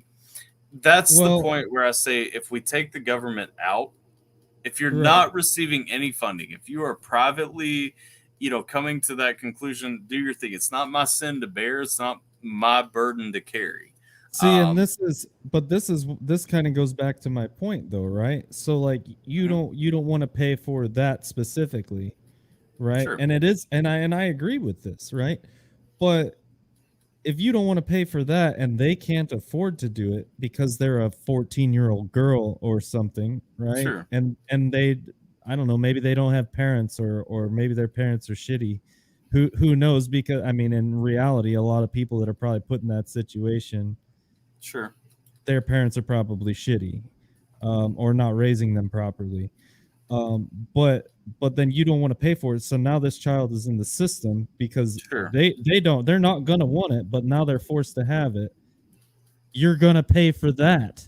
You know what I'm saying? Like that is, and this is my dilemma with the whole argument. This goes back to my and that's again where you have to understand. Like, I also don't think the government should be paying for that, and so. That's a whole. But you can't let it. I mean, how do you say that? And I mean, well, because we are a country of viability. This is a country where you can start out with nothing, work your way up to the top as a CEO of a multi-billion-dollar company, and so morally though.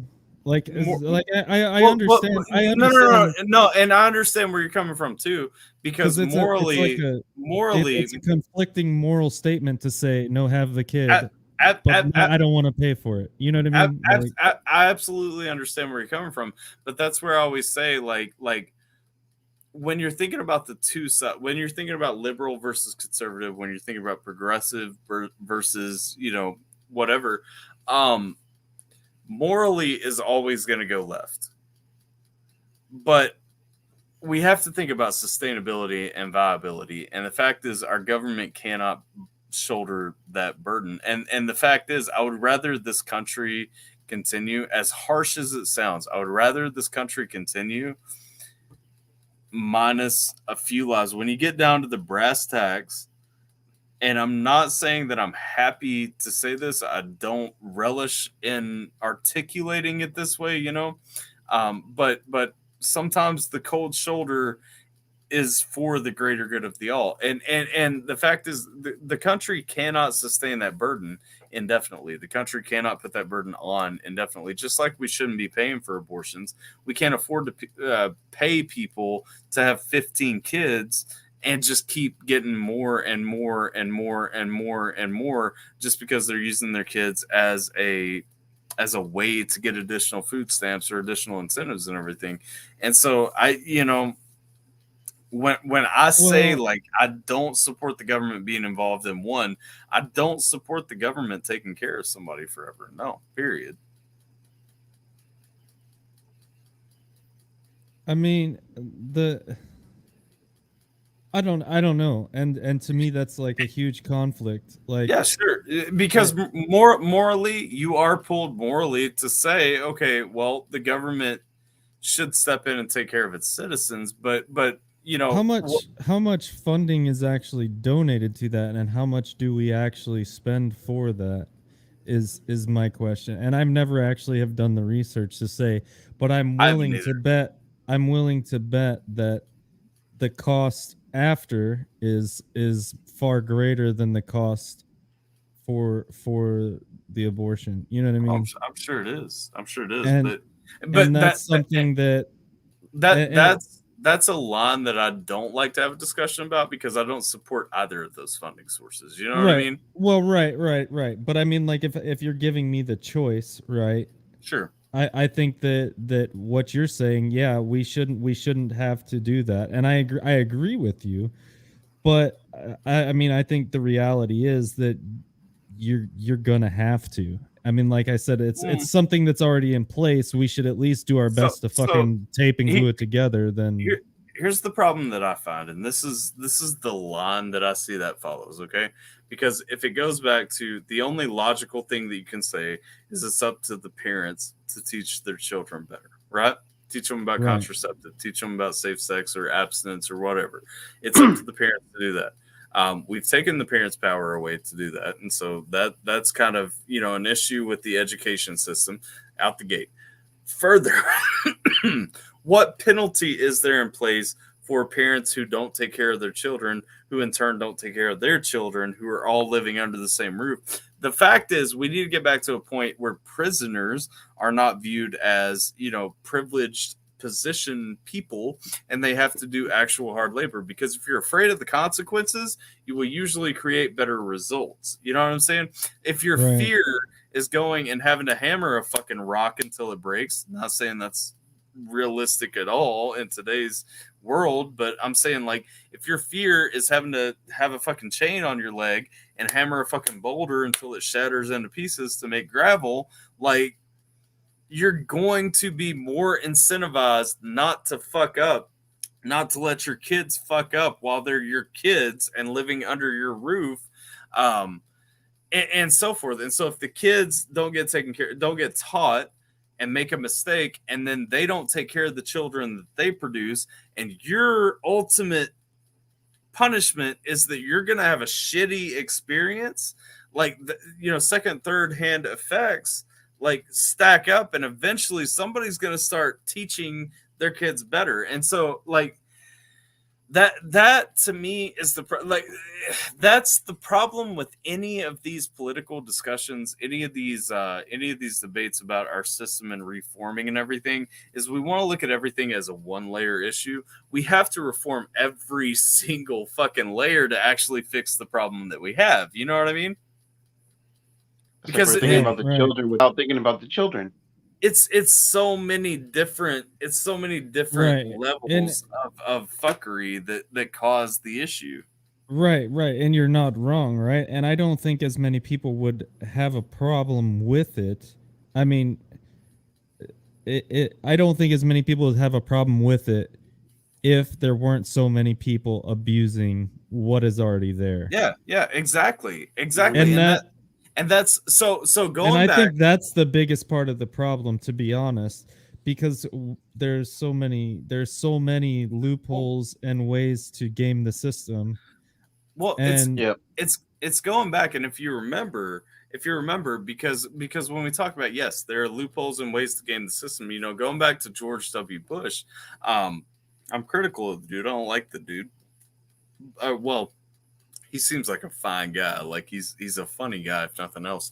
But I don't like his presidency. He's a jackass. Who? But if George W. Bush, but if you look at Okay. his presidency, you know, one of the things that he tried to push out was trying to eventually shift all Americans from the Social Security system, which is going to fail, to a 401k type system where basically, you know, you're paying in. And so this generation is paying in 25% of theirs to a state run 401k versus 75% to SSI. And the next generation is paying like 50-50. The next, that's like expanding it a lot, but you know, Well, you know what I mean? Right. And that's a huge problem for but- states like Illinois, whose government is historically corrupt. Yeah. You know what I mean? And well, not state run. I meant state run like the federal government, which is also corrupt. So I mean, same thing. But the thing is, like, when you go back to somebody that I had a problem with, one thing I supported was that policy that he tried to throw out that got just completely shut down. Because yes, we have to start chipping away at these issues in our country. And that's part of why, like, I was so happy about the Roe versus Wade being overturned, because it's, here's the thing. If it goes back to the states, fine. States are going to do either fucked up shit or great shit, depending on, you know, which side of the aisle you're on, whatever. But if it goes back to the states, number one, my first statement is you have to take federal funding out, because if it's up to the states, you can't federally fund something in California that can't be funded in Texas, period. Well, and if you remember, we had a conversation the other night about anthropology, and when given a choice, people with a similar belief system are going to migrate together. And essentially, to me, okay, when I think about a lot of states that are against abortion, for like what we're talking about, right? A lot of those states are southern states, whereas a lot of the western states, northern states, could give a shit less if you do it or not. So I think that problem is really ultimately going to sort itself out or not. And it will. There will it will. Right. And there will be special situations where, you know, there's going to be little fucking Timmy and that's Jane what I'm saying. Or whatever. Like the outrage over it is temporary right now. It's the loudest voices. Right. You know, it's the squeaky wheels right now making the loudest noise. Oh, it's just the headlines, dude. It's just like everything else. Yeah, and the fact is, like, the thing is, it will sort itself out. But it's one of those things. It's chipping away at what our federal government has power to say, okay, this is how it has to be. And we as people have to have enough cognizance to understand every little chip that we can take at this point away from the federal government, even giving it back to the states, is huge. It should go back to the people, but even giving those powers to the states, it's a step in the right direction. Is a step in the right direction toward getting people actual power over their government again.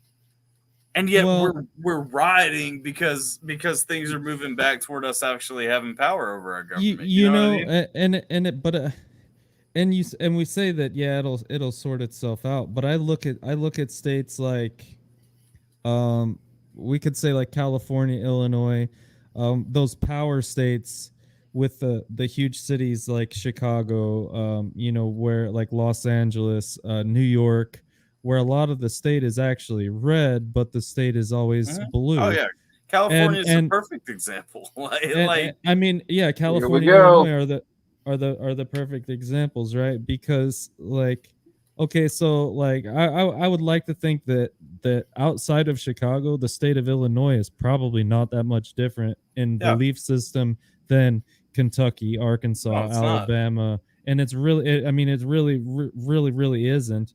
And a lot of people that live in Illinois actually hate it because if I say, hey, I grew up in Illinois, you instantly think I'm from Chicago. That would be completely wrong, right? It's hilarious because you can actually look at this because, you know, we have technology now and technology is beautiful. The voting maps and stuff. Yeah.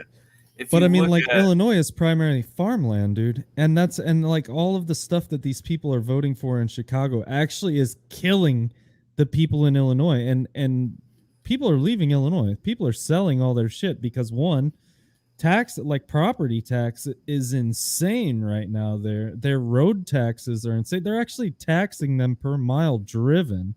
And if you know, I mean, if Illinois or where you live is anything like Illinois, you're commuting an hour or more a day to get to your job. Absolutely. So now you're being taxed per mile at the end of the year to renew your license plate tags or your license plates. Dude, that is absolute. Some people are paying fucking more than a month's salary to renew so that they can drive to work. Yeah. Well, that's so I looked it up real quick just to have like a reference. Like, here's the thing, and honestly, like, if this picture doesn't show, and it switches back and forth, but if this picture doesn't show like the beauty of how our country works, like when it goes back to the actual landmass, look at this. This is the red counties in America versus like population centers. This is exactly what you're talking about, you know? Right. The thing Have you is, ever what is the farthest road trip you've ever taken out of curiosity through America? 20 hours or so to Lubbock, Texas. So just to Texas. Okay. Yeah. So show that map again, actually. All right. Hold on. So I've traveled from the most northern point of Washington. So above, like the top left, not on the island part, like not on the peninsula part, but the actual landlocked part, the top left, to St. Louis, down through Texas, and then around the southern border, up through California, back up like through Oregon and that, right? Yeah. During that trip, it was a lot of gas. I did this last summer, okay, and the summer prior actually too. It's almost like a once a year trip for me that we do this because my wife is from California and my family grew up around St. Louis. Okay, during that travel, I saw more Trump signs. Yeah.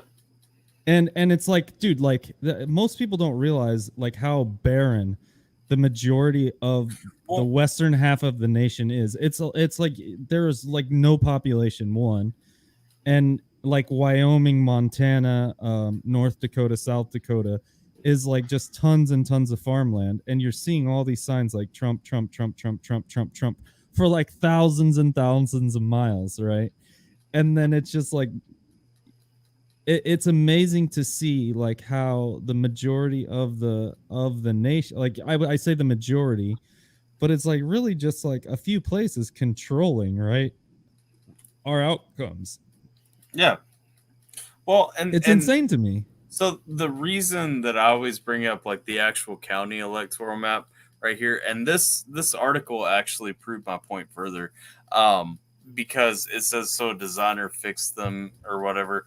Like when you look at, you know, the actual counties right here where the whole country is actually laid out by county, you see just an enormous amount of people in America are conservative, but you have population centers. But the crazy thing that a lot of people don't realize, and to your point about being barren, is that like those it's not red barren, areas, it's just barren with people, I should say. Yeah. Those red areas are where most of our food is made. Those red areas are where like most of the people not working like software and tech jobs and everything. Right. That's where they're at. That was the point. That was the point that I was going to make next is correlate our economic issues with oil, food, stuff like that.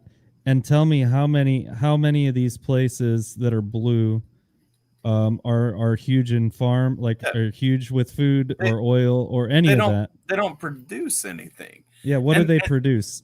And that's the thing, and that's what I always used to teach a lot when I was teaching high school is really keep in mind like the beauty of how our country is laid out. Like we have Congress. Okay, if you have a population center, you already have a higher amount of representation in the House of Representatives. You know what I mean? Right. And so you have an enormous voice in one chamber of Congress. You have the Senate, though, that says, okay, even though there aren't as many people in these places that are making most of our resources, they still have an equal say that is equally weighed to make sure that just the population centers don't come out. And that's when we go back to the Electoral College too. You know, your state's electoral votes are determined based on those same numbers. Right. And so what people don't realize when they say, oh, well, my vote doesn't matter, whatever, is that that's great, but your vote actually does matter because it picks who your elector is going to vote for. And then, but not necessarily, and that's what that's where it's a flawed system. It's very rarely that your elector will go against the vote, to be fair. But it's possible is the issue. It's possible, but we saw how, like, when it's overwhelmingly pushed in 2020 January 6th, we saw how that plays out when it's like overwhelmingly pushed. It doesn't push well. We have seen. Right. Also, for anybody who doesn't know history beyond January 6th, we also saw Hillary Clinton try to get electors to vote differently.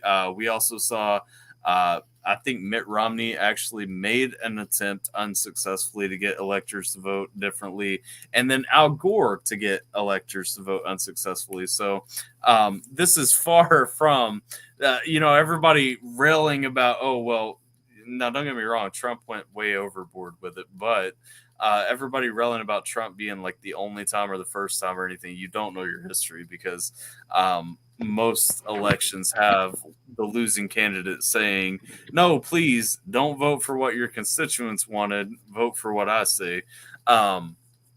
It just doesn't usually happen. That said, either way, the point is, the beauty in the Electoral College system, the beauty in how our actual congressional seats are distributed and everything, is to say, okay, just because there aren't as many people here doesn't mean that their voice isn't as important. And you don't want a pure democracy. People don't understand. When you have 100,000 people, you don't want 50,001 people to vote for one thing and that be what happens in America. You know what I mean? Right. Like people are so ignorant to civics that they don't see how that can be a bad thing. It's just like the Senate when we talk about the filibuster. You need a super majority to overcome the filibuster. That's a good thing. It's a good thing to need a 2/3 majority, because you need an overwhelming majority to make a permanent change. So I was challenged at one point whenever I was getting my degree to come up with an alternate system, and after so much research, right, the only thing that even made sense was like something that they do in South America, and I forget where exactly they do this, probably lots of places, is where they do runoff elections. It's basically like what you're saying, right? Where they could have 20 candidates, and rather than we have the RNC and the DNC decide our candidates, because ultimately they're voted for, but it doesn't really matter. Like, those votes really kind of don't care. They're just trying to get an idea of who do you want to vote for, right? And it's essentially just a popularity contest. So while instead of one election, they have many. And it's basically like, okay, so we have 8 candidates. Would say we start off with 8 candidates. We do one election, and these 4 people had the top votes. So now we do the next election. These 2 people had the next votes. So now it's another election, and we have these 2 people. Who do we want? And that gives everybody a fair chance, so that their first choice wasn't eliminated, and now they're just boned. And I think that's a really cool system. I agree. I think runoff elections, but here's the thing. I think runoff elections should be incorporated into our current system. And it's not that they're not. We only don't use runoff elections because we let the media dictate the narrative and tell us that we have to choose between 2 people. Well, runoff elections are still very much viable in the American system. They are actually, I mean, hell, look last year at the Georgia Senate seats. Right. Like, you can find runoff elections being used in America. You know what I mean? But I also think that people that are older than us I'll say most.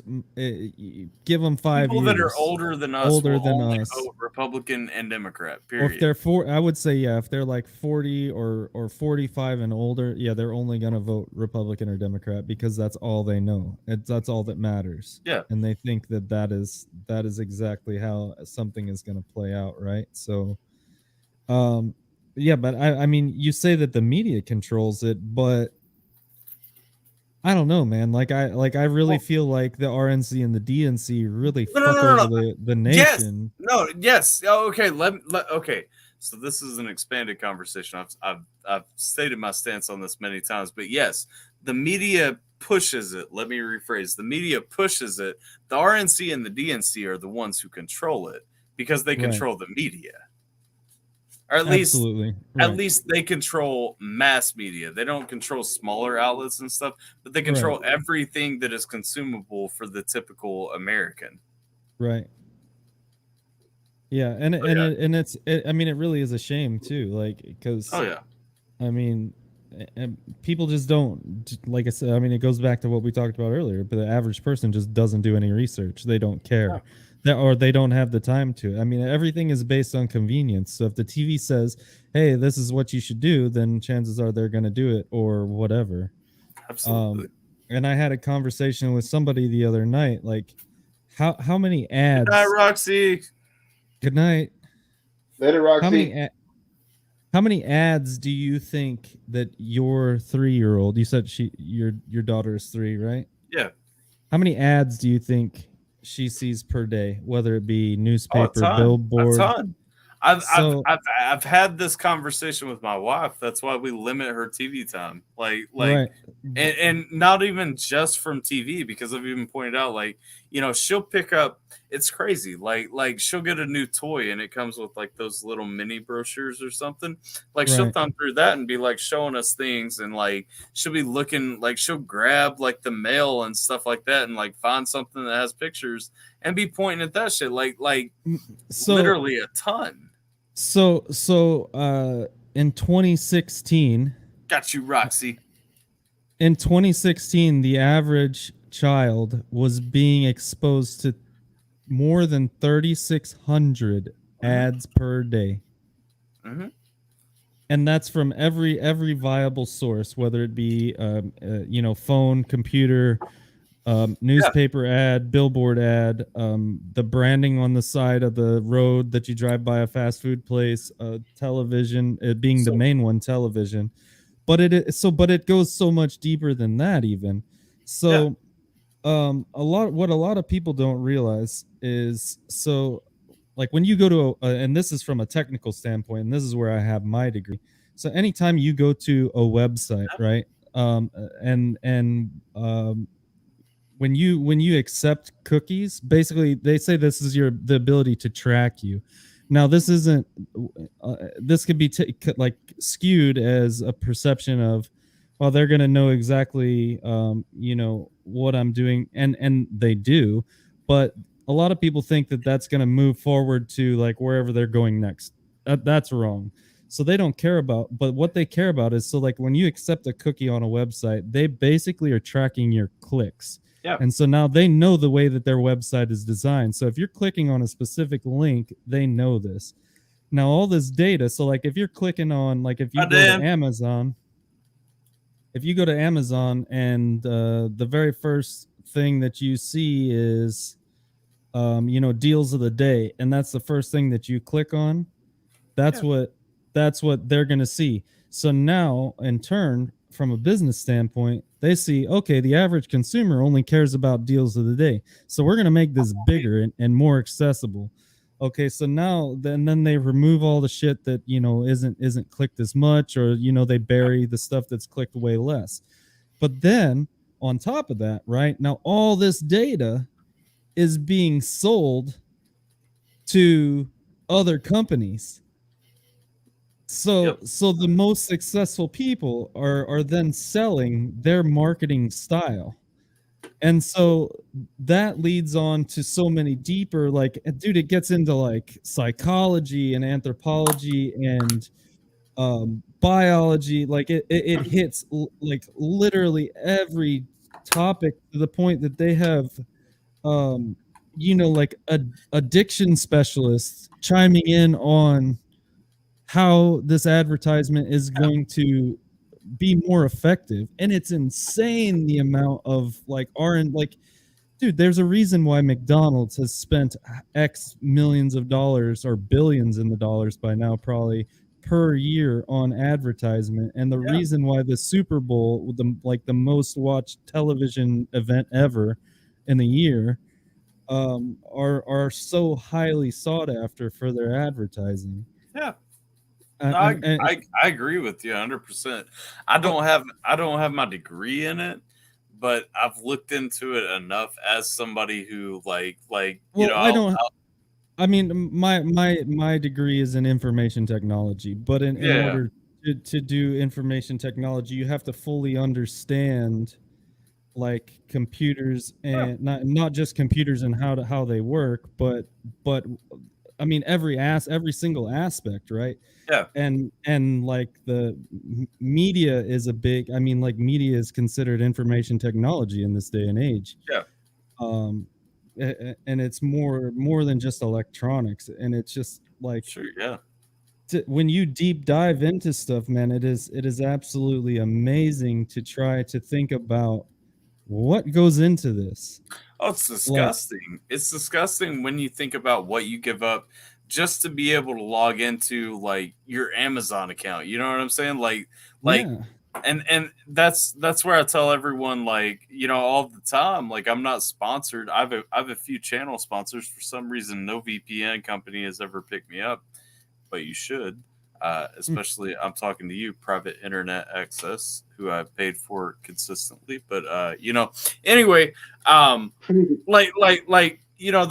why I tell people all the time, like, if it's not a website I absolutely have to use, first of all, I don't accept your cookies. When we talk about Opera, first of all, I push everyone to use Opera because Opera is one of the few browsers that actually lets you stop things from tracking you, like actually stop things. That's why I push people, have a VPN, not Opera's built-in VPN anyway, or either. Like, not that I don't trust Opera's built-in VPN, just like I prefer to have my own VPN and then let Opera handle the other stuff. And then beyond that, like block your fucking ads, man. Block everything that can come back to you, because like the thing is, everybody sits there, they're like, oh, my Facebook recommended this. Facebook is listening to me. Facebook's not listening to you. You're just so fucking tied in on your phone through everything that you're doing, and you're just sitting here. Let track across all apps. Like, let this track across all apps. That's interesting, though, because I do believe, and I can tell you that I am very, very technologically savvy. I have all of that stuff, right? Yeah. So, and this was interesting. So I was on the phone with somebody a while back talking about a concert that I had been to, and I had said, yeah, dude, I went to that concert. It was at Pop's nightclub in Sauget, Illinois. And they were like, wow, I was talking to him about it. It was a Gwar concert of all things, right? Yeah. But like I was talking about it, dude, and no shit. This was on a phone call. Okay, and I have nothing in my house that will allow anything to track me. I used VPNs and everything else. Yeah. No shit. Pop's nightclub popped up as a fucking thing on my computer on like one of Google's like recommended ads or some shit. Like, I was like, whatever, dude. Like, I was like, what the fuck? Like, that to me was mind-boggling, because I'm like, where? And I'm like going through my phone and going through all of my settings and stuff, and dude, it's like made no sense to me. I was like, how does this just randomly appear? Google is low key like nasty with how they track and store, though. Like, like, yeah. PSA to everyone: incognito does not mean Google stops tracking. Yeah. Nope. So, like, even when you go incognito, Google still ties everything that you search to you. it's fucking ridiculous when you look at some of the shit that like Google actually tracks and takes, outside of Well, what they tell you, really. yeah, and they sell there's a reason that Google and Amazon both are trillion-dollar now corporations, and there's a reason why. And what I was saying earlier about like how they're taking that data and they're selling it. Literally, the majority of marketing schemes, websites, everything are based off of what these people are doing and the data that they are selling. It is absolutely insane.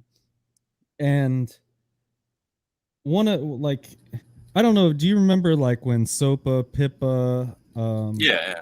CISA was like really being pushed? Like I was a huge proponent of get the fucking government out of my internet companies. But at the same time, I do believe that it should be regulated, because the fact that I can pay $60 for nearly a I could screenshot it, dude. I'm getting like 900 megabytes up or megabytes down and 25 kilobytes up for $60 a month, where you in Kentucky are probably paying, if you were to pay for what I have, which would probably be considered a commercial line, would be astronomically higher. No, I've gigged down and a gig up. We just got it through the microfiber lines, but like, okay, yeah. Well, I mean, you're probably not in a rural area, then. I live literally across the road from city limits, so. Okay, but I mean, like, is your nearest neighbor a mile away, or? No, they're closer. You can hit them with a rock, or? I mean, if I throw hard enough, yeah.